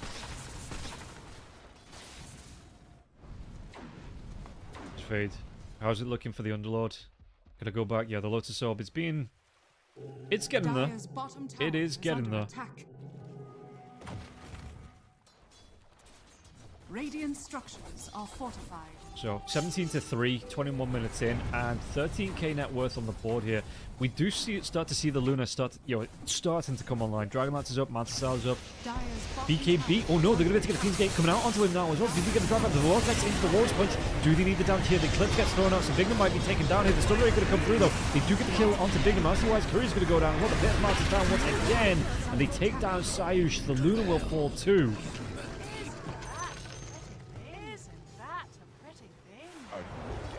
And this is, again, they do get both supports here for the side of Liga. But Gamer Legion, in fact, they're going to be able to get a third out of this one as well. There is going to be the Decrepify out, the Life Drain coming through. The Vortex going to be used here, though, with a Firestorm. In respect, he just tried to buy time, but won't be able to get out alive. Gunner in the off lane. Didn't he used to be an off laner? Was he an off lane that swapped to mid lane, or was he a mid lane that swapped to off lane? Oh, jump comes in. RCY from under the nose of the Ember Spirit snatches the AD rune too. Can always mid swap to off lane. Right, yeah. I knew it was one of the two. No Streamer Curse, Monster. We're 15 minutes behind. Anything I say or do cannot affect how this game comes out. For once, this is not my fault. Dire's bottom tower has fallen. Dire's middle tower is under attack. So, Speed. Gonna be able to take this outpost away from the side of Liga. It's pre-watched, yeah. It's a lightly used stream. So I wouldn't be surprised if the Underlord goes back for the Ags now. I mean, the BKB might be nice as well, but the Underlord Ags is just such a great item to have. Although they're really not struggling actually for crowd control and lockdown. Dire's middle tower has fallen. Was mid swapped to off, wants to go back to mid, but because copy. Yeah, that makes sense. I mean, from what I remember, he wasn't a bad offlaner. And it depends how serious he is about the team as well. I mean, of course, the players, the pro players are going to be serious about it, but Gunnar always has talent work to drop back on. I think he's really great to listen to when he's on the desk. Again, it's one of those that it mixes it up a little bit. It's not the same voice over and over and over. I think Gunnar's great at just refreshing the panel. Dire's top tower has fallen. Very eloquent with the way he speaks as well. It's not just a lot of, oh yeah, I like this, I like that, he really knows how to go into detail about why he likes a certain lineup, what he likes about the team, what he doesn't like about particular lineups. Which you'd expect a pro player to be able to do. RCY going to be able to get the kill onto Corrupted here. Just watching Sayush. He is going to be able to get the TP away though. So, respect coming across against Fade, and Fade is just like, what are you doing here, little skeleton boy? You are way out of position. Decrepify, there's going to be you look at the drain coming out here. Fade are going to be able to go for the right hits once again. The Nether Blast, but Pignum's going to be able to get the Horse Punch in. And Fade was just like, yeah, cool. Stay here. Watch how good that goes for you. Current CC and Seer, your favorite pros turn talent. Yeah, I like that Insania's popping up from time to time. I know he doesn't want to travel as much Insania, but being able to travel to the Dream Leagues, even if it's just for half the Dream League, it's great to listen to Insania too. You like Insania, but he feels he's often scared to say what he thinks. I think that comes with time. It's one of those things that you have to learn. people think that you can just pick up a mic and you're a caster, you know. But there's a lot that, I mean, not for me. I do just pick up a mic. I don't even pick it up, yo. I have my mic on my arm, I start my stream, and I'm a caster. But I think there's a lot that goes into being an analyst, especially on the panel, because you want to get your ideas across without stepping on anyone's toes. You want to have a discussion around it, but you know you're limited on time on the panel too, because you have at best 10 minutes while the draft's going on. So it might be you have an idea about a certain hero. That hero's the last pick of the draft, and you have like 2 minutes before the game's going to start, and you need to get that idea across. Dire are scanning. So I think it is a learned skill that you need to figure out how to be concise around your ideas. And just having a discussion in general. Yeah, sometimes, you know, it does take a little bit, you know, a few times for people to be comfortable having a conversation about the game. If they've never, like, even if they've done it informally, it's a little bit different doing it in front of cameras. Not me. I don't even think. If, you know, whatever comes to mind comes straight out of my mouth.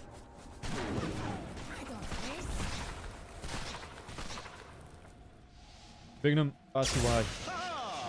Let's see. We might see another jump coming through here. Corrupted, Respect, Irish all going to be revealed on the scope. They're going to try and go on. It's going to be onto the Dark Willow. The Corrupted does get the double push out now as well. A lot of damage for the Snowball. Vortex back as well. You have that Supernova coming through. Can they get from this? The Pit of Mars here onto Respect. Respect, the Sunray burning him down. He's trying to get that health back, but it's just not going to stick. They do take down Bignum. Snowy gets the credit for that kill. But it's going to be 3 on the board, potentially 4 here. Let's see. Mirage has Remnants, has that TP away to safety. Nothing to interrupt. No. We'll be able to get the TP away. So yeah, not the greatest game in the world for the side of Liga. Mirage. He's not shown just yet. He's going to be the Ags coming up in the Lord here too. So yeah, Mirage. Well, the Pit. He's going to be rooted. No follow-up. No, there isn't. There's going to be transferred through as well. Ghost gets the kill. Top tower is under attack.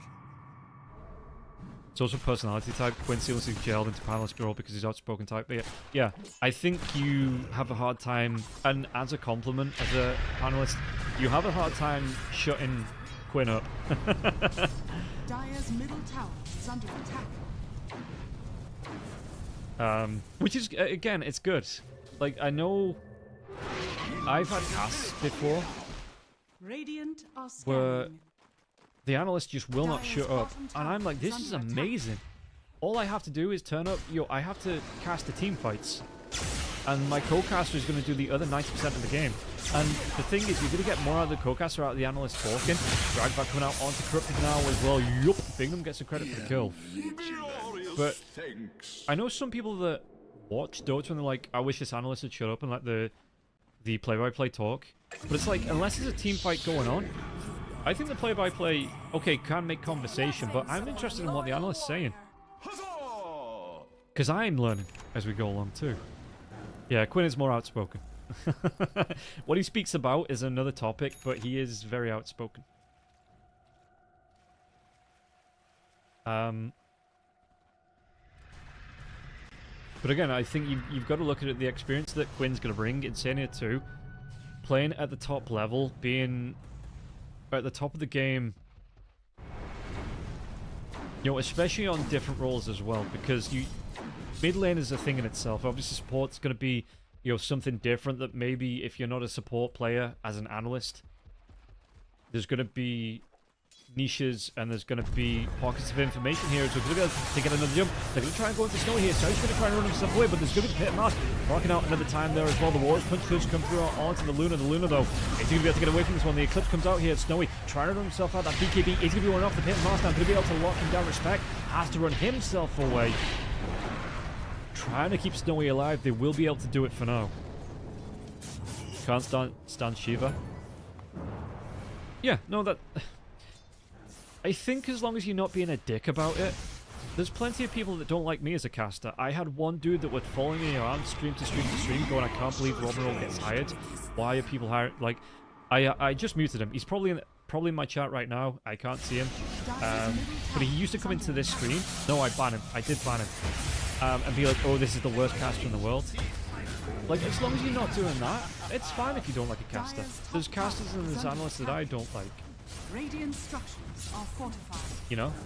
But don't be a dick.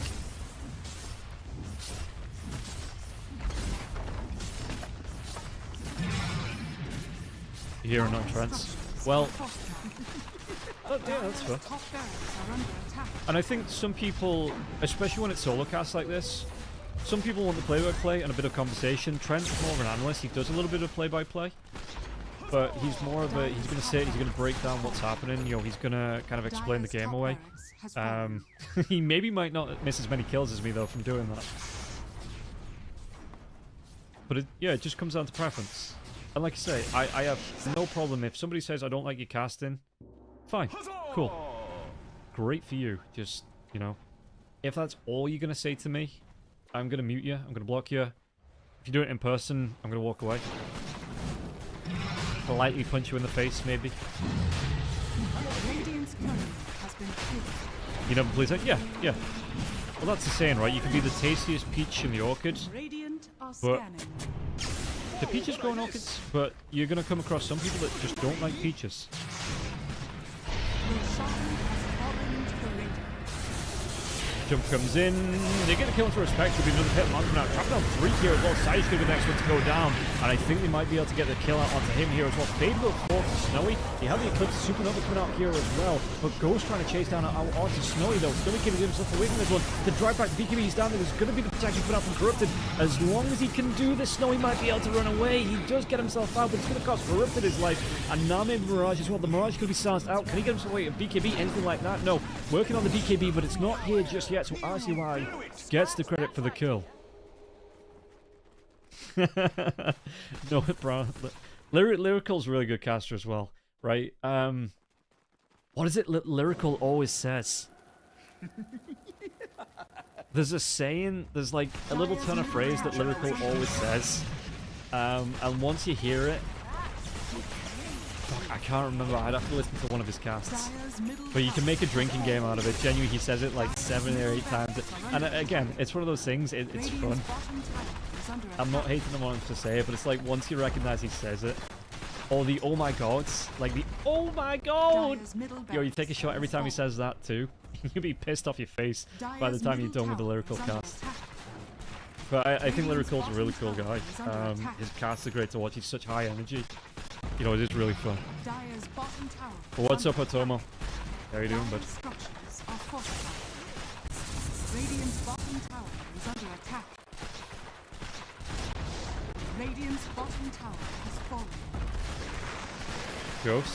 He could make a jump happen here. He does still have this here, just the Satanic up as well from Water. So they're going to look towards getting through these buildings. Snowy on the back lines now too, because the War Sponge coming out onto Corrupted. Corrupted Ghost could be able to counter Size now once that fight starts. Size immediately has to buy himself back into this one. The Pit of Mars come through. They take down Corrupted. Corrupted doesn't have a buyback. Could have been on the sidelines here for 50 seconds here. And, well, the GG's just going to come through. Because, yeah, Luna pops the BKB, even with the Rapier in the backpack. Just had to run away there. And no way that League are going to be able to respond to this one. So it's going to be game number 1, going the way of Game of Legion.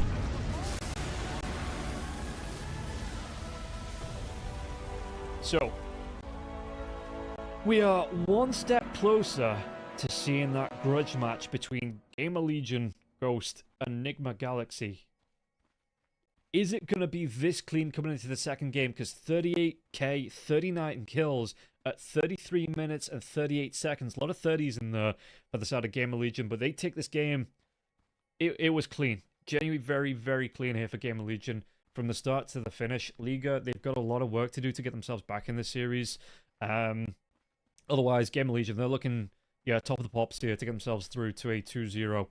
We'll find out how it's going to go. We're going to take a quick break, throw it back to the music, and we will be back when the second game starts. So see you in a few.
team pick. Atomo, don't think I'll ban you. I'll not ban you. Alright? Don't disrespect my music. Radiant team. Anyway. Beastmaster. Yeah, it's not. It's Motley Crue. We still on the talent talk? Yeah, you absolutely do not need to be high MMR. I've done hosting. I've done 10 panel hosting. seconds remaining. I'm fucking useless when it actually comes to Dota knowledge. 5 seconds so remaining. I'm not saying anybody can do it, because you do need to have like a glance, like, level of knowledge. But a lot of the host stuff, that's why you see Shiva, you know, I mean, everybody has a tablet on a panel now. But you look at past drafts, you bring notes, you look at match comparisons. Basically, your job as a host is to bring up the subjects if the analysts are stalling for talk. You know, if there's a lull in the air, that's why you when you jump in for another question, you lead the conversation, but for the most part, you leave it up to your panelists. 5 seconds remaining. Which is what I think she was really good at. I think Dire team ban. because pretty much everybody has a go at hosting at tier 2 talent.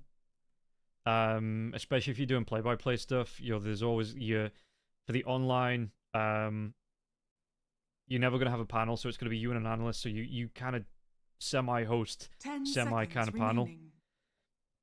And again, it's one of those that you've got to get used to not giving like 30-minute speeches when you're the host. You'll have to let your panelists breathe and talk. So yeah, setting the conversation, but a base level knowledge is important for hosts.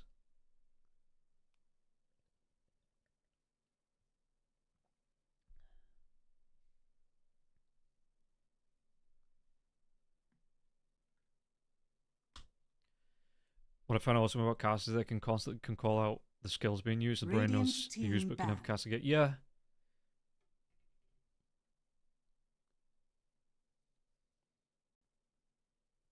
It does get easier the more you do it, Pepe, because Radiant team when I first started off as a caster, I couldn't do it consistently.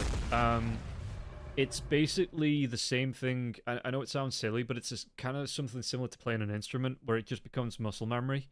Where you've seen it so many times that it's just easy to make that call on what's happening, because it's just you know what I mean? 5 seconds remaining. So when I was practicing play-by-play, when I first started play-by-play, first started practicing play-by-play, I just run through spells. Like, I think Annie did the same thing. She'd have flashcards with a hero and the spells on the back, and she just, you know, like, pick a random hero and name all the spells, and then, you know, flip it over the flashcard to check the spells on the back and, like, what the effect of the spells are. It's a really good way of doing it. It's just... And you get it from watching Dota. If you get it, if you so a lot of people, you know, just watch Dota and they kind of, you know, you watch it, you get entertained. 5 seconds but if you kind of call the fight to yourself, like in your own head, the more you do it, the easier it gets. You've been watching Dota 15 years, almost daily, but never played it. Keep it that way, Jordan. Don't ever click that play button. Stay innocent.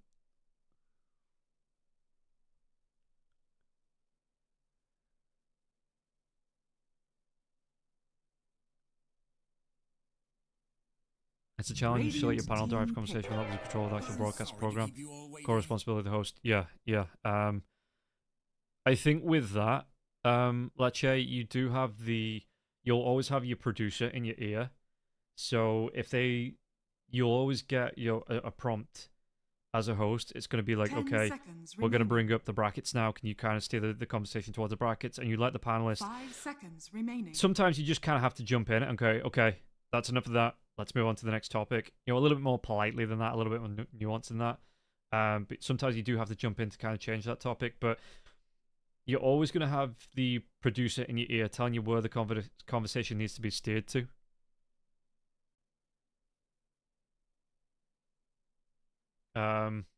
Anyway, we have a draft. So the Beastmaster, the Venomancer, and the Ringmaster coming out for Gamer Legion. Going to be seeing the Hoodwink as well as that perk, Tidehunter, Shadow Demon, and the Bristleback all being removed.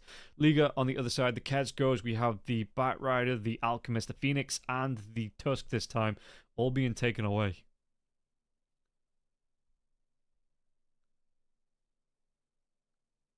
Yeah, just Rob runs his panel with an iron fist. I thought I was fairly relaxed, you know, with you, Bowie, and LeBron. I thought it was good. We had a joke, we had some laughs. I let you talk more than I should have. Radiant team pick. Enchantress. Yeah, it's a shame that we aren't getting more RES lands because it was a really good time, and it was kind of it was so shit as well that the expectation, like I heard someone say, oh yeah, they're gonna try and do like 2 or 3 lands next year, and then it got to like the time that RES started up, and they're like, yeah, actually we're not doing any RES this year, we're just doing the Blast Slam qualifiers. Like fucking hell, dude. Is Bowie still around Dota? I think he does CCT stuff. I haven't spoken to Bowie in a while, to be honest. I know he got busy with his cooking, like, you know, on TikTok. He runs his... Weaver. See, the big thing as well, I kept up with Bowie on Twitter, and Twitter got banned in Brazil, I want to say. That's where Bowie's from. But yeah, Twitter got banned over there, so he was putting up, like, a load of his cooking video, you know, his restaurant stuff. And obviously, Twitter gets banned, so all that goes away, so... I should catch up with... I've not caught up with Bowie in a while.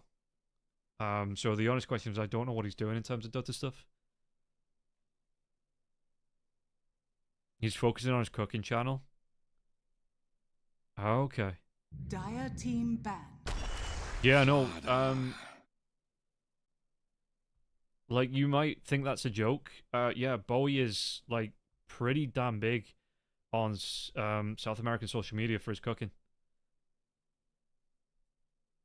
So, the Weaver comes out here for Liga. It's going to be the Slaughter going out for Gamer Legion. Good control. 5 seconds remaining. We didn't see much of it on Corrupted in the last game, but being able to get the blink off, you know, into the crush, especially against the Weaver that wants to get it in and around the fights, but, you know, he wants to be getting that time lapse off. If you can keep him locked down here with the Raw as well as the Slaughter kit, potentially get that kill onto the Weaver as the fight starts, makes it, or even if you don't get the kill onto him, makes it a lot harder for the Weaver to try and navigate into these fights because he's got to be worried about these spells coming out. So Underlord could be the second to last ban. Lone Druid gets taken away by Liga. Yeah, this is, I think people are going to be getting PTSD over this Lone Druid.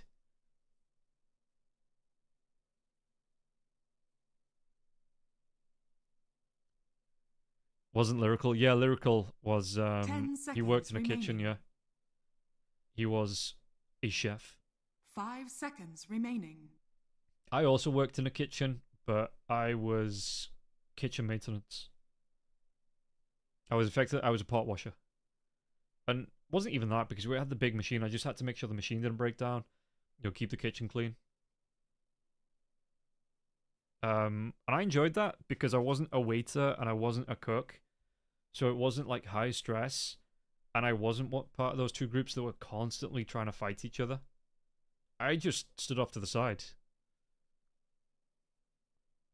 Yeah, kitchen porter, yeah. Kitchen maintenance from an office. No, those are two different jobs there, Lou Funk. The office jobs came after. As the Dawnbreaker going to be the final ban here for Gamer Legion. So offlane wise, yeah. I mean, big offlane's being taken away anyway with the Bristleback, the Tidehunter, Underlord. Dawnbreaker goes out here as well. Liga ban out the Doom. Are they thinking this could potentially be that carry Doom then? So let's see. I'm not really happy with the Venomancer. I've seen 3 or 4 Venomancers between this and the Southeast Asian qualifiers, and the hero just doesn't seem to have an impact past the 20-minute mark. Like, the dots are nice, but it doesn't feel like he's ever finishing off kills. As we see the GL, gonna go for the Templar Assassin here. Liga, what do they want to go for? Could potentially put that Sand King in the off, but more than likely gonna be mid. Up against the Beastmaster. 5 seconds remaining. Nostalgic for Chef walking into the kitchen, absolutely cussing out any customer not ordering box standard shit. Yeah. So we had a set menu. It wasn't like you got to, you know, and they were very, very hesitant about changing the menu too. What anime am I currently watching? I need to catch up with the final season of My Hero Academia. I've got the last part of Fire Force to watch. I've not started any animes in the past couple since the start of this year, actually. So I watched Call of the Night Season 1. I've got Call of the Night Season 2 to watch. I've got JJK Season 3 Part 1 to watch. Fire Force to watch. My Hero to finish. I did start... Is it Gachi... Oh, God. I can never remember the name of that anime. Gachikuta? Yeah, Gachikuta. Which I've got like 3 episodes of that left to watch. I'm really enjoying that.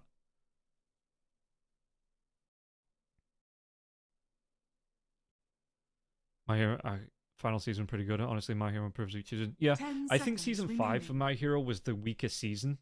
Right before everything starts to fall into place, and it just felt like a filler season. But the rest of My Hero, I genuinely do enjoy watching it. You know, it just kind of went from strength to strength to strength.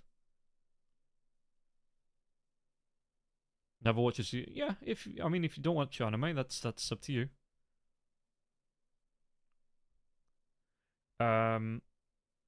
I was watching something called Detective These Days Are Crazy too. Like, there's no so I'm a dub watcher. I know people don't like that, but I like to watch my animes in dubs. I think the dubs these days are really, really good. But Detective These Days Are Crazy doesn't have a dub, but it's still a really fun watch. I'm like 7 episodes into that. It's not the typical. See, I'm a big shonen fan. I like the fights. I like the power levels and stuff.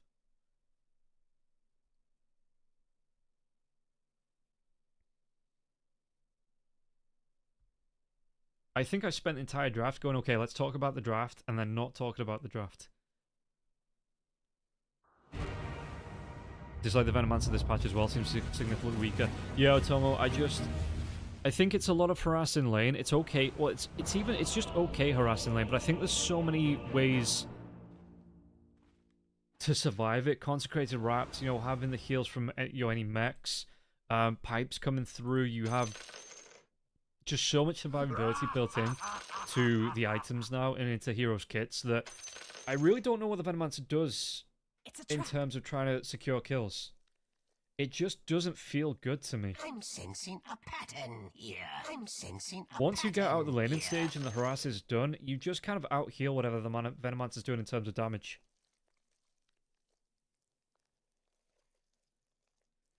All gimmick seems fun with spreading all the debuffs. You don't actually take advantage of it in the match in real team fights. Yeah. Oh yeah, Bignum's just... Everybody's disconnecting. Do we have a remake coming in?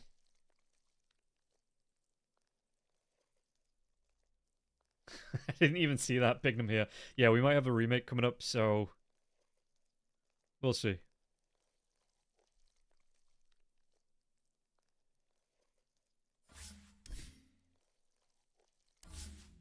Yeah, there's a remake.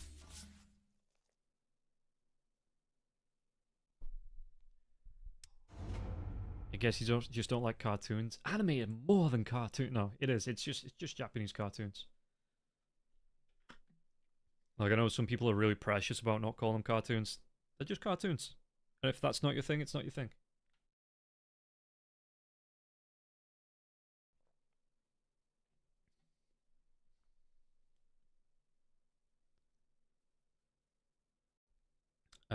So we do have to wait for this to start up. Hopefully not too long before it starts up, because it might have taken them a minute or two to get the lobby up. Obviously everyone quitting out, getting it set up, but we're 15 minutes behind anyway.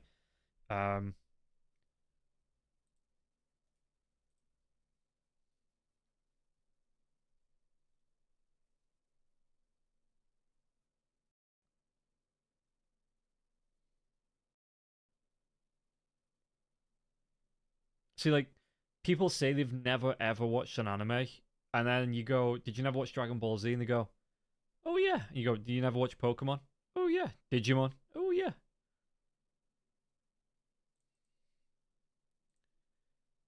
Cowboy Bebop. Templar Assassin. Venomancer. Metabots. Metabots was a fantastic anime. I'm sorry to keep you all waiting. Looney Tunes, yeah. Weaver. Did you never watch the best anime ever, Cory in the House? Enchantress.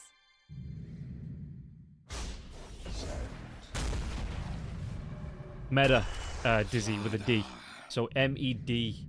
Was it Metabots? It was always pronounced like Metabots. I need to look this up now. Yeah, Metabots with a D.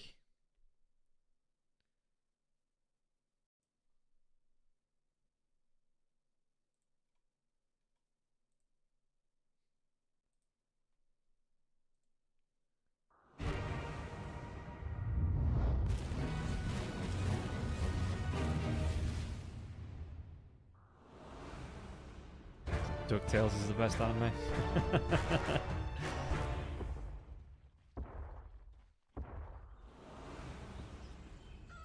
Yeah, Metabots was great. You know what I need to go back and watch? So, like, everyone, obviously always, for probably good reason, kind of, like, loses their shit when I say this. But it was never available in the UK. I never watched Ghost in the Shell.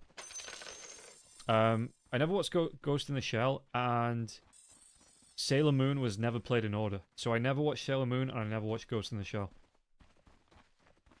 And everyone's like, you have 20 versions of Ghost in the Shell, how have you never seen Ghost in the Shell? It's just like, well, I've just never seen it. Jigs up. Saved by the Bell.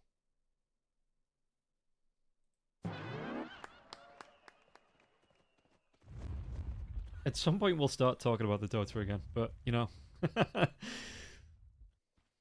Maybe not right away. Snowy, what are we looking at? Sakuchi going to come out 30 here for the seconds Weaver to to start off with. Bignum on the Ringmaster. I don't mind this. But what do you really do up against the Enchantress, up against the Weaver 2?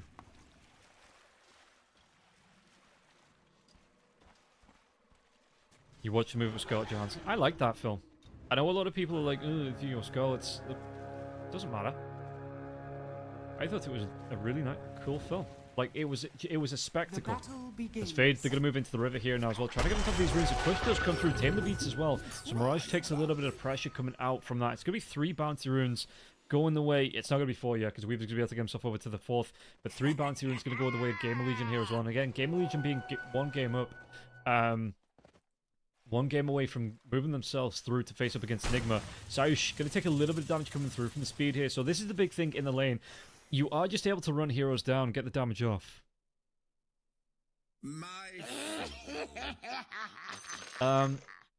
Draft-wise, I know Tomo can tell you if it's not the case.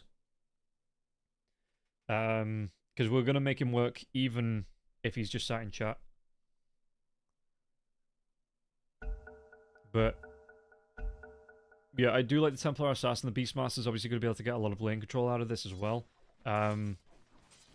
Ghost probably punishes this Mars. I've seen, again, 3 or 4 Mars come out, and they always seem to be pushed off the lane in the first 7 or 8 minutes of the game here, especially because Speed, again, just can focus down the right clicks onto the Mars every time he comes up to farm here. So I don't think it's the best laning, the easiest laning stage here for Liga, but it's not like a complete outdraft. You know, RCY as well as Mirage should just trade off farm here, trade off harass. Once these axes start to come out for the Beastmaster here too. Not quite sure what the Ringmaster and the Venomancer do. Nature attend us. But yeah, you're looking at a TA who you go Blink, Deso, Dragonlance, and then you just start to run heroes down.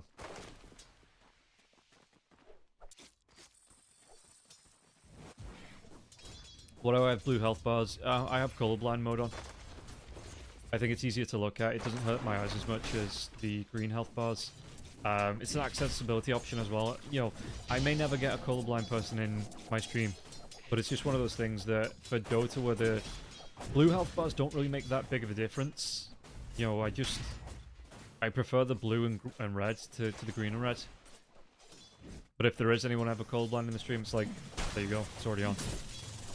I did actually, when I first started like doing my own casts, I did actually get somebody who was cold blind ask me if I would turn it on. I was like, yeah, it makes literally no difference to me. So, yeah, we just stick with cold blind mode.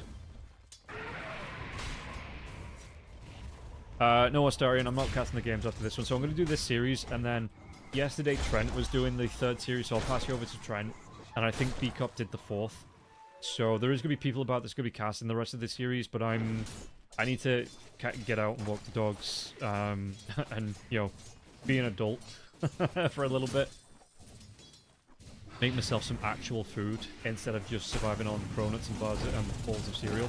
Speed, telekinesis just come through here. Mars has that spear. Is it going to be enough for the gods we need to get the kill out? It might just be here, right? It's going to come through. Speed. Yeah, Corrupted picks up that first blood. And Speed, again, there's no mobility in the hero. There's no escape. There's no stuns. Once you're locked down like that, you're pretty much dead. You can try and trade off the damage like he was trying to do to Sayush, but the damage just wasn't there to try and get the return kill.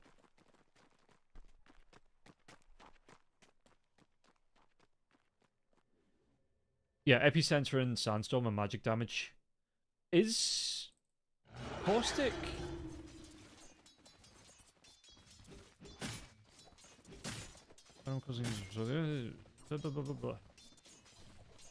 What damage is Caustic? No. Mirage. Just let the dogs out. Yeah. Is that supposed to be the song there?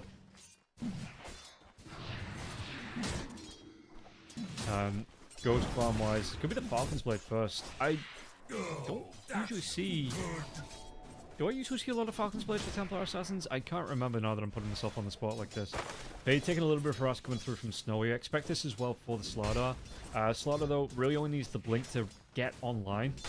Get those crushes off. Same with the Mars really here. Mid lane though, Sand King could be chased all the way back. He looks like the damage coming through with those axes. 3 seconds away. Respect does come in to try and back up Mirage. Yeah, you get the stinger from the Ag Scepter, so yeah, that's all physical damage. Yes, I did check that. I think it was yesterday, Otomo, yeah. Because somebody said about the Sand King being mostly physical damage. I was like, no. But yeah, Stinger, you know, big impact there when the Ag Scepter's up. So you kind of go 50-50. He's a bit of a hybrid hero. Respect. Is he trying to get the stacks up here? Big no, he's farming for himself. Okay, or maybe just trying to clear this camp because Respect did come through and steal the Alpha Wolf from this.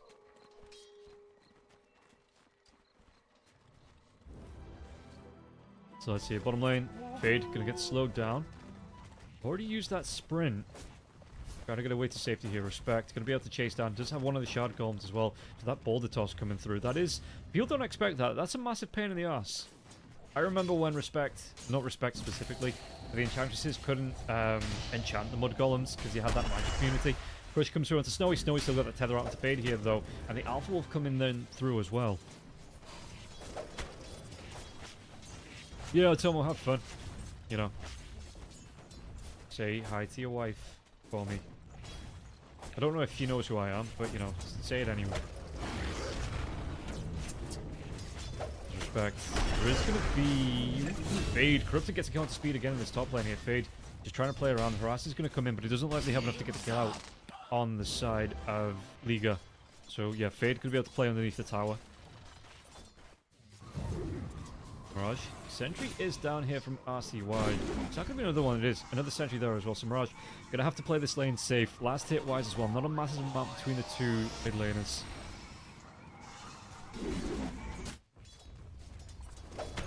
Yeah, you look again, the Venomancer 0-2 and 0. I'm not convinced by this hero. This is going to be my bugbear for the entire game. Just this specific match. Whether this Venomancer does okay or not. Radiant are scanning. There's Ghost. Spear is going to be there from Corrupted, but he doesn't really take... I mean, he's got the refraction charges there as well. It was more of a... Oh, the haste coming through from the Beastmaster, though. It's the Beastmaster. He's going to be level 6, so they're going to be able to get the chase down onto the Mars. The Mars, can he get himself away from this one? Doesn't have that TP scroll. But RCY going to be able to chase, get the harass off now as well. Doesn't have the mana for the spear. The rogue does come through as well. And I don't think he has the health to TP himself away from this one. So RCY going to be able to chase him down. And yeah, even with another spear, he tries to turn to throw it out. RCY will be able to pick up that kill. Bottom lane now as well. Bingham as well as Fade. There'll be a lot of damage coming through. Ghost is going to be down here now too. So do they get the Ghost up to get the kill? Respect. Fade. He's going to live through this one. You're going to have enough damage to maybe potentially get the kill. You take down Respect. And look at this. RCY with the TP down to the bottom lane here as well. Won't be able to get the kill onto Snowy. Snowy going to be able to get himself the runaway.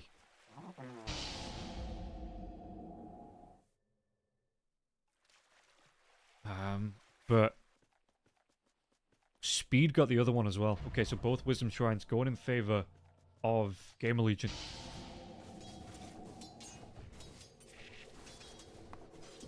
Melee heroes have a built-in blocking chance of 50% towards lane creeps. Yeah. I don't think it's 50% chance for a full block. It's 50%. There is something about that though. I don't know what the full maths on it is, but there is a damage block for melee heroes. But it's been a while since I've looked at that mechanic. Mirage. Okay, RCY and Bignum coming into it towards trying to interrupt Mirage farming up this stack here, and he's trying to get towards his blink tagger. RCY though comes in, doesn't have that roar for another few seconds, might be able to get the bottle off onto this one. Ooh, the damage, one more right click from Ghost might actually be able to do it. He's going to dive to the tower, but telekinesis. Sayush says, get away from him, you bitch. Purely on the TA, not calling Ghost a bitch. Radiant's middle tower is under attack. Just a shame that he wasn't in a mech walker while he did it. Radiant's middle tower is under attack. RCY. What's the build-up going to be? I assume, yeah, it's going to be the Acceptor, right? It's the mid-Beastmaster. I shouldn't even be questioning it. This should be, if we take a look at the net worth here as well, more than likely going to be the Ags coming out for the Beastmaster. He can start towards it here as well. 1,200, 1,300 gold in his back. Radiant's top tower is under attack. Yeah. Ogrex coming through. He has the Aurora available now as well. They're going to be able to go into the Sand King. Do they have the damage to get the kill? The Tame the Beast comes out here. Mirage will be taken down. Bignum gets the credit for the kill there too. There's Ghost. Radiant's top I was tower looking for the is Templar under Assassin. attack. The Falcon's Blade is up, third in terms of net worth, so he's having a really good time. We've Radiant's middle pretty tower much the is same under build attack. coming up between the two carries. Snowy has got to be a little bit more careful though, because even through the Zakuchi, if he has this corrosive haze on him, you're always going to be scouted out and chased down.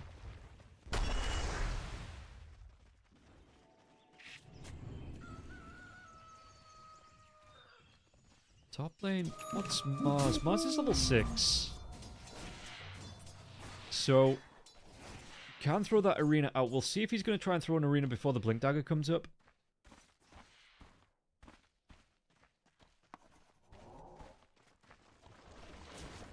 He is still finding some farm on the Mars. Going to be the lowest of the cores here. Corrupted. Ooh, the spear dodge there from Ghost too.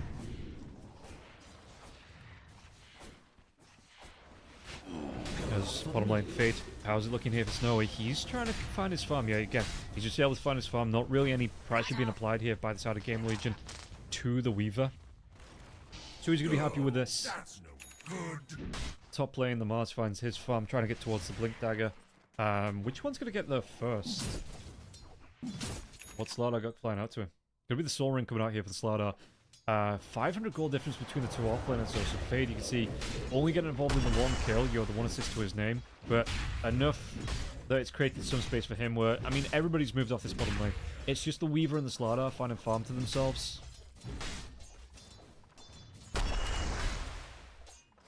Radiant's top tower is under attack. What speed? How is he looking? Gonna be the Spirit Vessel coming out for the Venomancer. Yeah, it is kind of, you know, the debuffs coming that you just pass around. I don't mind this, but I'm still... it's gonna bug me, this Venomancer pick, until I see it actually convincingly win a game. And at the minute, the 0-3-0 Venomancer ain't doing it for me.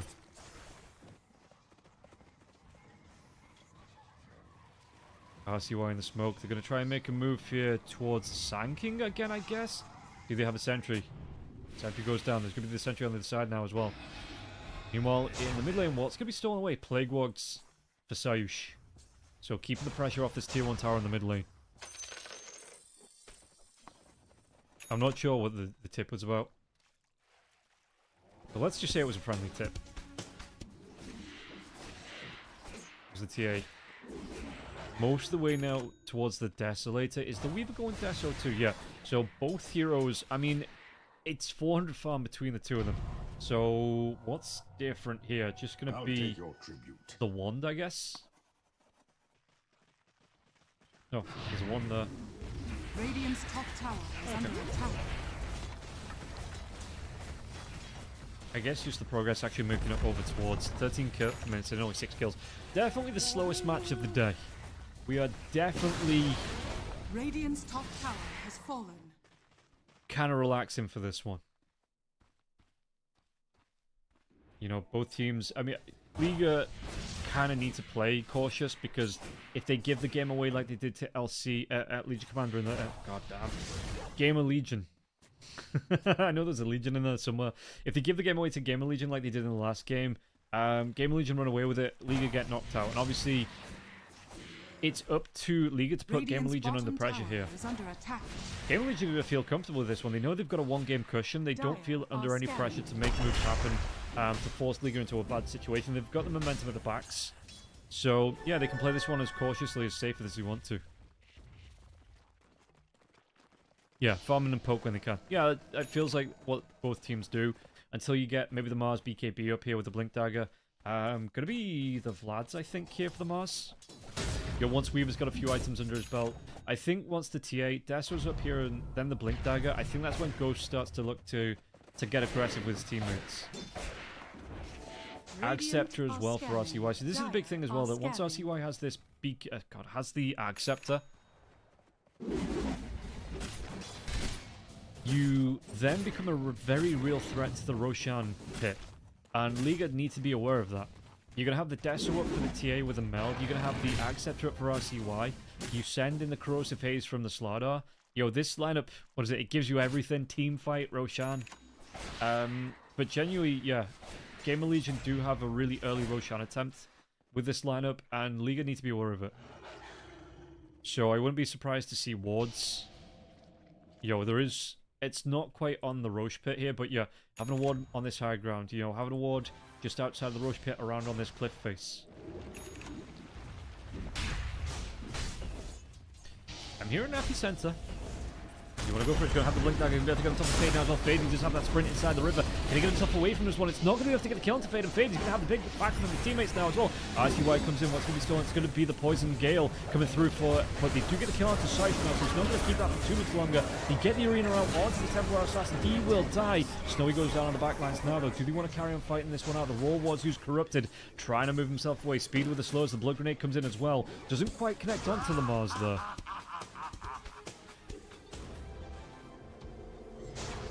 Boss 5 Veno that was all of the kills before this team fight. Yeah.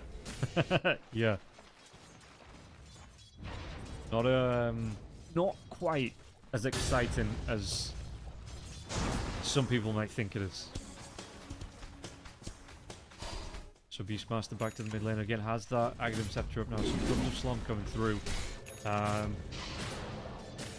Beaver is going to show, try and get some harass down the burst right now as well. Do they have enough to get the kill? I see why the body blocks come out. He should go down. Mirage gets the credit for the kill.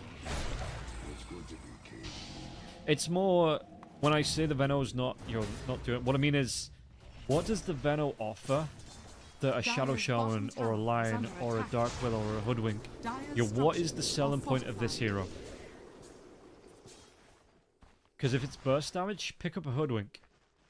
If it's crowd control, get a Shadow Shaman or a Lion. Lion gives you both. With the Finger of Death. Radiant are scanning. Dire's middle tower is under attack. It's not even got the early lane harass out. It's not translated well. Dire's and again, structures are fortified. Blessings. Gets new second stuff that counts as right click side. Yeah, yeah. Dire's top tower is under The attack. snake bite. But it's dispellable.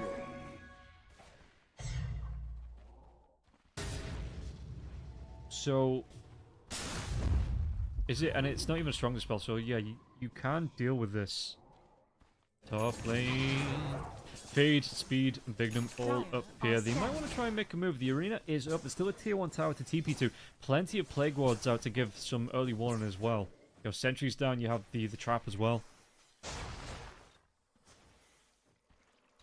Has talent on 20 something.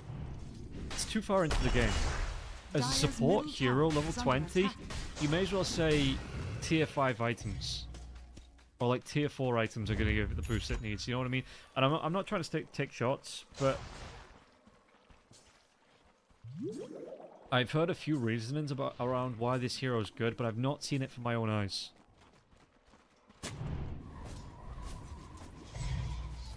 And when it comes to Dota, or a lot of things, you know, a lot of game, when people say this is great in game, the time lapse comes through there from the Weaver. Could have got to get away to safety. Has been killed. Dire's courier has been killed. Corrupted. Dire's middle tower is under attack. Corrupted's just farming couriers. Oh, we're looking at CY getting towards that BKB. Is Mars doing the same? No.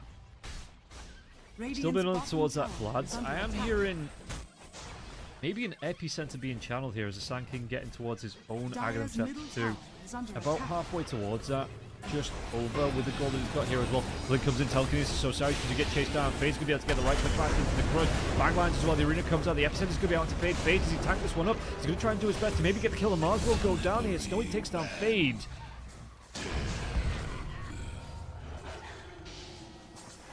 And both teams going to be happy with that, go on their own merry way. The roll wasn't used here for the Beastmaster. Yeah, interesting that the Beastmaster is going to go for the BKB first. Doesn't want to get controlled out after the roar. Doesn't want... I mean, this is another thing, right, as well. You've got to watch out that you don't give the roar away to Sayush on the Rubik.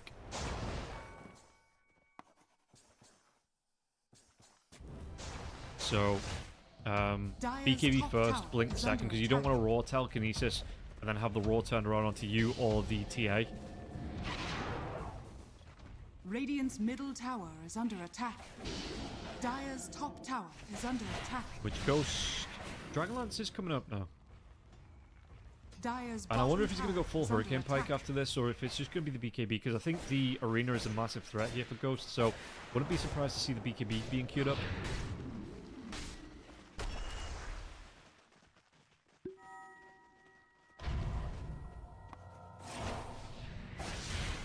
Meanwhile, Weaver... Yeah, Lincoln's for the Weaver.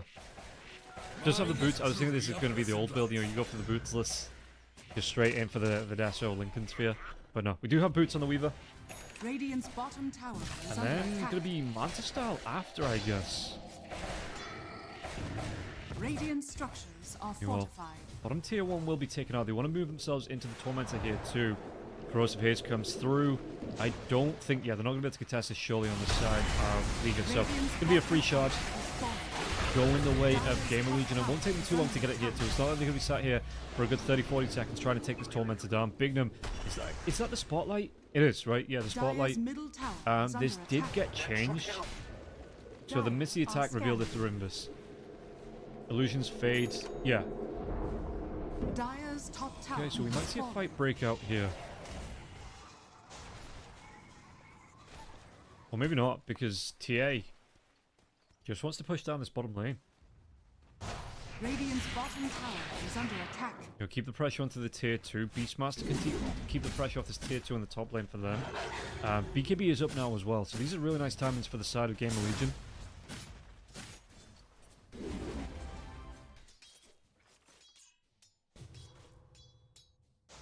As we see Fade in the trees, just waiting for somebody to show so we can get that Blink initiation in. Nobody is going to show just yet, though.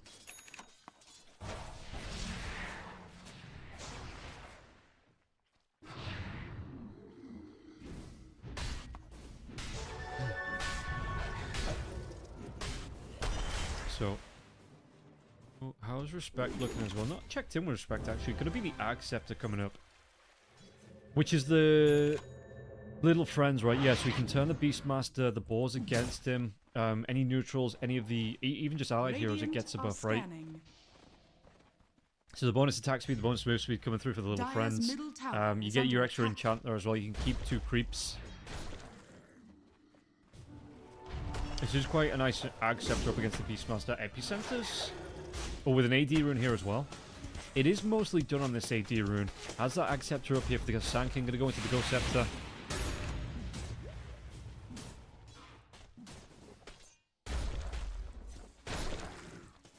There's Mirage.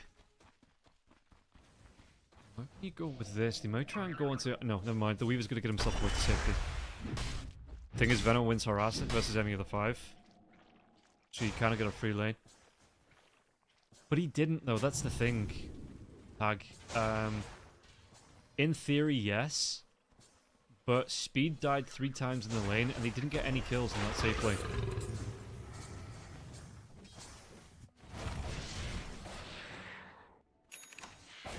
So, like, maybe if they'd have had a hero that's a little bit more fighty, you know, that has a built-in stun, or, you know, slows from the get-go, if you could get, like, a Sven in there, or a Lifestealer with the open wounds, or, you know, Luna with the Lucent Beam, maybe that does kind of shift the balance of that lane a little bit, but we saw him go 0-3 and 0.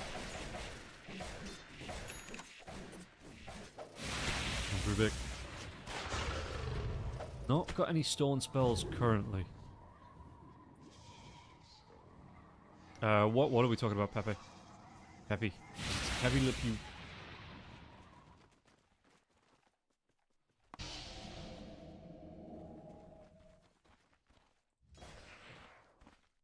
Corrupted. Who's left the Mouse? Would it be the Acceptor? Jump comes in here, Ghost going to try and maybe go for the right clicks. Do they have anything to stop this one? Nope. Pops the bulwark, and Ghost just has to let him go. On the right of mid League Tower. Oh, up here? Yeah. Yeah, this is a really sneaky one. And in fact, I think that just saw the smoke and Mirage as well. If they were paying attention, they would have seen the Sand King disappear off the map. You see that Ghost, he actually highlights around here. So maybe using himself as bait, but there's going to be the TP as well from Snowy. RCY maybe needs to get himself out here to Epicenter into that Burrow Strike. He might be able to get the Burrow Strike. He's going to connect onto RCY here. He's a tanky hero, but not tanky enough. He knows he's dead. He doesn't pop the BKB, try to go for the TP. Just lets it happen.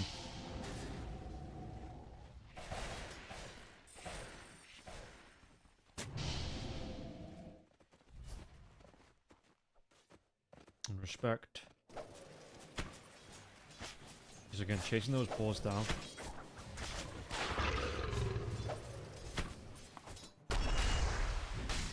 Fade. Yeah, BKB is going to be up here for Slardar. That's basically all you need for a growing Slardar to be effective.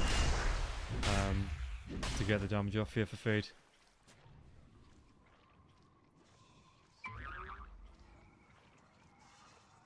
This circus travels.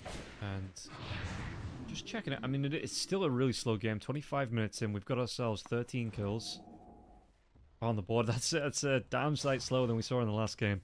But yeah, just a little bit of a slower game this time around. And again, Liga, they have to play this one careful, because if they do lose this, they do get knocked out. This is an elimination series with Game Legion being 1 game up. RCY in speed. They are smoked here. Ghost. He does have the blink as well. If they can find a hero to jump on, Ghost can follow up too.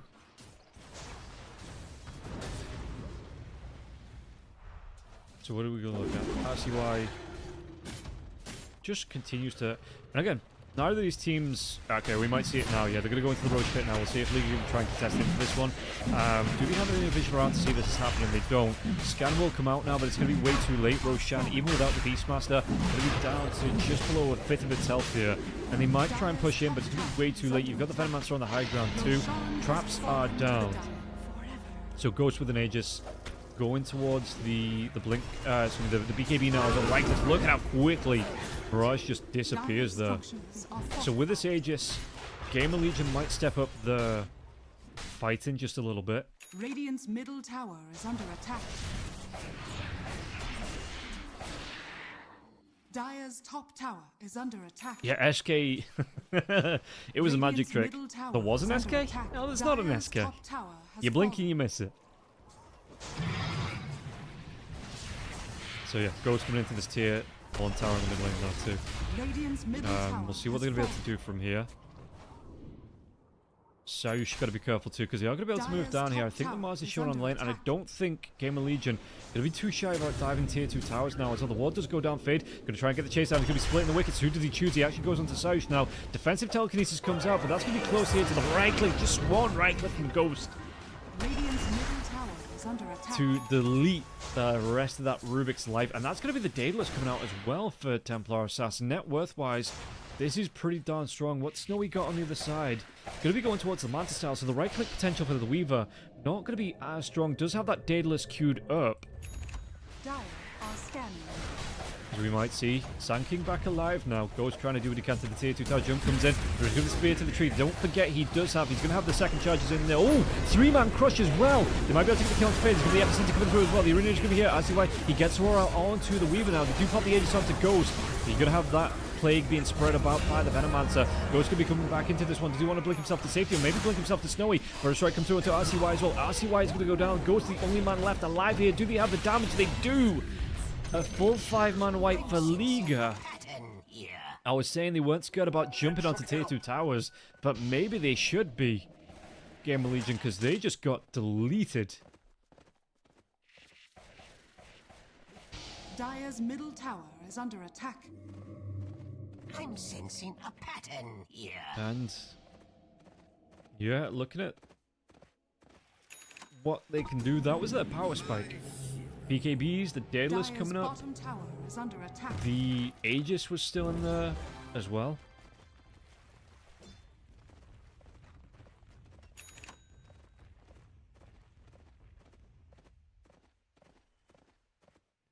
That was everything that Game Legion could throw at that fight. Dire's middle tower has fallen. So, okay. Weaver changes his mind. Gonna go for the butterfly now. Yeah. Obviously, I'm not blind, right? He's not gonna have the Daedalus after that fight fully delivered. We're gonna pause for Saush. Ghost reliving those Nigma moments. It wasn't the best fight for Ghost. No.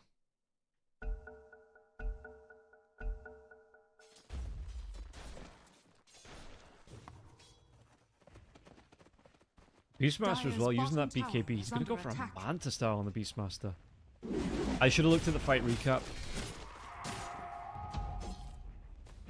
But yeah, the pressure that the Sand King coming back just at the right time was able to get to the back line of the fights. You know, they just delete the supports. Venomancer got caught in the arena too. As well as I say, it's a very unorthodox support duo, and I don't know how much it's going to work for them. But again, we're 30 minutes in. It's only 4 kills between the two teams. Did they get the catch out here? They do. Big them. Way out of position there. So dead for another 40 Radiant are seconds. scanning.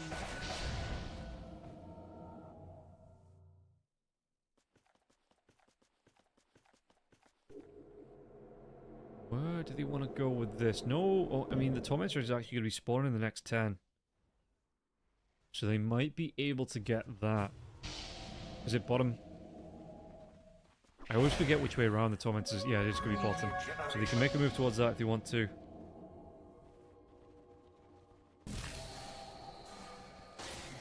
Which it does look like they do. Bingham is going to be back alive though. There's no tier 1 tower to TP though for the start of Gamer Legion.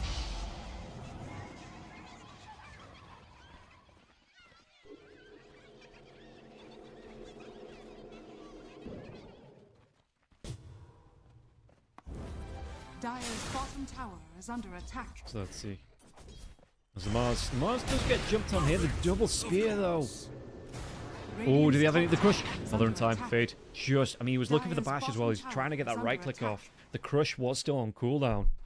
That was, I mean, they came at the same. You come at corrupted, you best come at different angles. Not quite how the saying goes, but they both jump onto him, and with the double spear, they have nowhere to keep back on top of him there because they don't want to use the BKB for the engagement. In fact, Templar Assassin still doesn't have his BKB. I think if he sells the Falcon's Blade, it should be enough. Definitely no.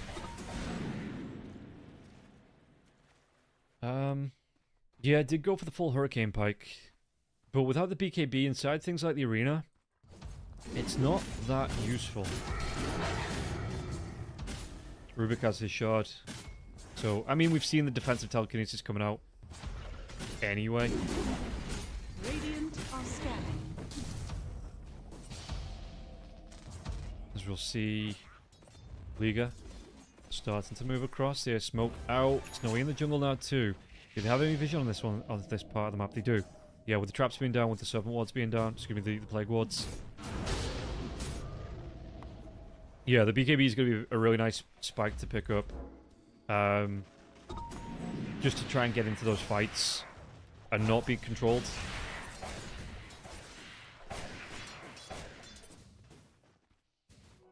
I'll take your Fade has, is it 7 seconds? 8 seconds on his BKB, going to go towards his Ag Scepter. The Ag Scepter, again, really does up the sustain for the Slardar here, too. Beastmaster, going to be the, again, the Manta style coming out here for RTY. Mouz. No BKB for him. Vlad's into the Lincoln Sphere. Okay. Sand King. His own BKB. Is that a fresh BKB as well? Yeah, 9 seconds on the Sand King BKB. Shiva's got to come out for Mirage after the 2. Radiant's top tower is under attack. And then into the shard. So the epicenter. Dire's Does bottom Ag tower Shard is under attack. proc the Dire's Scepter? bottom tower has Even fallen. if the ultimate's not going? Where's Atoma when you need him? How dare he have a wife? Radiant's top tower is under attack. Somebody who he wants to spend Dire's time with. bottom tower is under attack.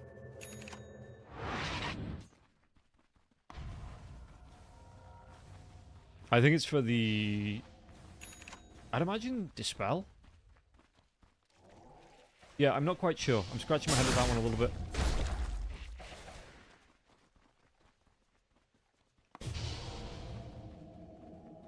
But then what is it that he's dispelling? Because I would have thought if you wanted extra damage, you go for a Swift Blink. You get an AC. I guess it's just for lane push as well. Because he doesn't have the Helm of the Dominator, he's relying on the boards for the lane push. So you can use your Beastmaster illusions to push the lane out.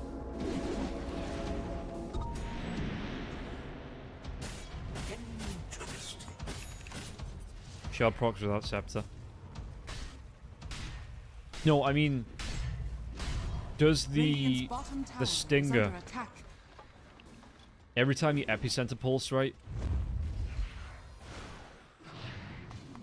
Radiant's middle So like tower every is 3 under attack. seconds. Dire are scanning.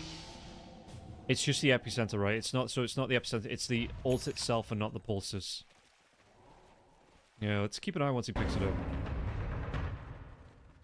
That's what, that's what I usually have an analyst to answer those questions for me. And even if they don't know, they can kind of like blag it. But I genuinely don't know how the Shard and the Scepter interact on a Sand Radiant's King. middle tower is under attack. Somebody go to Trench Chat quickly and ask him and then come back and tell me. As Speed does get caught out, they're going to disappear into the low ground. Speed's just there. Yeah, okay, the Ghost Scepter's going to keep him alive a little longer. The Sandstorm comes through, Mirage will get the credit for the kill.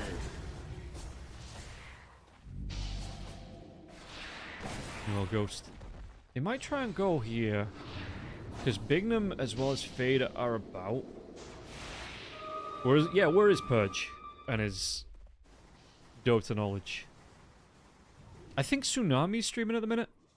Wasn't Twitch chat your panelist? Yeah. Hey man, that includes you. It includes everybody that's watching at the minute. Slaughter is going to be going towards the AC, so maybe that's why we're not seeing the Beastmaster going towards it. Yeah, we did stop off that Manta style first. Item-wise, what do you go for after that? I still would expect, like, you know, he was trying to go for DPS, Swift Blink, Overwhelming Blink, something like that. Yeah, like a Shivas. Do we have anyone building Shivas? I don't think we do. Okay. Radiant structures are fortified. Radiant's bottom tower. They're going to be able to go into the Roche Pit, get the Sages for free. Nobody leaving anything behind this time as well. Was that the Plague Ward? Yeah, Plague Ward Stone as well for the Rubik. I know it's 14 to 8. It's only a 4k net worth difference between the two teams, but I'm not saying it's over. But Gamer Legion needs to come up with 2, maybe 3 really convincing fights. Daedalus is up now for the Weaver too. AD Rune as well. They're going to try and go the right clicks onto him. Maybe pop the Sages onto Snowy. And Snowy just pops that man style, walk himself away.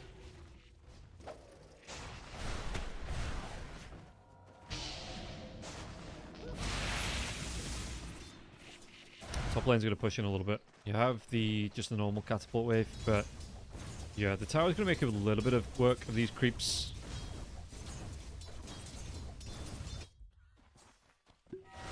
Okay, smoke coming out. They're going to go for the big wrap around here on the side of Gamer Legion. Like I say, they know they need to take the pressure off. They need to take away at least the Mars, maybe a Sand King here too. Radiant's top tower is under attack.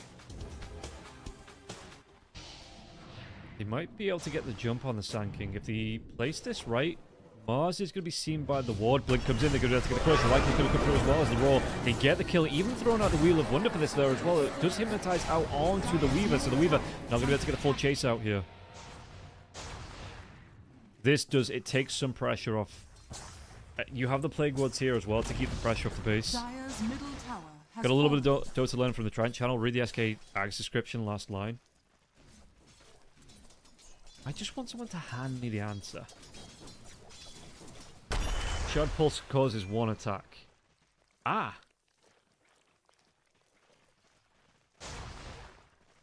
There you go. Reading is your friend. I just looked at it, I saw a wall of text. Not even a wall of text, I saw a blurb of text and went, I don't want to read all that. Ghost Scepter comes out here, so Venomancer going to be able to keep himself safe away from Snowy.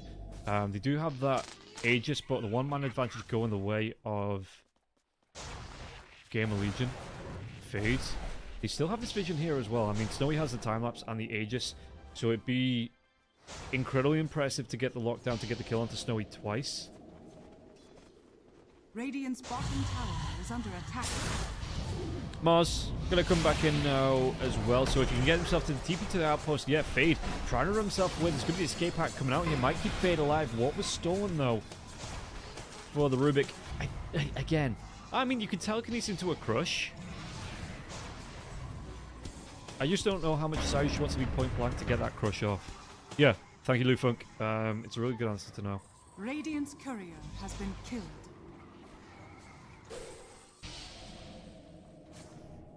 Radiant's top tower is under attack. Haste. Dire's courier has been radiant. Huge jump comes in here from the Sand King. Push Fade actually didn't connect on anyone now as well. So Liga, they're going to try and push up from him again. They still have the Aegis. They're going to be able to get the trap out from Venomancer. Venomancer, no buyback just yet. There's going to be the Plague Spread coming through here. Fade with a 3-man crush. Can they get themselves through the arena now as well? They take down the Mars, and they might even be able to take down the Aegis on Snowy. No, Snowy's going to be able to get the time-lapse back now as well. Ghost's going to be in trouble. Gets that BKB off to the right. Clack's coming through. The MP center from Mirage. So Mirage, he gets the kill. The buybacks come through from both supports. Burst strike away to safety. You force out 2 buybacks. You get the kill onto the Templar Assassin now as well. You have half a lane of racks. Yeah, slow, methodical. Liga making this one work.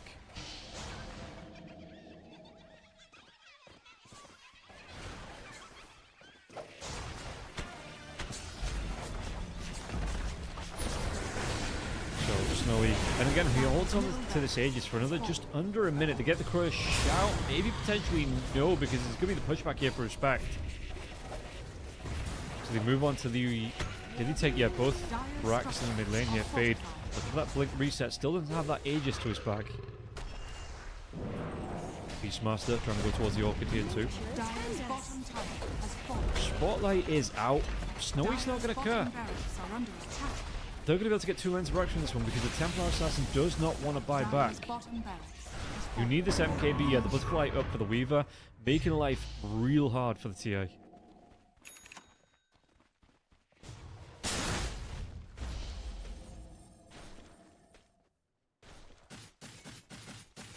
Dire are scanning. Where are you going? Respect. Just gonna get, again, help this lane push out. I see why going for the Orchid.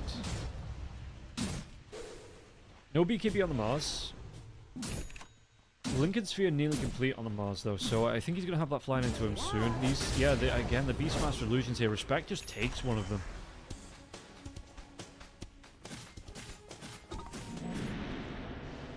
Fade takes back the outpost. What's he got himself here? The Prophet's Pendulum.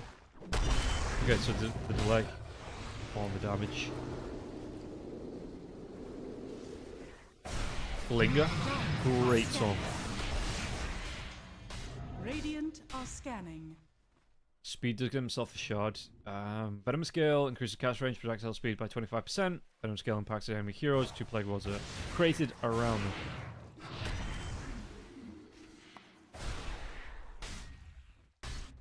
So, again, bit of a boost. Aegis has expired now, but Weaver has the Satanic. Lincoln Sphere up as well. They might be able to get the jump onto Bignum. No, they don't see him through the trees. No spear there from Corrupted. There, a spear comes a little bit later on. If they'd thrown that out 10 seconds earlier, potentially they get the kill out to Bignum. Through the Twin Gate, they go here. Fade again, trying to find some farm. He's desperate. He's got that AC up now. BKB gem as well. If he shows here, do they chase him down? I mean, they're going to move through as a team here, Liga. Smoke coming out, though, from the side of Gamer Legion.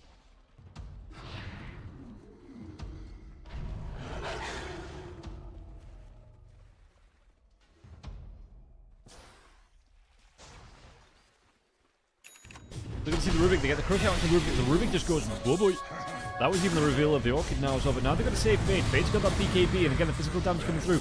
Can he try and turn this one around? Corrupted, the right click's coming through now. Oh my god, Ghost!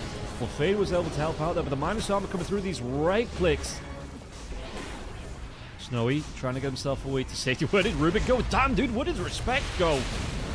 Telekinesis out now onto the Templar Assassin. The Templar Assassin still has the Hurricane Pike towards the higher ground. Epicenter's going to be out on the backlines now. Snowy deletes Ghost 2. Epicenter out. It's going to be done with. Do we get the damage out? The TP from the Beastmaster. It's not enough. RCY will get the kill onto the Sand King though. You thought you had me, didn't you? And only Fade survives. This is going to be Megas. No buybacks on the TA. Dire's top Beastmaster tower is under does. attack. But the Raw's down. Dire's top Yeah, tower I think there's is even Mega under Creeps here. In fact, Dire's top they might just look to end this one. They probably say, okay, TAs will push until TA buys back, but if TA's not going to buy back, Beastmaster does buy back. But again, no Raw here for another 15 seconds. I don't think Liga is scared of this one. It's going to be a 3v2. Dire's middle tower has fallen. But I don't think they have the damage, especially with the Satanic, to get the kill onto the Weaver. So the Weaver is just going to try and end this one. Where's that Raw? 3 seconds away still, in fact. If you want to try and fight this one, the Hop comes out. Respect. Going to be able to get the little friends onto this one. The damage comes through. You can get the push out onto Snowy. But Snowy, though, they take down Fade. Fade has no buyback. And they just have to call it GG. You thought you had me, didn't you? I think GL can defend Megas. Radiant I will give you another chance to...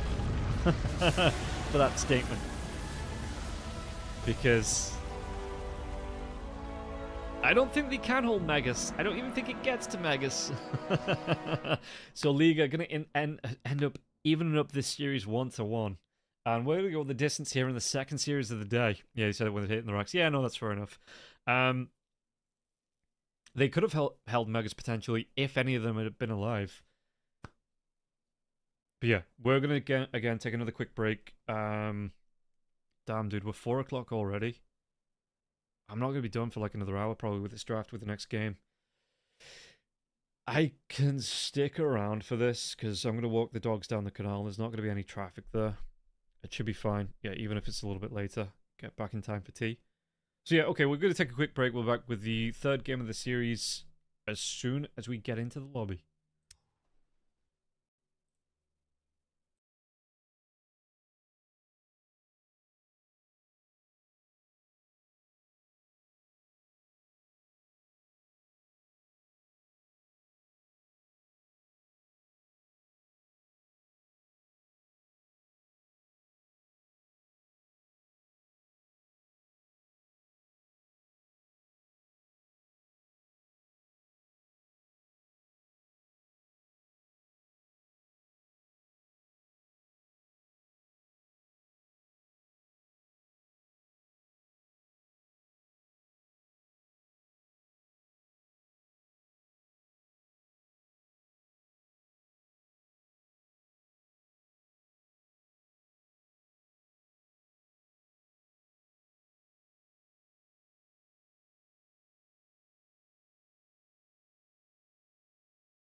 Dire team ban. Radiant team ban. Radiant team ban. Dire team ban. We are getting through these bans. So we see, 10 Kez as well as the seconds Barrier being remaining. taken away, Bristleblack Radiant and the team Shadow Demon. ban. We are back for the final game. Game of Legion versus Liga. Tidehunter as well as the Shadow Demon and the Bristleback all being taken away here by the side of 10 Game of Legion. seconds remaining. We'll see how it plays. 5 seconds remaining. Because both teams looking not to get eliminated here. How defensive are these Radiant teams going to team play? ban. Dire team pick. Radiant team pick. As we see, okay, the Rubik coming out straight away for Game of Legion. Liga, we'll see what the response is going to be. Again, the Phoenix is ban out. Bat Rider, Alchemist, Weaver's there, Beastmaster's there, Sand King's there. 10 seconds so, remaining. A few of these bigger heroes that teams have been trying 5 to seconds trend remaining. towards, I guess.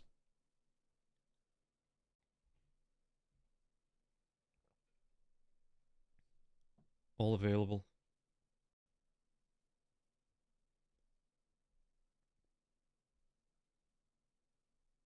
So Liga, what's it going to be for them?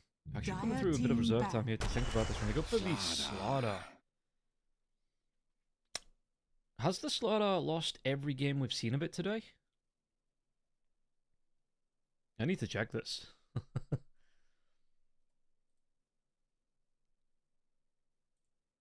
Because it 10 just seconds lost remaining. both games in this series. And then 5 seconds remaining. yeah, it did. When Liquid picked it up, yeah, they lost with that Slaughter there too. So, yeah, Slaughter is on a 0% win rate today. Hopefully we see a better support coming out for Game of Legion here too. The Ringmaster, the Venomancer combo, it just isn't it. Ban. And I'll tell you that for free. I'm telling you everything else for free. This is a free stream. But, I don't know what it was about. It's not got a lot of damage to its name. The control really isn't there. It's not reliable control, really, because you're looking at the Tame the Beast, you're looking at the 10 seconds remaining. Wheel of Wonder. You have to connect with spells that have a decent amount of wind up 5 behind them. seconds So it's remaining. not like you've got a Lion with an Earth Spike, you don't have the Hexes coming through, you don't have the Shadow Demon Disruption either. It's not reliable Radiant lockdown. team ban. Hoodwink going to be one of the other supports, could have been quite nice. So what do we see Liga taking away?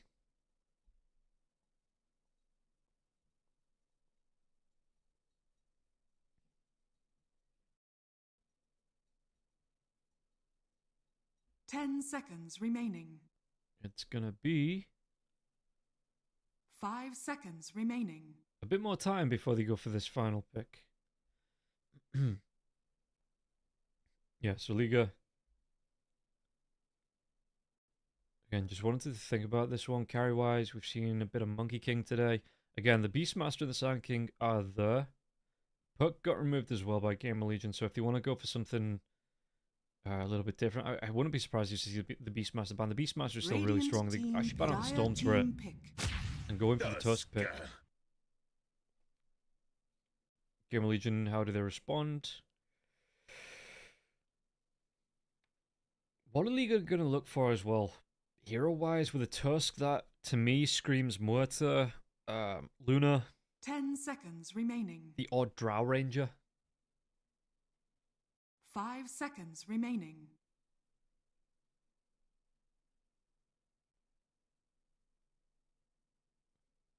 So yeah, Game of Legion. Again, coming through the reserve time, just taking a little bit of time.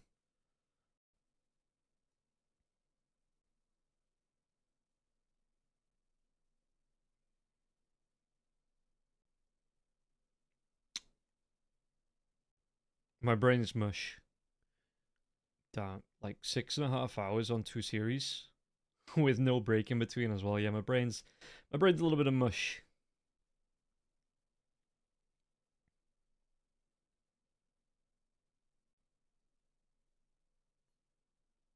So Dire team pick. Radiant Jill, team. they might steal away the most. Oh, I wonder if we see the IO. No, Venomancer. it doesn't work. It's a bad hero. Stop picking it. I don't even need to watch this game now. I know Liga win. 10 seconds remaining. Especially because this is either going to be the Rubik Mortar lane or it's going to be the 5 Mortar seconds Venomancer lane. remaining. If you pick something that's got a lot of harass here with the Slardar, okay, the Hoodwink's ban out, but if you pick up something that can turn around, put the aggression back onto the Mortar and the Venomancer here, Mortar and Venomancer don't stand up to this. They're going to get out-pressured in the lane. Something with its own slow, with maybe another stun. Radiant team pick. Enchantress. Okay, Enchantress was not the hero that I was thinking of. I was thinking like, again, Charmin, Io, Lion. It's mid Venomancer. 10 seconds remaining. Yeah. It ain't it. Like a Dark 5 Willow would have been seconds nice. remaining pick. Beastmaster.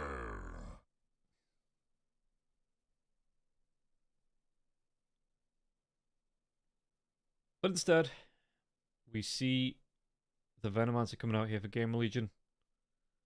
Team Zoo, yeah. 10 seconds remaining. They put the... It's actually going to be a Slardar carry. 5 seconds Oh no, the remaining. Slardar's going to go Helmet the Dominator, right? Beastmaster in the mid lane with his balls for the Acceptor. And then we get a carry Nature's Prophet here for Liga.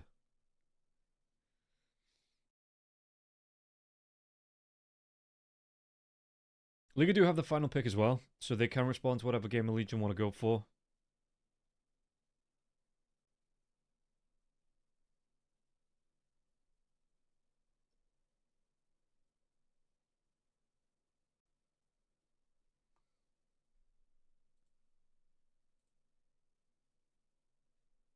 Dire team back. So what do we see? What's it with? Okay, Pangolier does get through. Pango does have a good time up against the Beastmaster in the mid lane. It's not awful.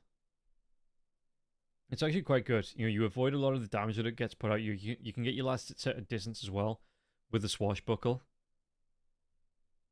10 seconds remaining. 5 seconds remaining. GL's pretty squishy. GL are hella squishy.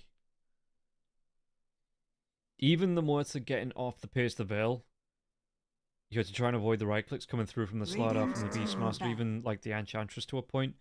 Dire team back. Yeah, a good crush and raw combo. Mortar just dies before she can get the Pierce of Veil off. Pangolier is a good disruptor of the fights, but as soon as that Rolling Thunder's down, you don't have a frontliner that can take a lot of punishment. So I think you're looking, again, the Tide's ban out. I was going to say like a Tide Hunter 10 seconds for the remaining. offlane. Pierce of Veil without BKB is not 5 going to do shit. They have a seconds BKB remaining. Pierce and Suns. Yeah. It is going to waste a lot of time with this raw. Like I say, even through the BKB for the Mortar. I don't know. I don't like this pick.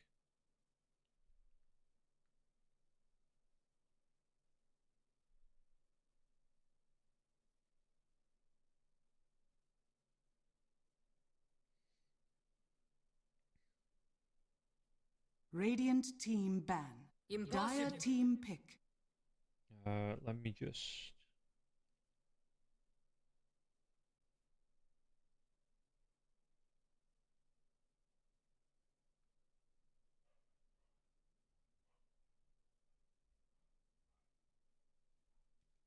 10 You'll have seconds to have a Doom. remaining. 5 seconds remaining. Oh shit, yeah. No, the Slardar's in the Radiant offlane, unless you want to team run the pick. Doom carry. Queen of Pain comes out here for Game Legion, so they're not even going to run that Pang. I don't like this lineup.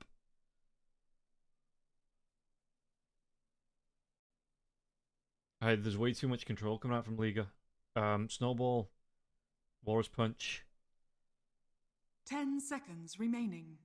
Crush and Bash from Slardar, Beastmaster Raw, Enchantress Slow. 5 seconds remaining. Yeah, Pango off, it looks like.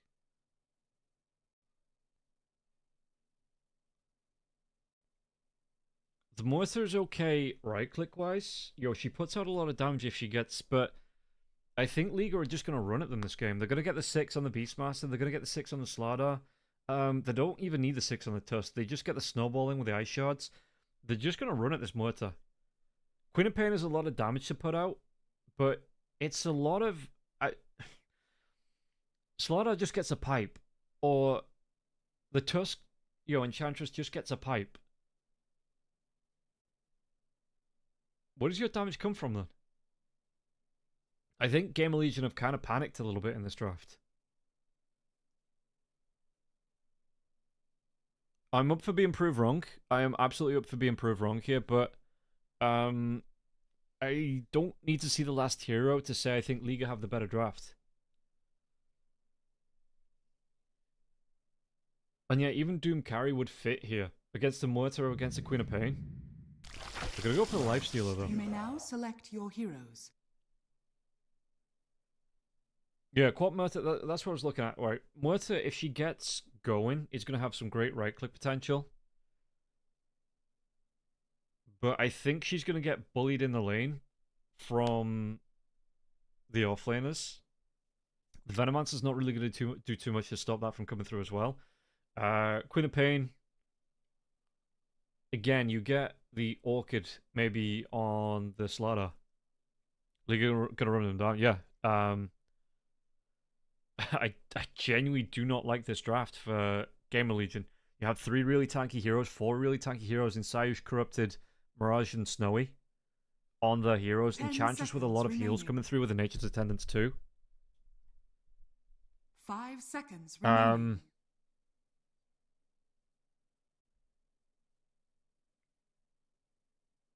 Gamer Legion are going to have to play out of their skin to win this game. I would think this is... Like, sometimes you say, oh, I like this draft a little bit more and this draft, and I think this is like an 80-20 out draft here for Liga.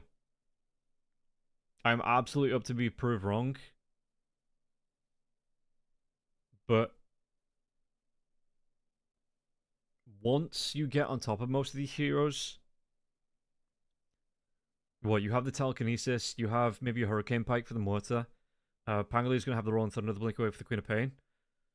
I don't know if that's enough to get away and stay away.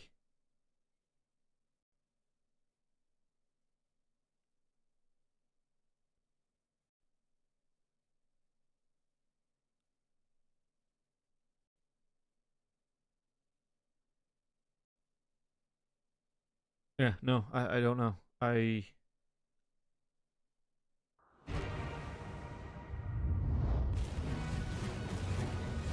I don't think this is a great draft. And again, Gamer Legion might have a plan. They might say, okay, we hit our timings, we start to run them down, we put the pressure on. Oh, and we look for the kills, but in my 2K experience, I'm not sure. And it would have been done without a pause. So we are going to wait just another minute or so for this game to actually kick off. If you think, this is going to be a good draft here for Gamer Legion, I'd love to hear explanations. I'd love to hear what your thoughts and feelings are about this game.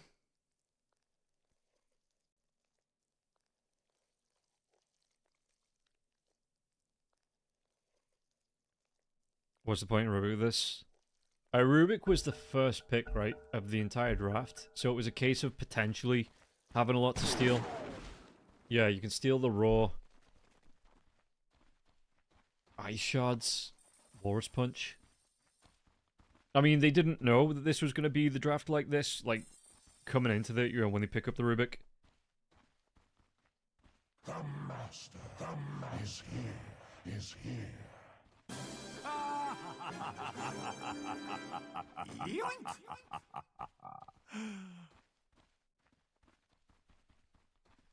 Yeah, I mean, it's one of those things that you kind of have to take the chance on the hero. Because potentially it can be a really good pick, but if it doesn't get picked up in the first phase... Yeah, if it doesn't get picked up... I mean, you're still going to be looking at the defensive. The Telekinesis is going to be nice, especially once he gets his shard. From being able to you'll get a longer pull on that. 30 seconds to battle. So, And the upgrade, I mean, yeah, again, the upgrade on the spells being stolen doesn't really matter too much. We'll see how, I mean, we'll see how the fight's going to break down, right? We'll see how it plays. That's what we're here for. Can't just write them off because of the draft. Got to see if... ooh, speaking of Ghost, going to take a lot of damage here now as well. Respect's going to try and chase him down to get a little bit more in as well. The battle begins. Corrupted did have the crush, couldn't catch up, it looks like. So they do a decent damage amount to Ghost. You're going to force him all the way back to base. But he's going to have the TP scroll up, so he's going to be able to get himself back towards that tier 1 tower. It's Corrupted, I like this. Standing on the very edge, he's going to block this all the way underneath the tier 1 tower. Gamer Legion has some... Yeah, Gamer Legion has the better team fight if they can get it off. If they come into the fight already being one hero down, it's going to be a lot rougher. Especially when the Lifestealer gets off the Rage BKB.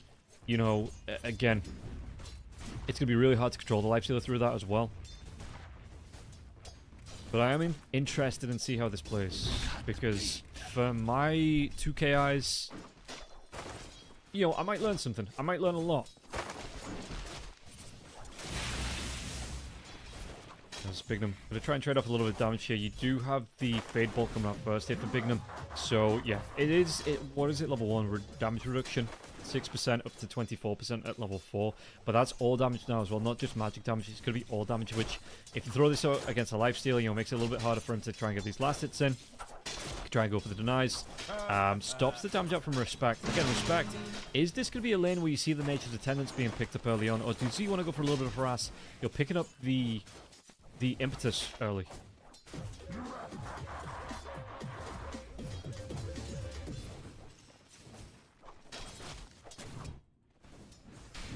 Also, it looks like Trent stopped streaming the quitter. So, after this, I'll pass you on to B-Cop. I think B-Cop's going to be doing the remainder of the series. Okay. Colin comes out against the Tusk. So, yeah, just make sure there's going to be somebody that you can be thrown to. Bignum, going to be slowed down here now as well. So, he's going to try and go with the right-click damage. You do have the open wounds out against Bignum, and Bignum just has to walk himself all the way back to that tower. So slow. Walking a little bit like a treant there. So Mirage denies one water and going to be able to pick up the other here. I do like this, you know, just be able to stand around. Didn't use both bottle charges first. Wasn't really under pressure there as well. Maybe worry about a blink in by the Queen of Pain to be able to steal it from underneath him now as well. So Respect just goes for the healings from the Nature's Attendants.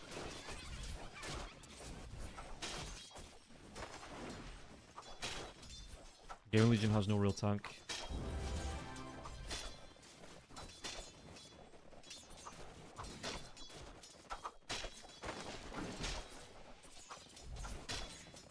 But you get mixed up with the LS. LS, we're talking Lifestealer, right?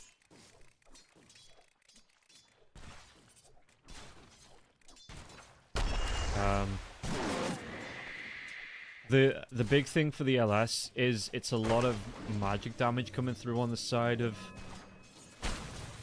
Gamer Legion, so you get so much uptime on your magic community. You know, once you get that rage coming out, once you then, you know, because I expect Snowy to build a BKB too, so rage BKB into another rage gives him a good, you know, 6, like 12, so probably going to be a good 18-20 seconds of magic community during the fights. No, I'm talking like team fights. I don't think he's going to skill that rage. He might get a value point in the rage around level 5. But it's more once you start to see the 5v5s come out. You know, he infests in for the surprise. You know, maybe gets the Abyssal off for a stun. And then you get a lot of time. You get a lot of time that you're not going to be damaged with, because what really goes through, you know, what's really going to affect him in the fights? Yeah, the Swashbuckle, maybe Shield Crash? No. Swashbuckle is going to do a little bit. You're going to have a little bit of pressure maybe coming through from the right clicks of the mortar.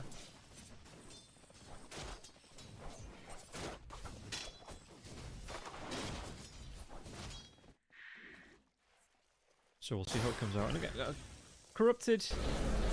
There is going to be the call. The TP comes out here as well. There's no dead shot. Yeah, it was on cooldown anyway. Didn't have the mana for it. So he's going to be able to go all the way back to base, get some healing up here, Corrupted, and go right back to lane. Maybe give some experience over to Saush if this lane pushes in. But Sayushi looking to play it safe.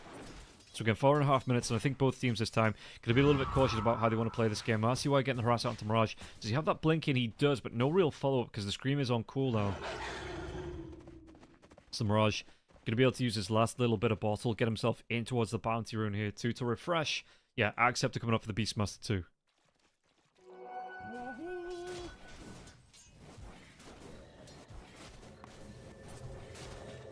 So we see the TP. They're going to try and go Bignum here. Snowy's going to go for the telekinesis out, but there's going to be the run-in as well. The damage coming through. They do actually get the first blood out onto Snowy. Snowy couldn't get himself away safely. They might be able to get the damage out onto the Pangolier. Pango is going to be so close. Not enough, though. What a surprise. Back to base. And, yeah, Lifestealer ran himself towards before. Do we have a snowball? We don't. Oh, that's why. Tusk came into this lane a level early. And he just set the Lifestealer up for a big mistake there. Because I think, you wanted the snowball over the top. You didn't want to, soak the damage coming through from Bignum there as well with the Fade Bolt into the telekinesis. Yeah, Snowy's only level 3 here as well. So that was rough. Don't think that was the plan. You see the level 4 coming out here for Pangolier. No point in the lucky shot, so just purely 2-2. Soldier's fortune. I wonder if he gets a value point at level 5 just to have one. Radiant structures are fortified. Corrupted, going to be spotted out now by Speed. Speed can he get himself away from this one. Who's faster? In fact, that Venomous Scale going to slow Slardar right down. Does have a TP scroll again if he gets into danger. Tusk in the mid lane now too. You're going to have the rotation coming through for respect. You do have a level 6 onto Mirage now as well. Did you want to try and throw the Aurora? I don't think he wants to throw it onto Bignum. Bignum's going to get low anyway now as well. You've got RCY on the other side of the tower. Mirage gets the kill out onto Bignum. And now they might be able to. RCY needs to back himself away. Can't be roared here. Come on, sprites. Because you do have a decent chunk of damage to come through. So, looks like Respect going to attack this tower. You still have the catapult here as well. Dire's middle tower is under attack.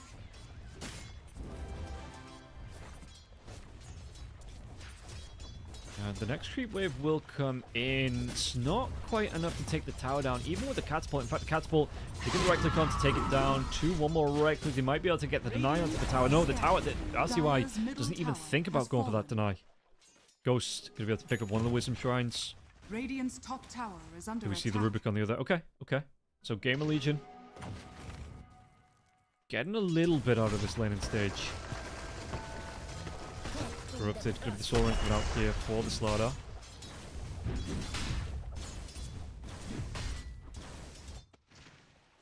There's Respect.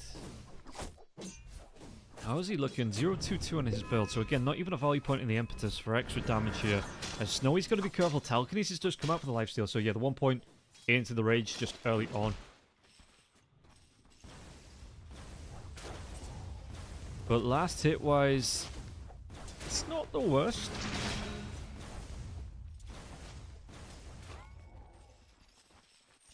Radiant are scanning.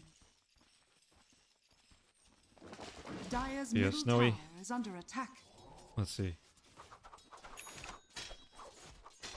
How are they going to try and keep the pressure on this lifesteal? Because, yeah, I think one of the big game plans is going to be slowing down this lifestealer's farm.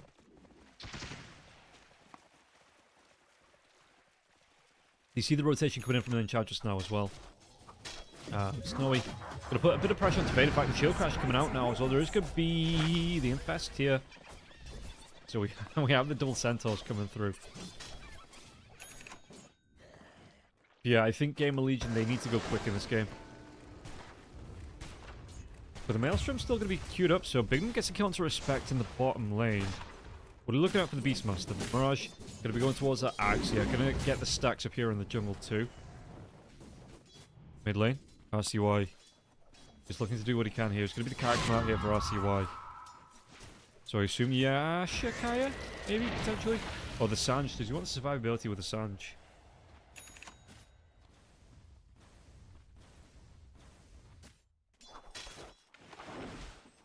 Food. Yeah, Diff Blade coming out here for the Pango. Dire are We're scanning. going to see the invade coming in here. RCY on the Radiant side of the map. So Saush gets the spot out onto RCY. Maybe thinking that if you can bait out the Blink, he's going to have the roar coming through from Mirage. The Blink comes over. Now the Ice Shards. What level is that Blink? I clicked on the rune, on the ward, excuse me. So 3 seconds away. Do they want to follow up? They've got the Rubik on the other side. Radiant's Rubik bottom only level tower 5, so he is doesn't under have that attack. spell steal just yet.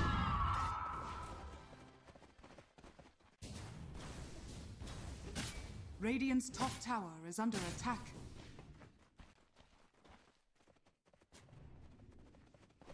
Mirage. Again, Axis flying through.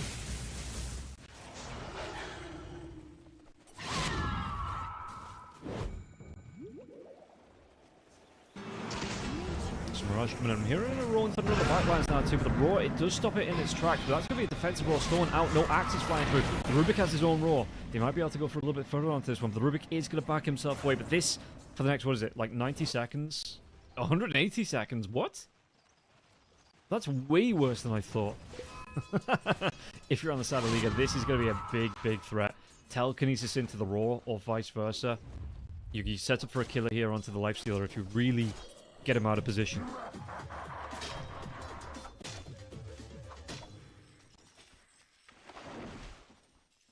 Radiant are scanning. If we look at there, the roll comes in, Blink comes in, RCY, they get the catch out, they get the kill onto the Lifestealer.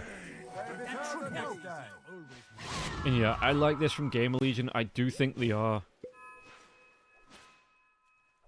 you know, the team that needs to be taking the momentum here. They need to be one that takes the fight to Liga.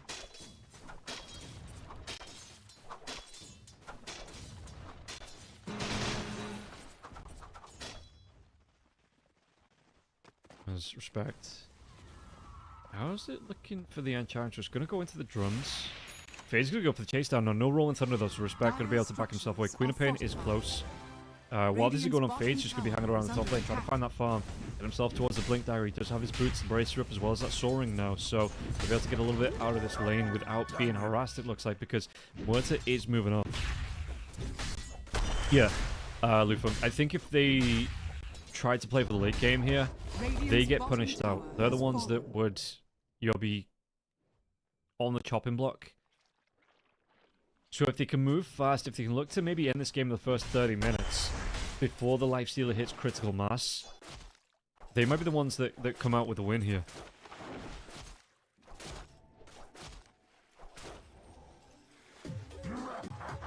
A soldier's fortune. Picking him and Fade. What are we going to look here for respect? Sentries are down. Bignum can go for the deny, but there is going to be, again, the Mud Golem coming over. Do you think they have the pushing power to end before 30 minutes? Radiant's top tower is under attack. I think if they... I mean, you're going to have the Plague Wards. Muerta isn't shy about hitting buildings either. You know, if she gets a good couple of items under her belt, it is... the Muerta hits really hard right-click-wise. Dire's top tower is under attack. So yeah, I think if you win 1 or 2 fights, you can start to set up to take the high ground. You know what I mean? You might not be able to get it all in one go. You might not be able to break the base all in one go, break a tier 3, but you can definitely do a decent chunk of damage to it. But it is relying on you on constantly finding the fights, I think, here. They're going to try and go for another roar here. Was that telekinesis? The Fade Bolt couldn't get in range. Snowy, though, still takes the damage from that. That's going to be 4 points in the Swashbuckle.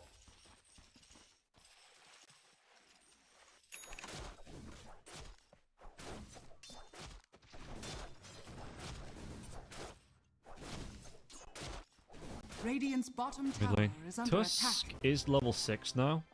Gonna be the phase boots as well as the Blink Dagger queued up for the Tusk. In fact, if you wanted the phase boots, he'd be able to buy them out. I think he's holding on for that Blink Dagger gold just in case he can get a quicker Blink Dagger. Way more important than the phase boots, be able to get in and get the Walrus Punch. Yeah, speed. We'll see what the building hit potential is going to be, because again, you have these Serpent Wards. I keep saying Serpent Wards. The Plague Wards going down.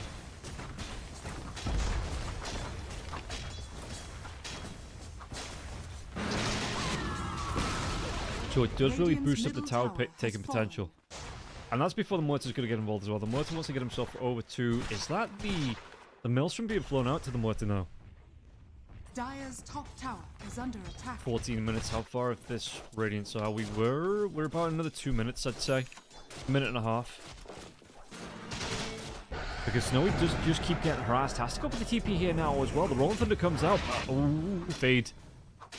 He cancelled it off last second though.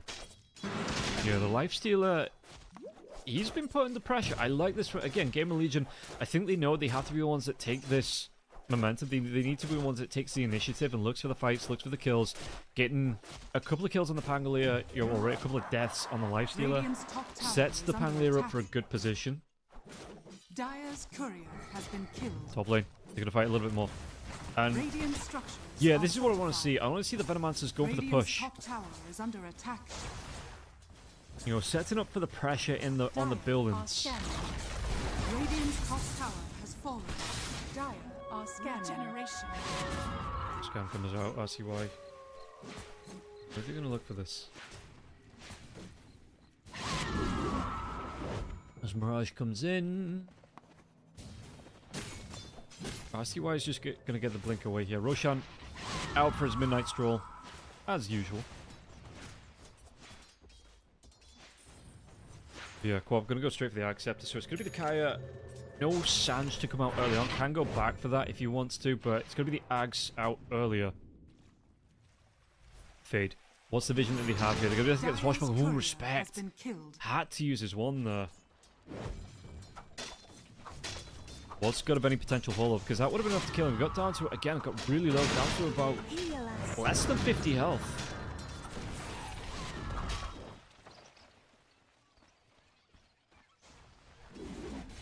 So I see why. Just playing into the mid lane, not too far away from this. In fact, the Pango's going to have the Blink Dagger now as well. Top lane, how's this going? Look at the net worth, all 3 cores at the top of the net worth here for the side of Gamer Legion. Hurricane Pipe is going to be the next pick here for the Wurts. And they might be able to get on top of the Beastmaster. The Beastmaster going to be able to walk himself away. BKB, yeah.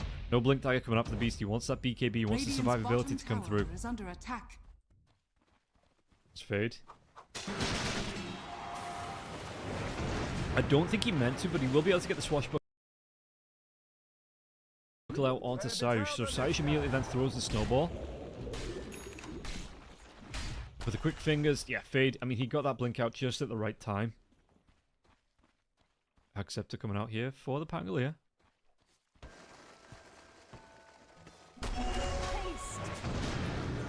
Corrupted. Yeah, pressure coming out for him again, and could be chased away, the Slardar. Fuseblade doing a whole lot to slow him down, but now he's going to be in the water. This is his element. Going to try and get himself away. The Sonic Wave, though, never mind. Out the way, gets the blink and gets the kill. And the Ice Shard stolen away by Bigum too. The Ice Shards are really nice. The Ice Shards are something, if he gets that shard up, getting the upgraded version of this is going to be deadly. Throwing them back into Liga. It is still the... No, it's the drinking, but oh, they took away the long Ice Shards. I'm still thinking of last patch. Yeah, okay, they changed that. Yeah. I wonder why, because I mean, I thought the Ag Shard was really cool for the Ice Shards. Corrupted, infested into... Now, by the life, she'll be able to jump out on 2. Did he get the kill to Fade? Fade's going to try and get him to play the Rolling Thunder. The right click is not going to be enough damage now. Snowy's going to try and run him down, but he's going to be slowed up too much. Couldn't get the damage off, though.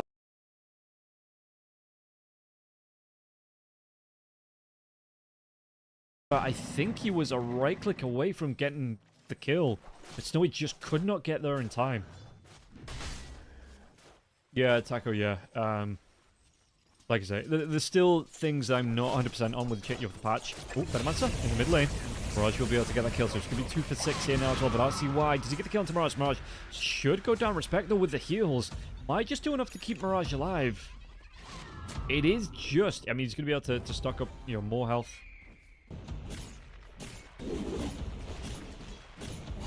You can't alt-cast the Drinking Buddies either, so you can't swap between pulling yourself and pulling both you and the ally. Really?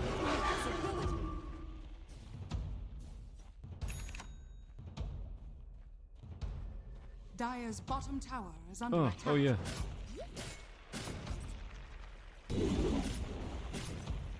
So it's just the basic version of Drinking Buddies then, right?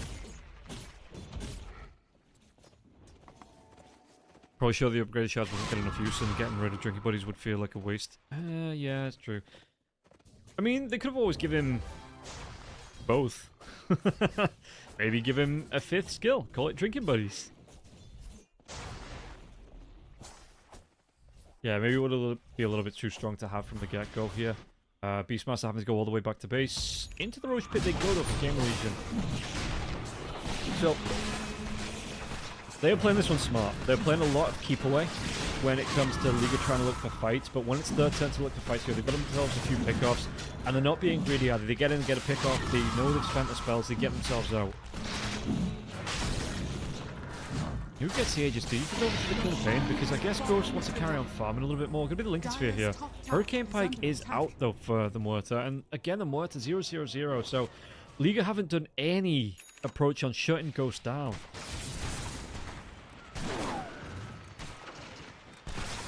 And Ghost this is where the hero looks scary. When you're just allowed to farm like this. See, I thought they were going to put some pressure on you. Have a Slardar, you have a Tusk. I thought they would have tried to get the snowballs in, tried to get the damage out, trying to get the kills onto Ghost.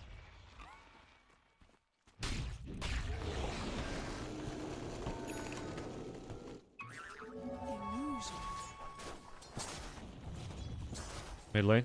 Smoke. Did he get his jump out onto Snowy? Snowy's going to hang around for the farm now as well. Bignum comes in. It's going to be Storm Roar once again. Sonic Wave gets thrown out here onto. But the Snowball comes in, but you get the kill. RCY, yeah, the telekinesis keeps him locked down long enough now as well. Sauge going to try and do the camp, but RCY has another scream. Has been killed.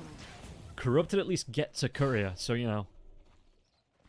Consolation prizes, but they might even lose Corrupted. The Rolling Thunder Corrupted has to cancel that TP. Dodges out from the Rolling Thunder though. How quickly is he going to be able to get away from this one? He's again with no TP, tries to find a corner to hide himself into, but he's going to roll up coming through. And Fade, yeah, Bigdom's here. The Scream's going to come out with the Shadow Strike now too. Stolen Snowball and Corrupted. It's enough damage. RCY gets the credit. Radiant's top tower is under attack. That is big. Radiant structures are fortified. Dire's bottom Okay, tower Game of Legion is making under this draft attack. work. It's a lot of hit and run. It's a lot of separate and pick off. Guerrilla warfare coming up for them.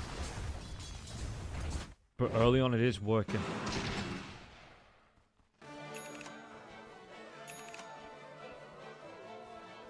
Liga seem to have missed something. Yeah. To be fair to Gamer Legion, they constantly put pressure onto Snowy. Radiant's Didn't let him top free tower farm. is under attack. Didn't let him get anything out of the lane for without a cost, which did free up because then Liga were looking to defend the lifesteal. It did free up the space for Muerta just to find the free farm. It's very hard to say, okay, our carry keeps getting ganked off. Let's leave him alone and try and look for a counter gank because it doesn't always. Ooh, Raw comes out. They might be able to get the kill onto the Pangos. We got our counter ganks. Mirage will get the credit. Fade will go down. While that's happening though, we are going to see the Tormentor who gets the shard. Could be Bignum. So, anything he can steal? You can't really steal them fast. Dire's middle Sprink. tower is under attack. I guess. But that's a shard anyway. Liga going to try and do what he can. Again, the telekinesis comes through here. The snowball though, the Sonic Wave is going to save us a lot of damage there. That Sonic Wave came out just as the snowball dragged Snowy into this one. And now Snowy, it's good for the snowball. Sauge will still go down here. Corrupted, trying to get himself in the middle of the fight. Snowy's going to be killed though. Snowy is going to go down here. They get the kill out onto two. Two on each side here. It's going to be three as Corrupted does go down. RCY, this Queen of Pain. He does still have the Aegis now as well. So lockdown from the Rolling Thunder. Was that a buyback from the Pangolier? The damage comes through from the Muerta too. RCY with a godlike. And the Ultra kill. I thought they got... Was it not the kill on the Pangolier? No. It was just the kill onto the two supports. Oh, is the Pango... Yeah, Pango was dead. Yeah. Radiant's top tower is under attack. To be fair, this Queen of Pain is... no, that's not fair, because I think the... it's only 1-0-4 onto the Muerta, but you look at the Queen of Pain, this Queen of Pain is playing out of her skin, RCY. It's just... playing this hero to the very edge of its playability, you know what I mean? Just being able to get in. The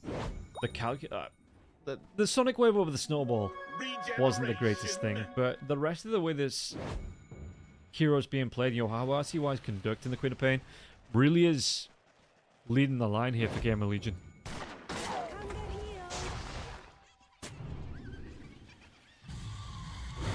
Shiva's jumping as well. He's going to connect onto Saish. Can he get a kill onto Saish now as well? There is going to be the Snowball. That just drags him back into the Queen of Pain. Immediately blink away for Sayush. Okay, quick fingers there for the Tusk. Does keep him going because RCY is on the hunt.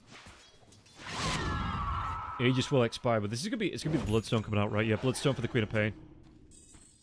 Does Quarp not fall off late game? Wouldn't say so. Worthy tribute.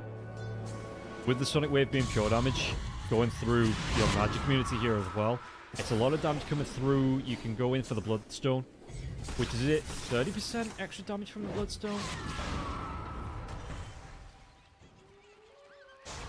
12%.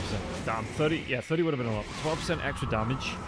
It's still extra damage, but it's extra damage from all spells, not just the Queen of Pain spells.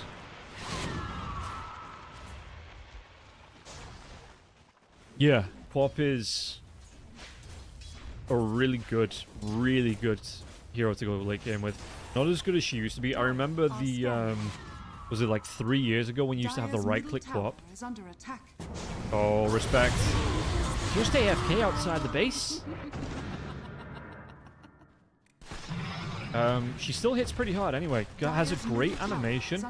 Has a decent amount of right-click damage coming through. Radiant's bottom tower is under 12% attack. extra 150 pure damage. Yeah, but it's not just you, right? It's every spell. As long as RCY is next to them.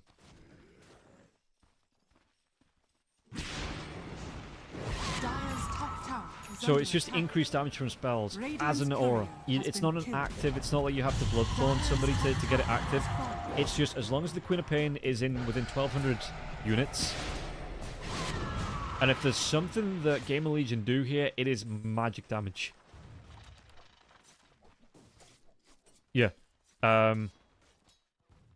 It's just an aura. Yeah, it's just a 12% damage at all times as an aura in 1200. What does Mouz do when she pops her ult? That's right. Magic damage.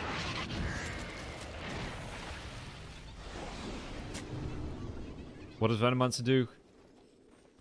Magic. Okay, Plague Wars. Magic damage.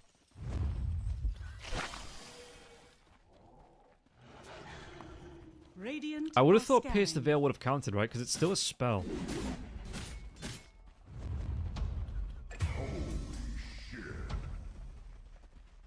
Because it gives you a bonus. Yeah, but it's still a spell. Jordan mechanics, yeah. Yo, who would know? Atoma. But he abandoned us. Because it's giving you bonus damage on the spell, right? I don't know if that counts. Because it is just increasing your base damage. That's a good question. Oh well, who knows? But anyway, a lot of magic damage coming through from the side of Gamer Legion. A lot of spell damage.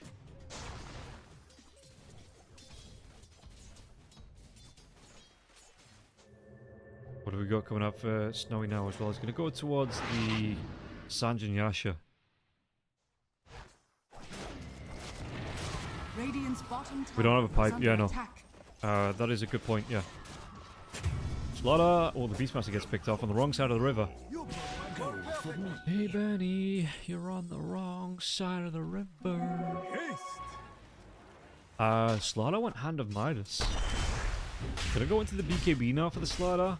But yeah, no pipe coming out. No pipe for respect. It's gonna be the drums into the Ags here for respect. Am I crazy? Is that not a priority item? I mean, one doesn't disprove the other. Yeah.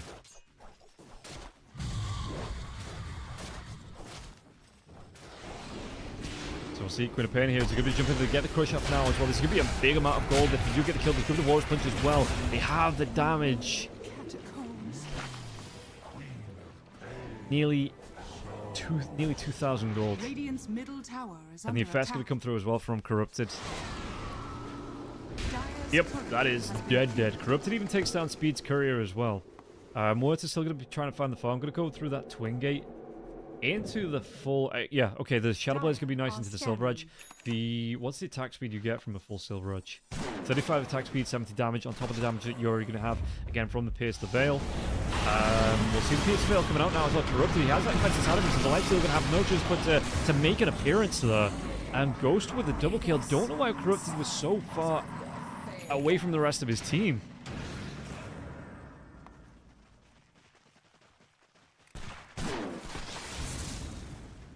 Yeah, pops out right into the goal. I mean, he had no choice, right? It was either he pops out voluntarily or if he gets forced out by the death of the Slaughter. I'm hearing the roar. Where am I hearing the roar? Who am I hearing the go on? Did they get the kill onto Big now as well? Did TP coming out? Does he have a bash? No, dead shot there as well. No bash for the Pangolier. So not going to be able to stop that TP.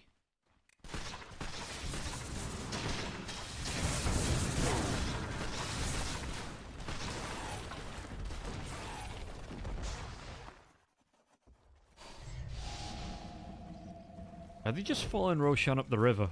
Everybody's out. It's a bit of a parade going on. Yeah, they're just going to go straight into this Roche pit here. So, Lifestealer is just about to respawn. There's going to be the Roshan roll coming through here now as well. Pierce the Veil for the extra attack. How many stacks has he got as well? The Supernatural is going to be 7. Roshan has fallen to the dark. 1% spell. Yeah, so 7% spell amplification. See,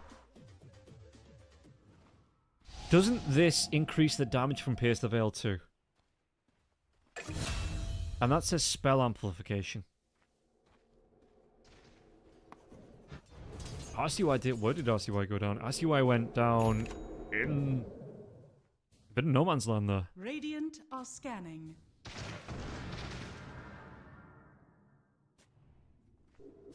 Yeah, because we're just talking about the Bloodstone. Whether the Bloodstone... Because the Bloodstone wording is spell. Increase spells. So we're trying to figure out if the Bloodstone does amp up the Pierce the Veil. We might see another fight coming out now as well. The Pierce the Veil is going to make an appearance here. So another stack coming out for the Mortar. Do you want to go for a little bit more now as well? The chase down out onto the right click coming through as well. Fade might go down, but look at the right click damage coming through. In fact, they might be able to go through the BKB TP. No! One more proc of Gunslinger would have done it there. It just couldn't quite get that last right click off.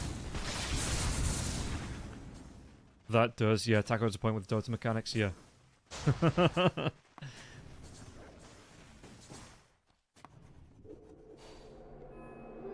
Invisibility. So, Ghost. Dire's structures are fortified. How are we looking for Ghost? Nearly to the full Mjolnir. I will say, again, I've got to give a shout out to Gamer Legion and how they played this last game. They've really not give Liga an opportunity to find that many kills. Telekinesis comes up to maybe get the telekinesis out. Nope. Couldn't get the vision out to get the catch out onto the Enchantress. But yeah, apart from RCY getting caught out a couple of times, Gamer Legion really have played a great game of kind of keep away Dota. I thought they would have let Liga would have just been running that one with the Beastmaster with the Slardar. In my eyes, Liga are the ones that want to take the priority. They're the ones that want to make the runs happen. They're the ones that want to get aggressive. But Liga have just positioned themselves so well around these fights around. The vision coming through from the wards. Dire are scanning.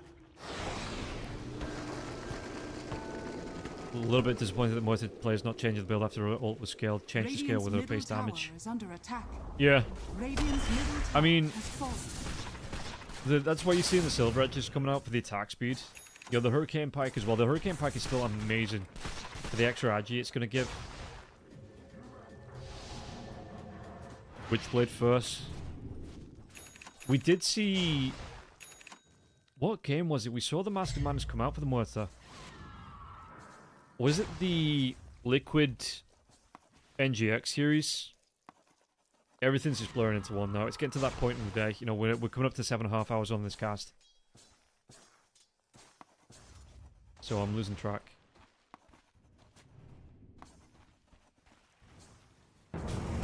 Jump comes in, they're going to be crushed. Quick deletion here, but the roll up into the Roll of Thunder now as well. Into the Sonic Wave as well. Corrupted and Snowy need to run themselves away from this one. The Shadow Strike comes out here. Snowy, he's got that BKB, he's going to try and run himself away from this one. War on the back line, he's going to be able to get onto the water. War's Punch comes out as well. They have that snowball going, but do we have the damage to get the water? Look at Sauge. Sauge just getting deleted. Mirage will be the next one with the chopping block.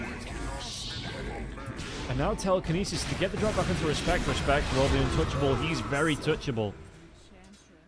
3 heroes dead. And the Lifestealer having to go all the way back to base. Radiant's middle tower is under attack. Radiant structures are fortified. So yeah, even without the Venomancer here, they need a creep wave, but even without it, they're going to be able to do a lot of tower damage. You can just stand his ground on Ghost. The Gunslinger gets 50%, 65% with the Facet.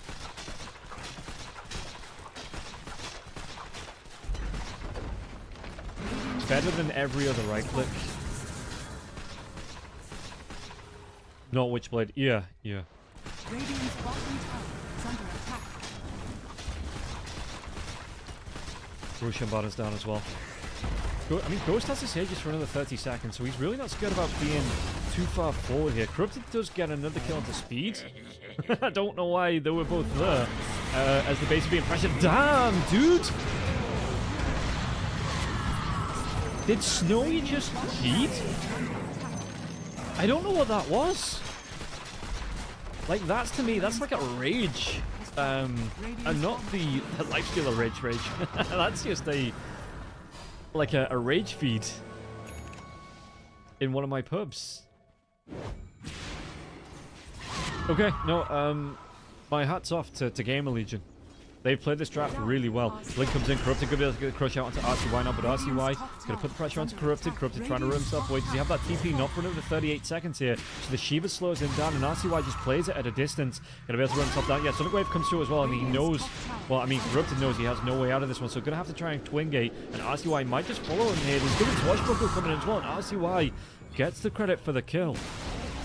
Radiant's top tower has fallen.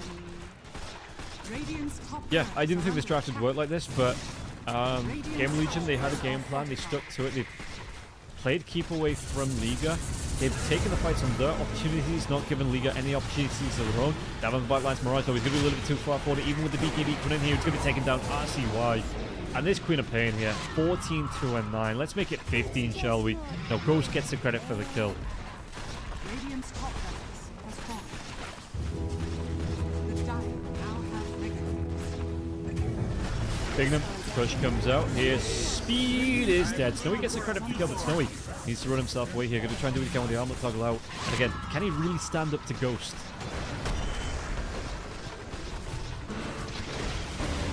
Is this more the Satanic is up now? We're going to go back for the... I don't even think he's going to get to the Deadless. Snowy, if he goes down here, the BKB is going to be up. He's going to force the 4 now as well. The Pierce Veil comes out. The damage just deletes out Respect. And GG is going to be called. Congratulations out to Gamer Legion. Commiserations to Liga, but it will be Gamer Legion moving through to face up against Enigma in that 4th series of the day. Before that, there's going to be another series, but we're not going to do that. So I will pass you over to B-Cop, who I think is going to be covering the rest of this event. Thank you very much, everyone that's tuned in. Yeah, I don't know what happened with the Venomancer. The Venomancer was just kind of there, and the rest of the team were good enough to win around it. Yeah, thanks to anyone that's come in, dropped a Roscoe. Thank you very, very much for the $50 donation. Thank you anyone that's dropped a sub or a prime. Again, I really do appreciate it. I'm just happy that people turned up to the cast and people enjoy the cast. So anyone that's followed along too, thank you very much. I don't know that when the next time I'm going to go live is. Maybe I do a little bit of Deadlock before Wallachia starts. But for now, that is going to be it. So I'll throw you over to B-Cup, and he will take you through the rest of the evening.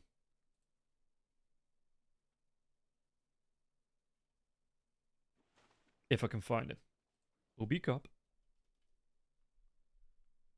Yeah, there is. Alright, bye guys.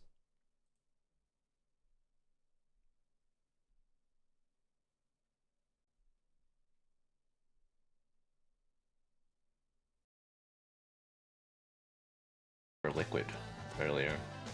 What did Liquid play? Because I know that they've been kind of using these as like paid scrims. Yeah. But I mean, IO, pretty serious draft. Trying Alchemist, Monkey King, Invoker. I don't know. Enigma is a team that can beat anybody on a good day. Like, I wouldn't take it away from Liquid, but you know. Mm-hmm. I do see the Shadow Shaman and the LC. Yeah, you've got 3 heroes with built-in break and that 3rd draft for the Bristle. Robin Roll is raiding me with 103 people. Hello, Robin Roll. Hello, hello, hello, hello. We call that the Rob job. Oh, don't say that. What? What? I love Robin Roll. I sort of lie. Rob Job just sounds, I don't know. I like it, man. Robin Roll, are you okay with that? Doing good for the scene. Paying it forward. I will say, Robin Roll, somebody came up to me at TI this year and asked me if I was you. I don't think we look alike, nor do I think we sound alike. Well, Xeriscape thought I was Math Magician. Motherfuckers should just be out here saying you're anybody, we're anybody, you know? Right. It's the glasses. It's the glasses? I guess. I mean, I don't know. I gotta get new glasses. Not that I don't want to look like you, but my glasses are broken because I went to the glasses place to get my glasses fixed and they broke them more. I was like, hey, these fucked up, right? I was like, hey, can you fix this nose pad on my glasses? The guy comes out 15 minutes later. He goes, hey, I fixed the nose pad you wanted me to fix, but I broke the other side. And I went, what do you mean? Like, what? And he was like, yeah, I accidentally broke it. I don't know what to say. It's a big job. I was like, how do you just fucking break it? And then now, like, the ear pad is also falling off. So it's got, like, this little cutter on it. And it hurts. Oh. It, like, cuts my ear whenever I take my glasses off. So I just don't take my glasses off anymore. Sleep with these motherfuckers on. No, it just sucks to take them off. I have, like, a scratch on my ear. I gotta get new ones, though.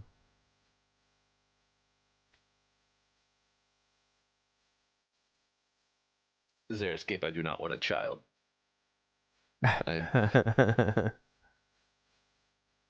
There are levels to becoming Math Magician that I'm not willing to commit to.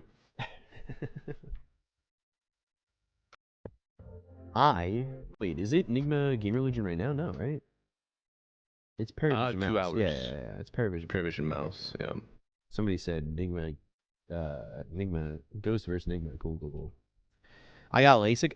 I think what I want to do is I gotta go get my prescriptions updated, and I need to then, I want to get contacts. Yeah, I think I'm going to be a contacts guy from now on. Dude, you really be able to keep your eye on the ball there. For that. What do you mean? Playing softball. I won't be able to with contacts? You will be able to. Oh, okay. Yeah. So I wanted to go to Target to get it done. Does Costco do eye? Yes. Well, Costco they do optometry and eyewear. And the problem is I don't have a Costco membership. Oh, fuck, B-Cop. And I don't know if it's worth getting a Costco, because there is a Costco near me. Mm-hmm. But I don't know. I got a Costco membership when we moved in, and I've been freaking it, man. I've been freaking it. So they do have optical at this Costco location. It's not too far away. Like you can use some of their extra services without a membership. You don't need a membership to go to the optometrist. Wow. Yeah. That's big news here. Wait a second. How do I go wait a second. All right, so can I get an eye exam?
Yeah, I was gonna say if you played your Switch, that would be like kind of a green light. But if the fact that you don't, it's like, eh.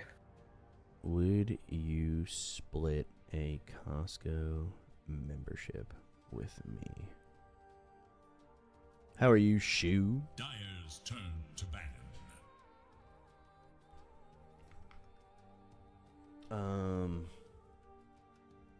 10 seconds remain. Parivision against Mouz, but Mouz with 8 5 instead of seconds celery. remain. Satanic played Meepo, didn't he? Do you ban Meepo He here? did.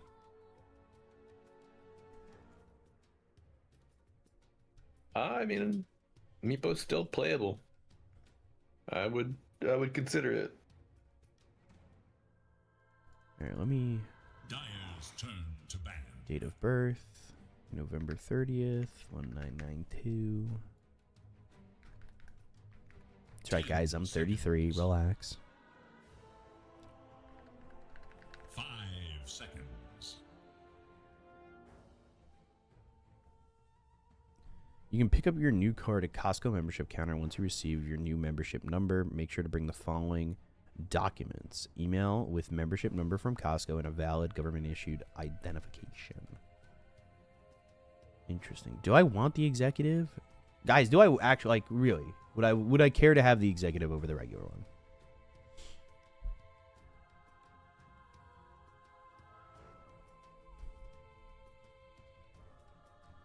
That's the real question. Radiant's turn to pick. Do you hate crowds? Speak up. Yes. If you get the executives, they open their doors at an hour earlier. I'm not going to be up that early. You get early access in a store? I don't need that, man. 10 seconds remain. 5 I don't really need that. seconds remain. Alchemist did get banned. First pick Meepo, go. Dyer's turn to pick. Well, Shrek first pick. God damn.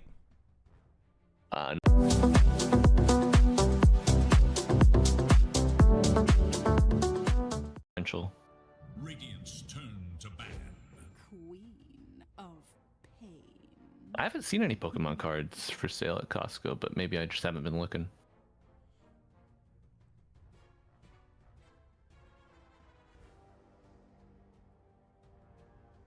Quap is the first pick for 10 Mouse. seconds. 5 seconds remain. My question is, Radiant's ban. did they pick this Quap in response to the Leshrac, thinking the Leshrac's mid? I mean, it could. It could.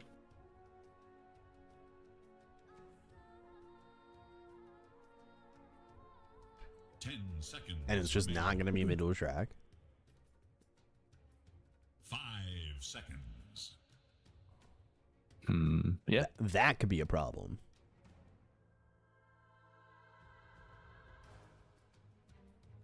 It is Dyer's ban.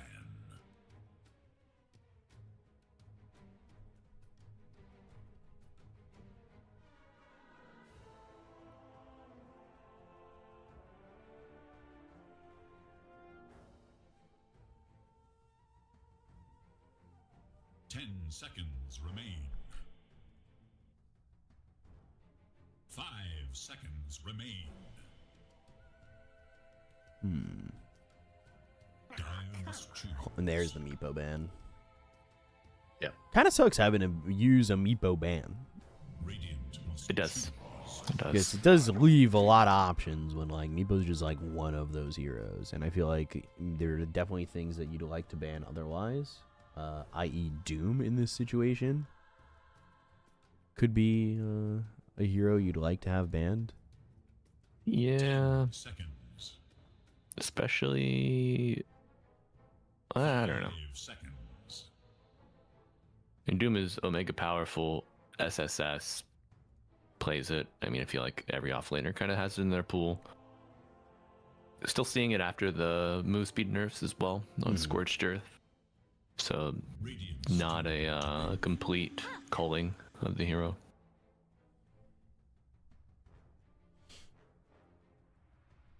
But yeah, put this puck on the board now. Mouz are like, okay, yeah, this is a 4 Lesh. Did we fuck up? Oops. 10 seconds. We may have. 5 seconds remain.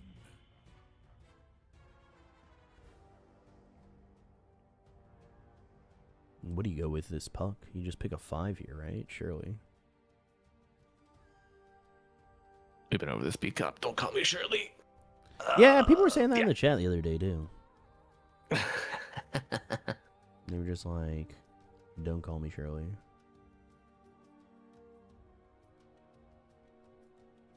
What are you gonna do? What are you gonna do? Nothing. Nothing at all. That's the problem.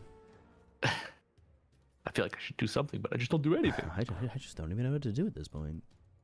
Same. Big 5s in the pool. Big 5s. What we got? No Bat, no Phoenix, no Clock, no Rubik. I mean, oh. Chen. 9 class Chen.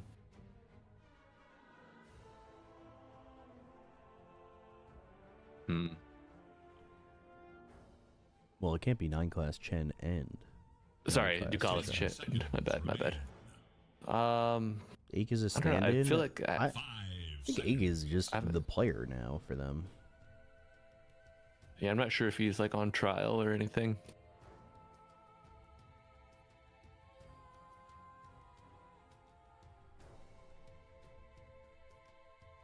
The statement didn't make it seem like he was a temporary kind of solution. But I mean, like, who are the other like good 5s that are on the market out there? You know. 10 seconds remain. 5 seconds remain.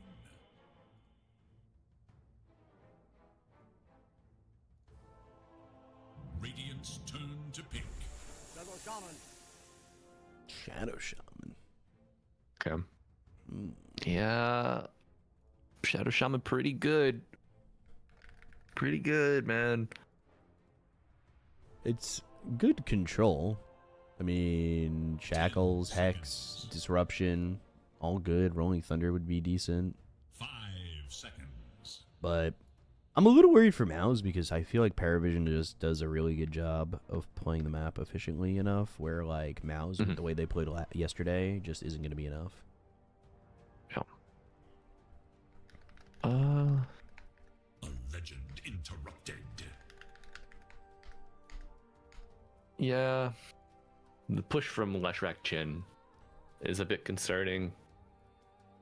Wave clear on Pango, kind of nice. Quap as well. Tide Hunter. Oh, yeah. There we go.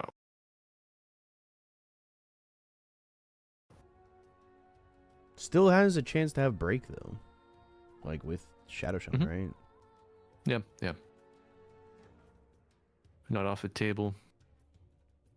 10 seconds. Just a matter, will Ross be able to get that experience? 5 seconds. Expecting. I don't think you pick the Muerta into the Slash and Puck. It's It banned. is a Silver Edge builder if you... Oh, it's banned? What? Muerta. No, she's still in the pool. No, she's still in the pool. I didn't say that. I just saw fish. Better be 15, 25 fishes. That is true. 5 seconds remain.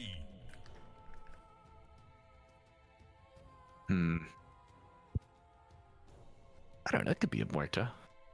Muerta, Luna. Either one work for Mouz here.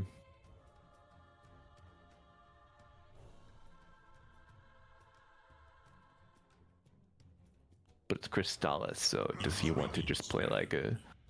Does he just want to play like a DK or Razor? Razor into the Tide, not awful.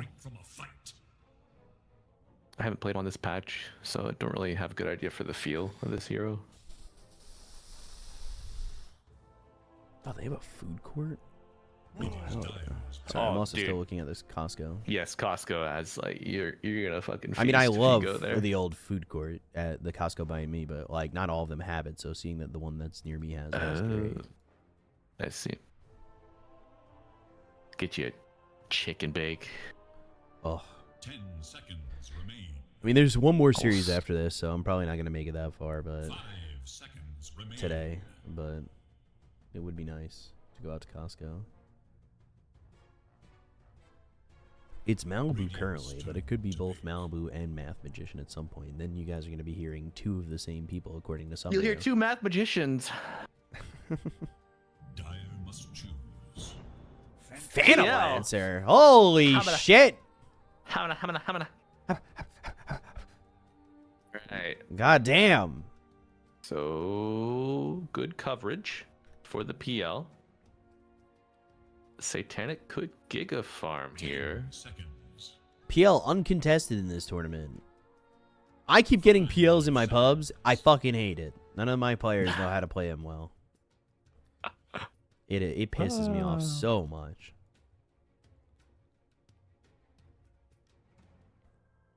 I am curious what the itemization will be on this this guy. Taking a look.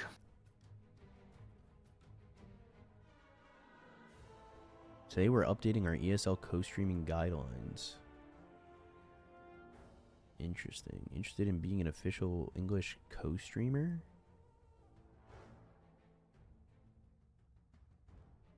I mean, kinda. Is that a tweet? Yeah. Juggernaut. Choose your hero. I'd go Gyro. Well, they went Jug.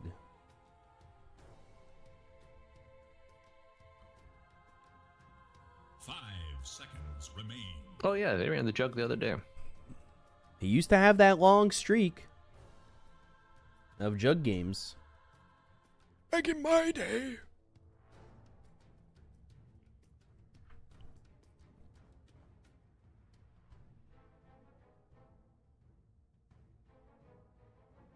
Back in my day. Yeah.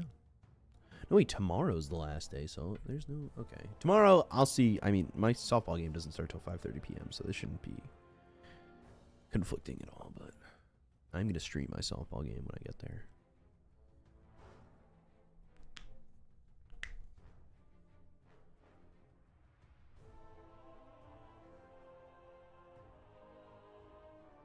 I am curious about this Phantom Lancer. Very curious. This is big. This is crazy. And I just met you, so here's my number. Call me maybe.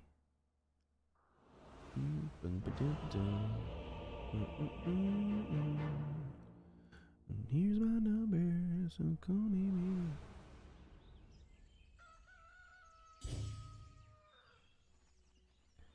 Spam Jug after Ame's defeat. Guys, don't... Can we not? Just one day I don't want to think about Ame losing. One day in my You should life. take that poster down then. Shut up. Shut up. Masterful mark. Hey, he's a funny guy. He's got Fight jokes. resumes. But will it follow the same thread? God damn.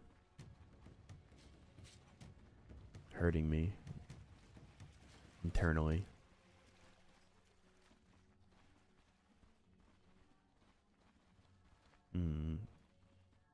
Matt, do you have access to get into my like, streaming channel if you want to join us?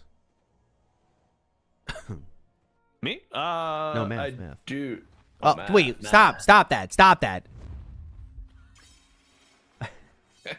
I see what you're doing. Okay, cut that shit out. What the fuck? Mad Magician, it's 12:30, brother. What are you doing? What do you mean? He said he's still in bed. What? Oh, he's got the day off. You don't have to rush. Don't rush, man. Stay in bed. Enjoy your time. Join us from a mobile phone. We can hear you all sleepy. Ame just needs to come to NA, form a team, put Arteezy mid. Alright, well, you lost me at put Arteezy anywhere on that team. Damn. The disrespect. Disrespect to what? Shackles. Crystallis. Getting chased by no one. Body blocks. Uh-oh. Crystallis. Uh-oh, the body blocks from no one were crazy. Huh? Does he still get out? Does he still get out? Holy shit. He actually got to get out. Wow. I am first blood instead for Mouz. That's crazy. Fairy Fire was available for Dakalis. He forgot about the foul play. Wow. Kind of disappointing from Parivision right there. I'm gonna be honest. Yeah. It's kind of hype though, man. I don't know. One fish? True, we are on the road to 25 fish. One fish.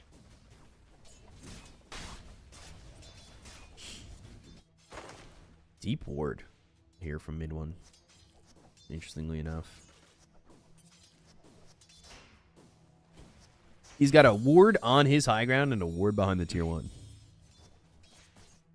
Damn, he got that shit up in there. That's crazy. How do you get that without being noticed? That's what I'm saying. He just get it during the fight and was like, oh.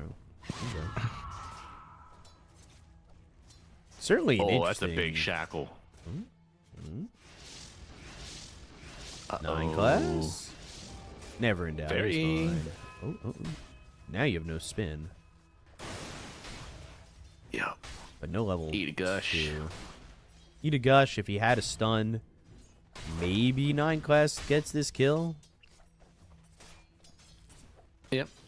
He still could get it if Crystallis is sans spin. There's the stun and the kill. Oh my god. Oh no. Big wand. Oh, and the healing ward.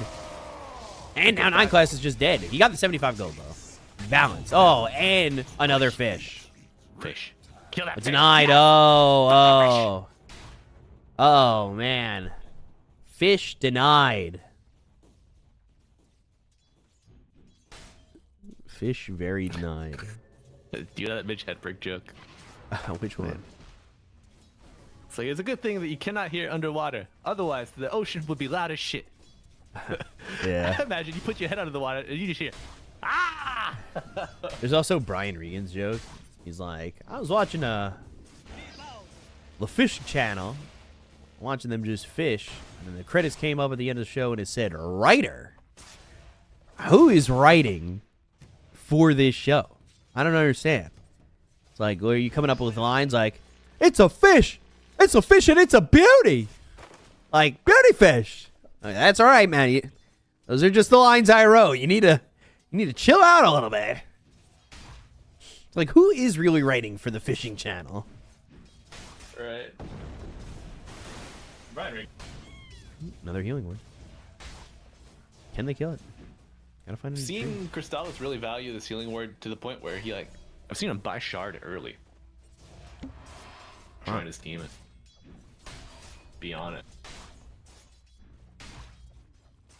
9 class? What's the game plan here, man? Oh, salving. Okay.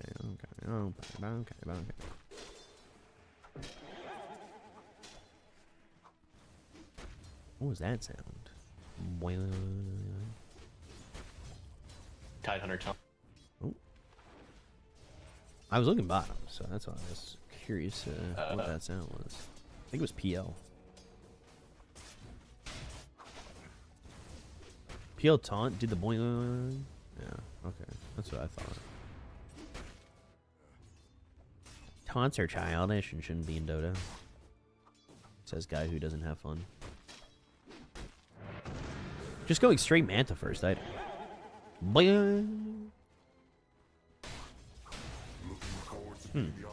fuck with it. Yeah, curious. When does PL get damaged? Because I've watched my PLs on my team farm. And they're very farmed, and then they still don't do shit. Are they just bad? Is the real question.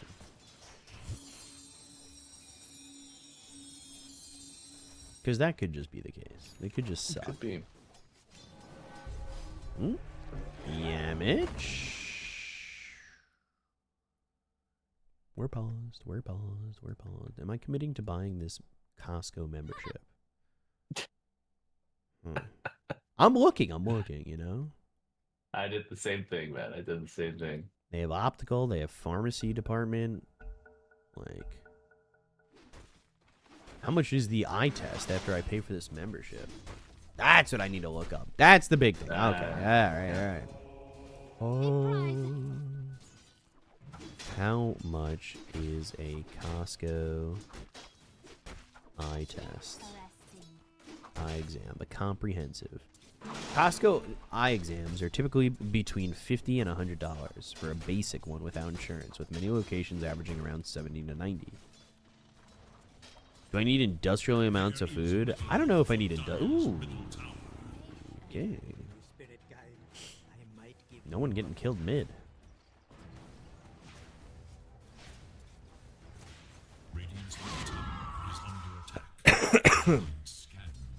Losing your mid is kind of big. It is. Also, I'm going to say this. I don't think it's a hot take, but I don't believe that S is that big of a vertical move for Parivision over DM.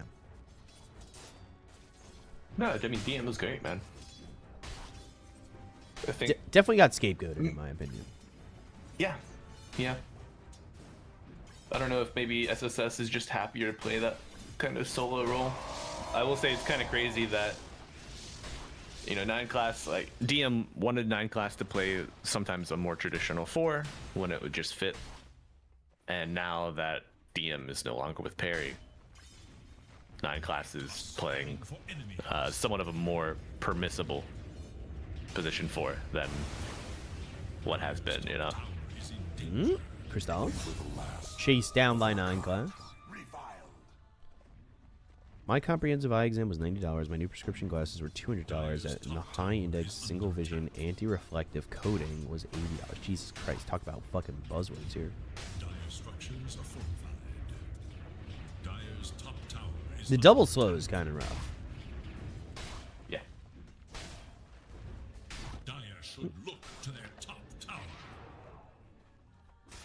Tied close to level 6. Meanwhile, where'd 9 class go? He's going back for that wisdom shrine. Costco sells 24 chili dogs for $9.99. Holy fuck. I'm gonna... Holy hell. Is this true? Have you heard about this? Have you seen this? Satanic?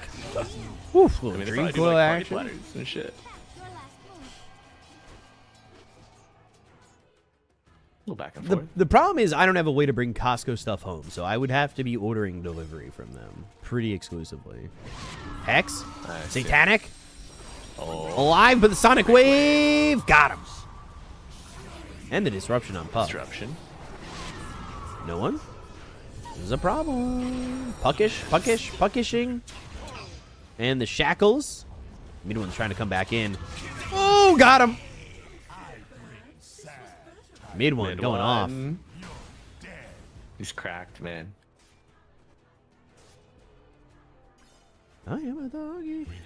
They took the top tier 1. Damn.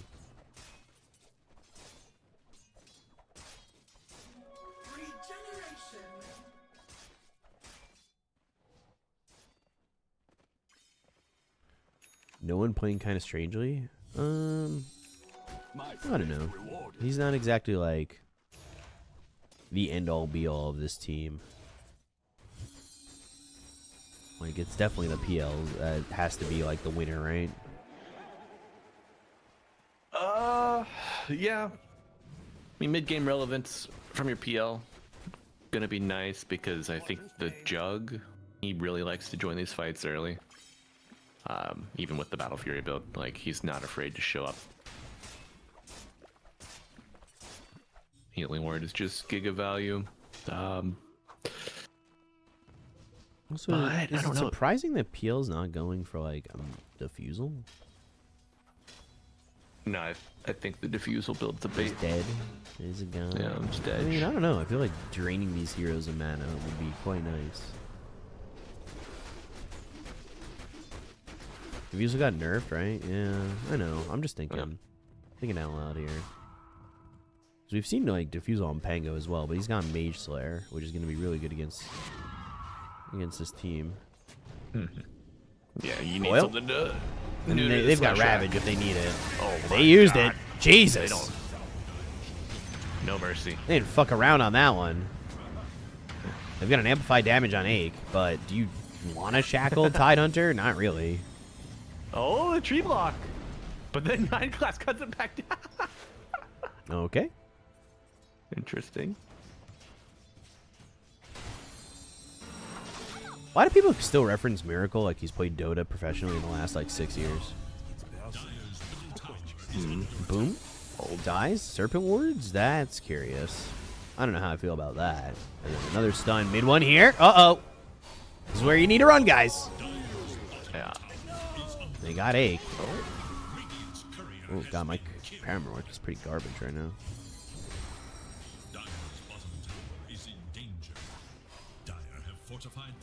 So the ward's down, they keep your tower alive. You know, you're able to Dookie? kill 2 waves. Yeah. There you go. No one?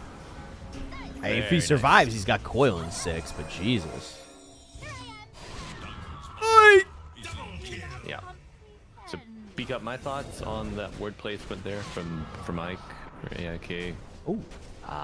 Like I think Mouz were trying to bait Parivision to fight them between the tier 2 and tier 1. They had a couple respawning heroes. And then if you're able to chip down Parry and make them retreat, then they are either fighting their way back through the tier 1 or fighting their way back through the snakes, you know.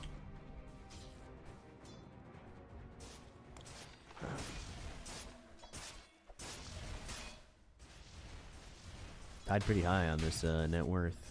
Puck struggling. I don't know why no one played aggressive there. It's a bit rough. Yeah, it's hard to say.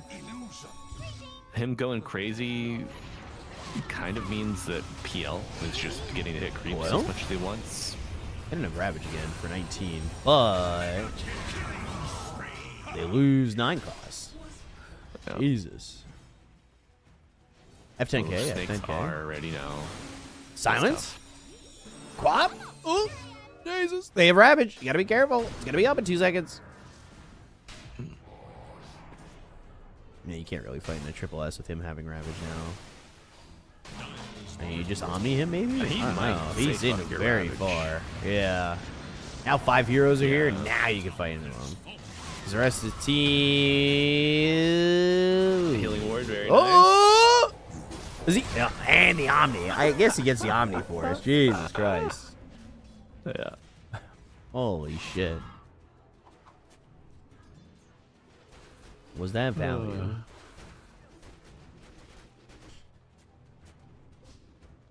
Nine class. Boom. Good Hex. Serpent Wards. And everybody here again. Shackle, my Oh, gosh. Okay. Yeah. God damn. Mouse, man. And damage. Mouse doing some hot, heavy work. Holy are. shit. Ache. Gelling. Alright. Who hacked Math Magician's account? What'd he say? Some May not like it, but this is what- DJ. F10k. First attempt. It's because I said it. I don't know, maybe. Oh, okay. I'll give him the way out.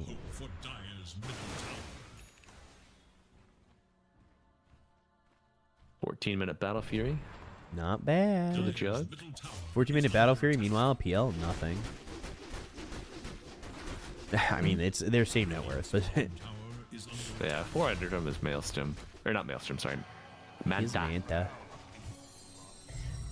Is Manta the game changer they want it to be? No. It's just a requisite.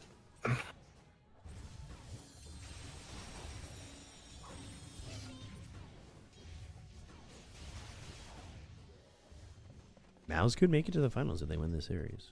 And this is for grand final slotting. Oh, yeah. Radiant are scanning for enemies. Upper bracket finals.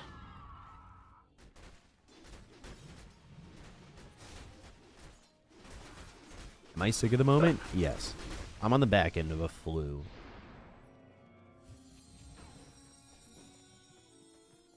I'm a back-end flu dev over here. Back end flu dev, yeah. We're patching the flu.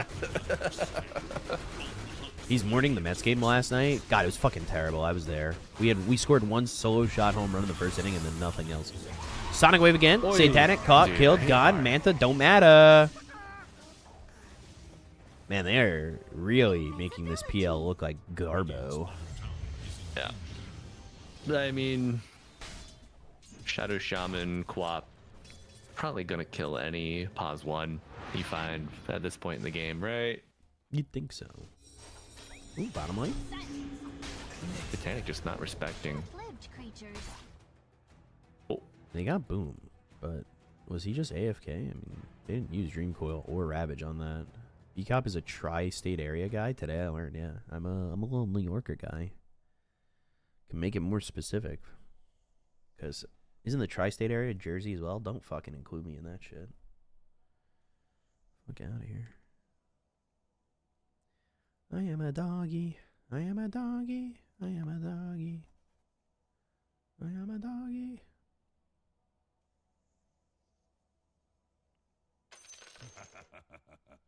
Now your fish food. Shop by brand? Shop contact lenses? How expensive are contact lenses? 1 day? Oh, 30 pack. $36. Okay.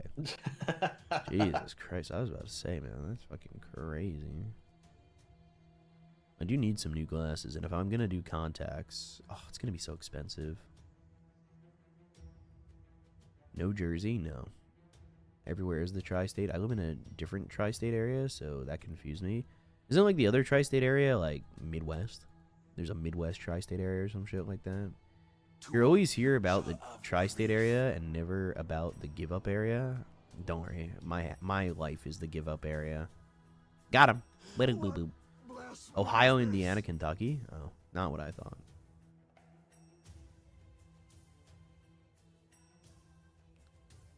I have no clue. I'm Australian. Oi. The quest for ultimate glory continues. Top tower is in danger. That's Midwest. You were right. No shit. There's only one true tri-state area. Yeah, nobody is out here saying, you know, the tri-state area of Colorado, fucking, and whatever's next to it. Well, I know I don't know because I don't care. Jesus. I mean, Malibu is somebody who lives in that tri-state area that just got named. Do you call it the tri-state area? no, man. Yeah. I don't try anything these days. Nah, my original tri-state area, West Virginia, Ohio, Kentucky. West Virginia?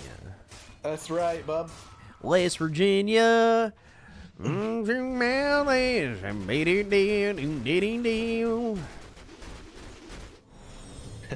Mountain Mama. B-Cop rages. At my pub. Buy a BKB, you stupid fucking idiot.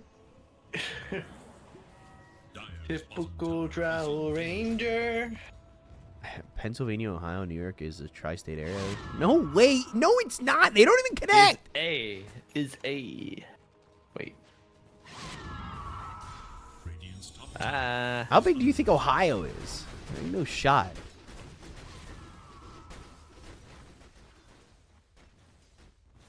Meanie words, bad peacock. I mean, guys, I don't want to show you that game, but New York does not touch my sweet home of Ohio. Go Buckeyes. Just saying. My brother went to Ohio State. I didn't have a college to root for. Got a lot of problems with the old OSU. Back to my Dota Overlord I go to Gork. Come on, you'll have a more fun time here. Guys. There's a shovel. You guys want to dig? What, you got that foragers? Who's got the foragers thing? But that shovel was just happening. Nobody. Weird. There are more bubblegum shrimps in New York than Ohio. Dude, Math Magician's the ultimate pencil tucky trash, bro. That's crazy. That's crazy. Yamage? In a lot of trouble, very dead. Parivision's starting to turn it on. That's our word. Pencil tucky. You can't say that. Easy math bait, man. Easiest of my life. Yeah, why don't you go get some peanut butter fudge from the old Amish country? Big that sounds dog. so good. In Pennsylvania. Yeah. I want to get a puppy, and there's one in Pennsylvania that I want to go get, but I just... I mean, I don't have casting work for a long time. I do have the ability to just have a dog these days, but I need some more money. Yeah. They cooked 100 chickens between cement blocks, bro. It's been a while since I played Minecraft. Math.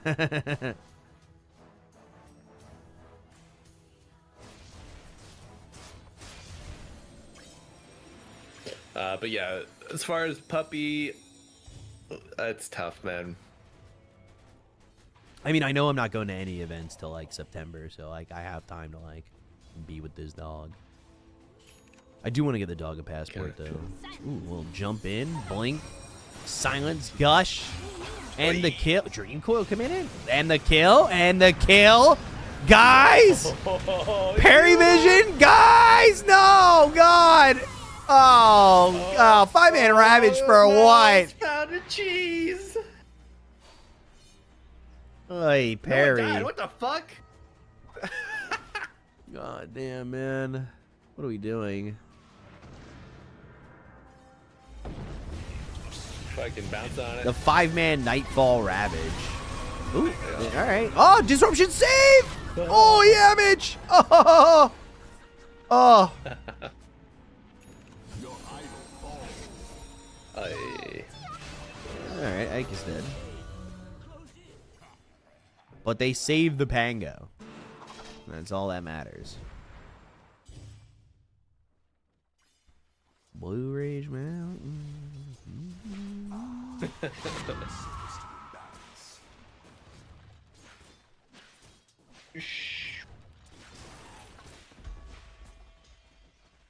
Pugna Viper River. How many fishes have been eaten? 9.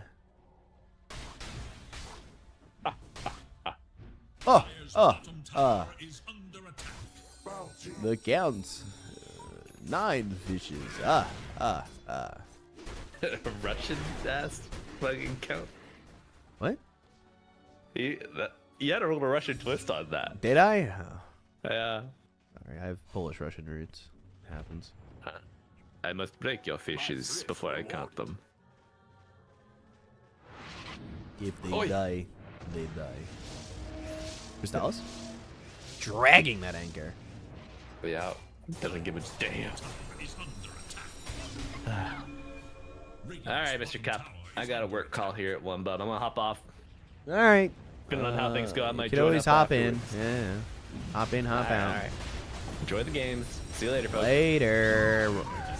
Go for Roche. Now I gotta talk to myself. Oh, shit. Here we go. Little Aegis for Satanic. Chad, keep me company, please. Thank you. Love you. Mwah. It was 9 class. I have not been paying attention. Kaya, Ghost. Jesus has left us? Yeah. It's alright. You can talk to chat and pretend that we talk back. And you guys do talk back. Are scanning for enemies. Radiant's bottom tower is under attack. Dire's top I feel bad about tower doing is that. under attack.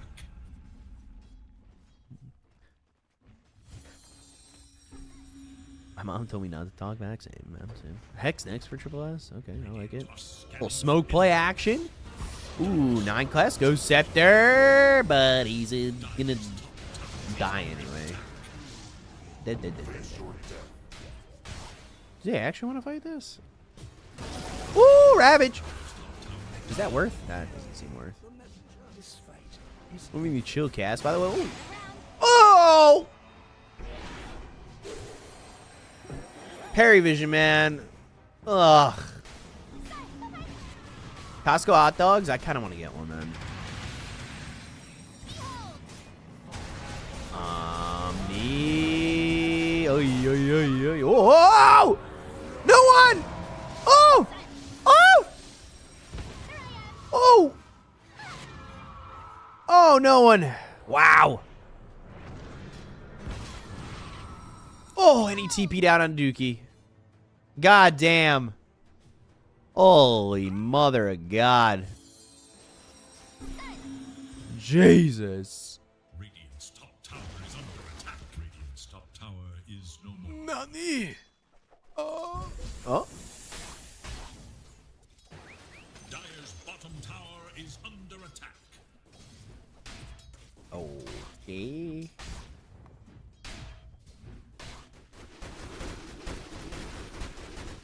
Okay.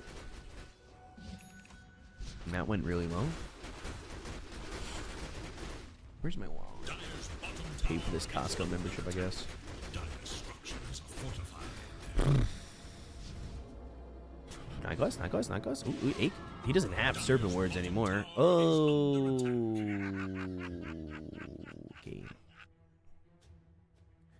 Luigi Mountain. This only game 1. Jesus.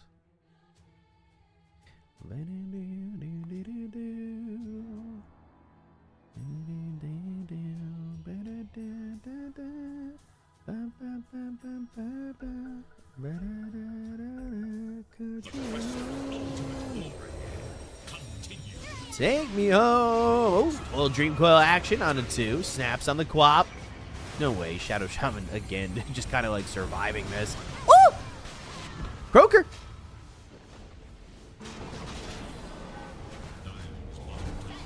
Oh. Boom, gonna die. He's the only one who does die, which is kind of crazy.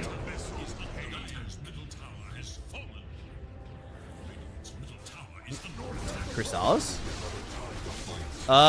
Chrysalis out! Jesus. Can I get 10 fishes? What? 11 fishes? What?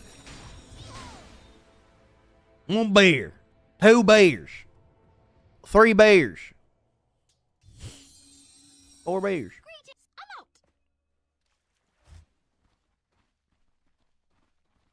I'm out. 5 bears.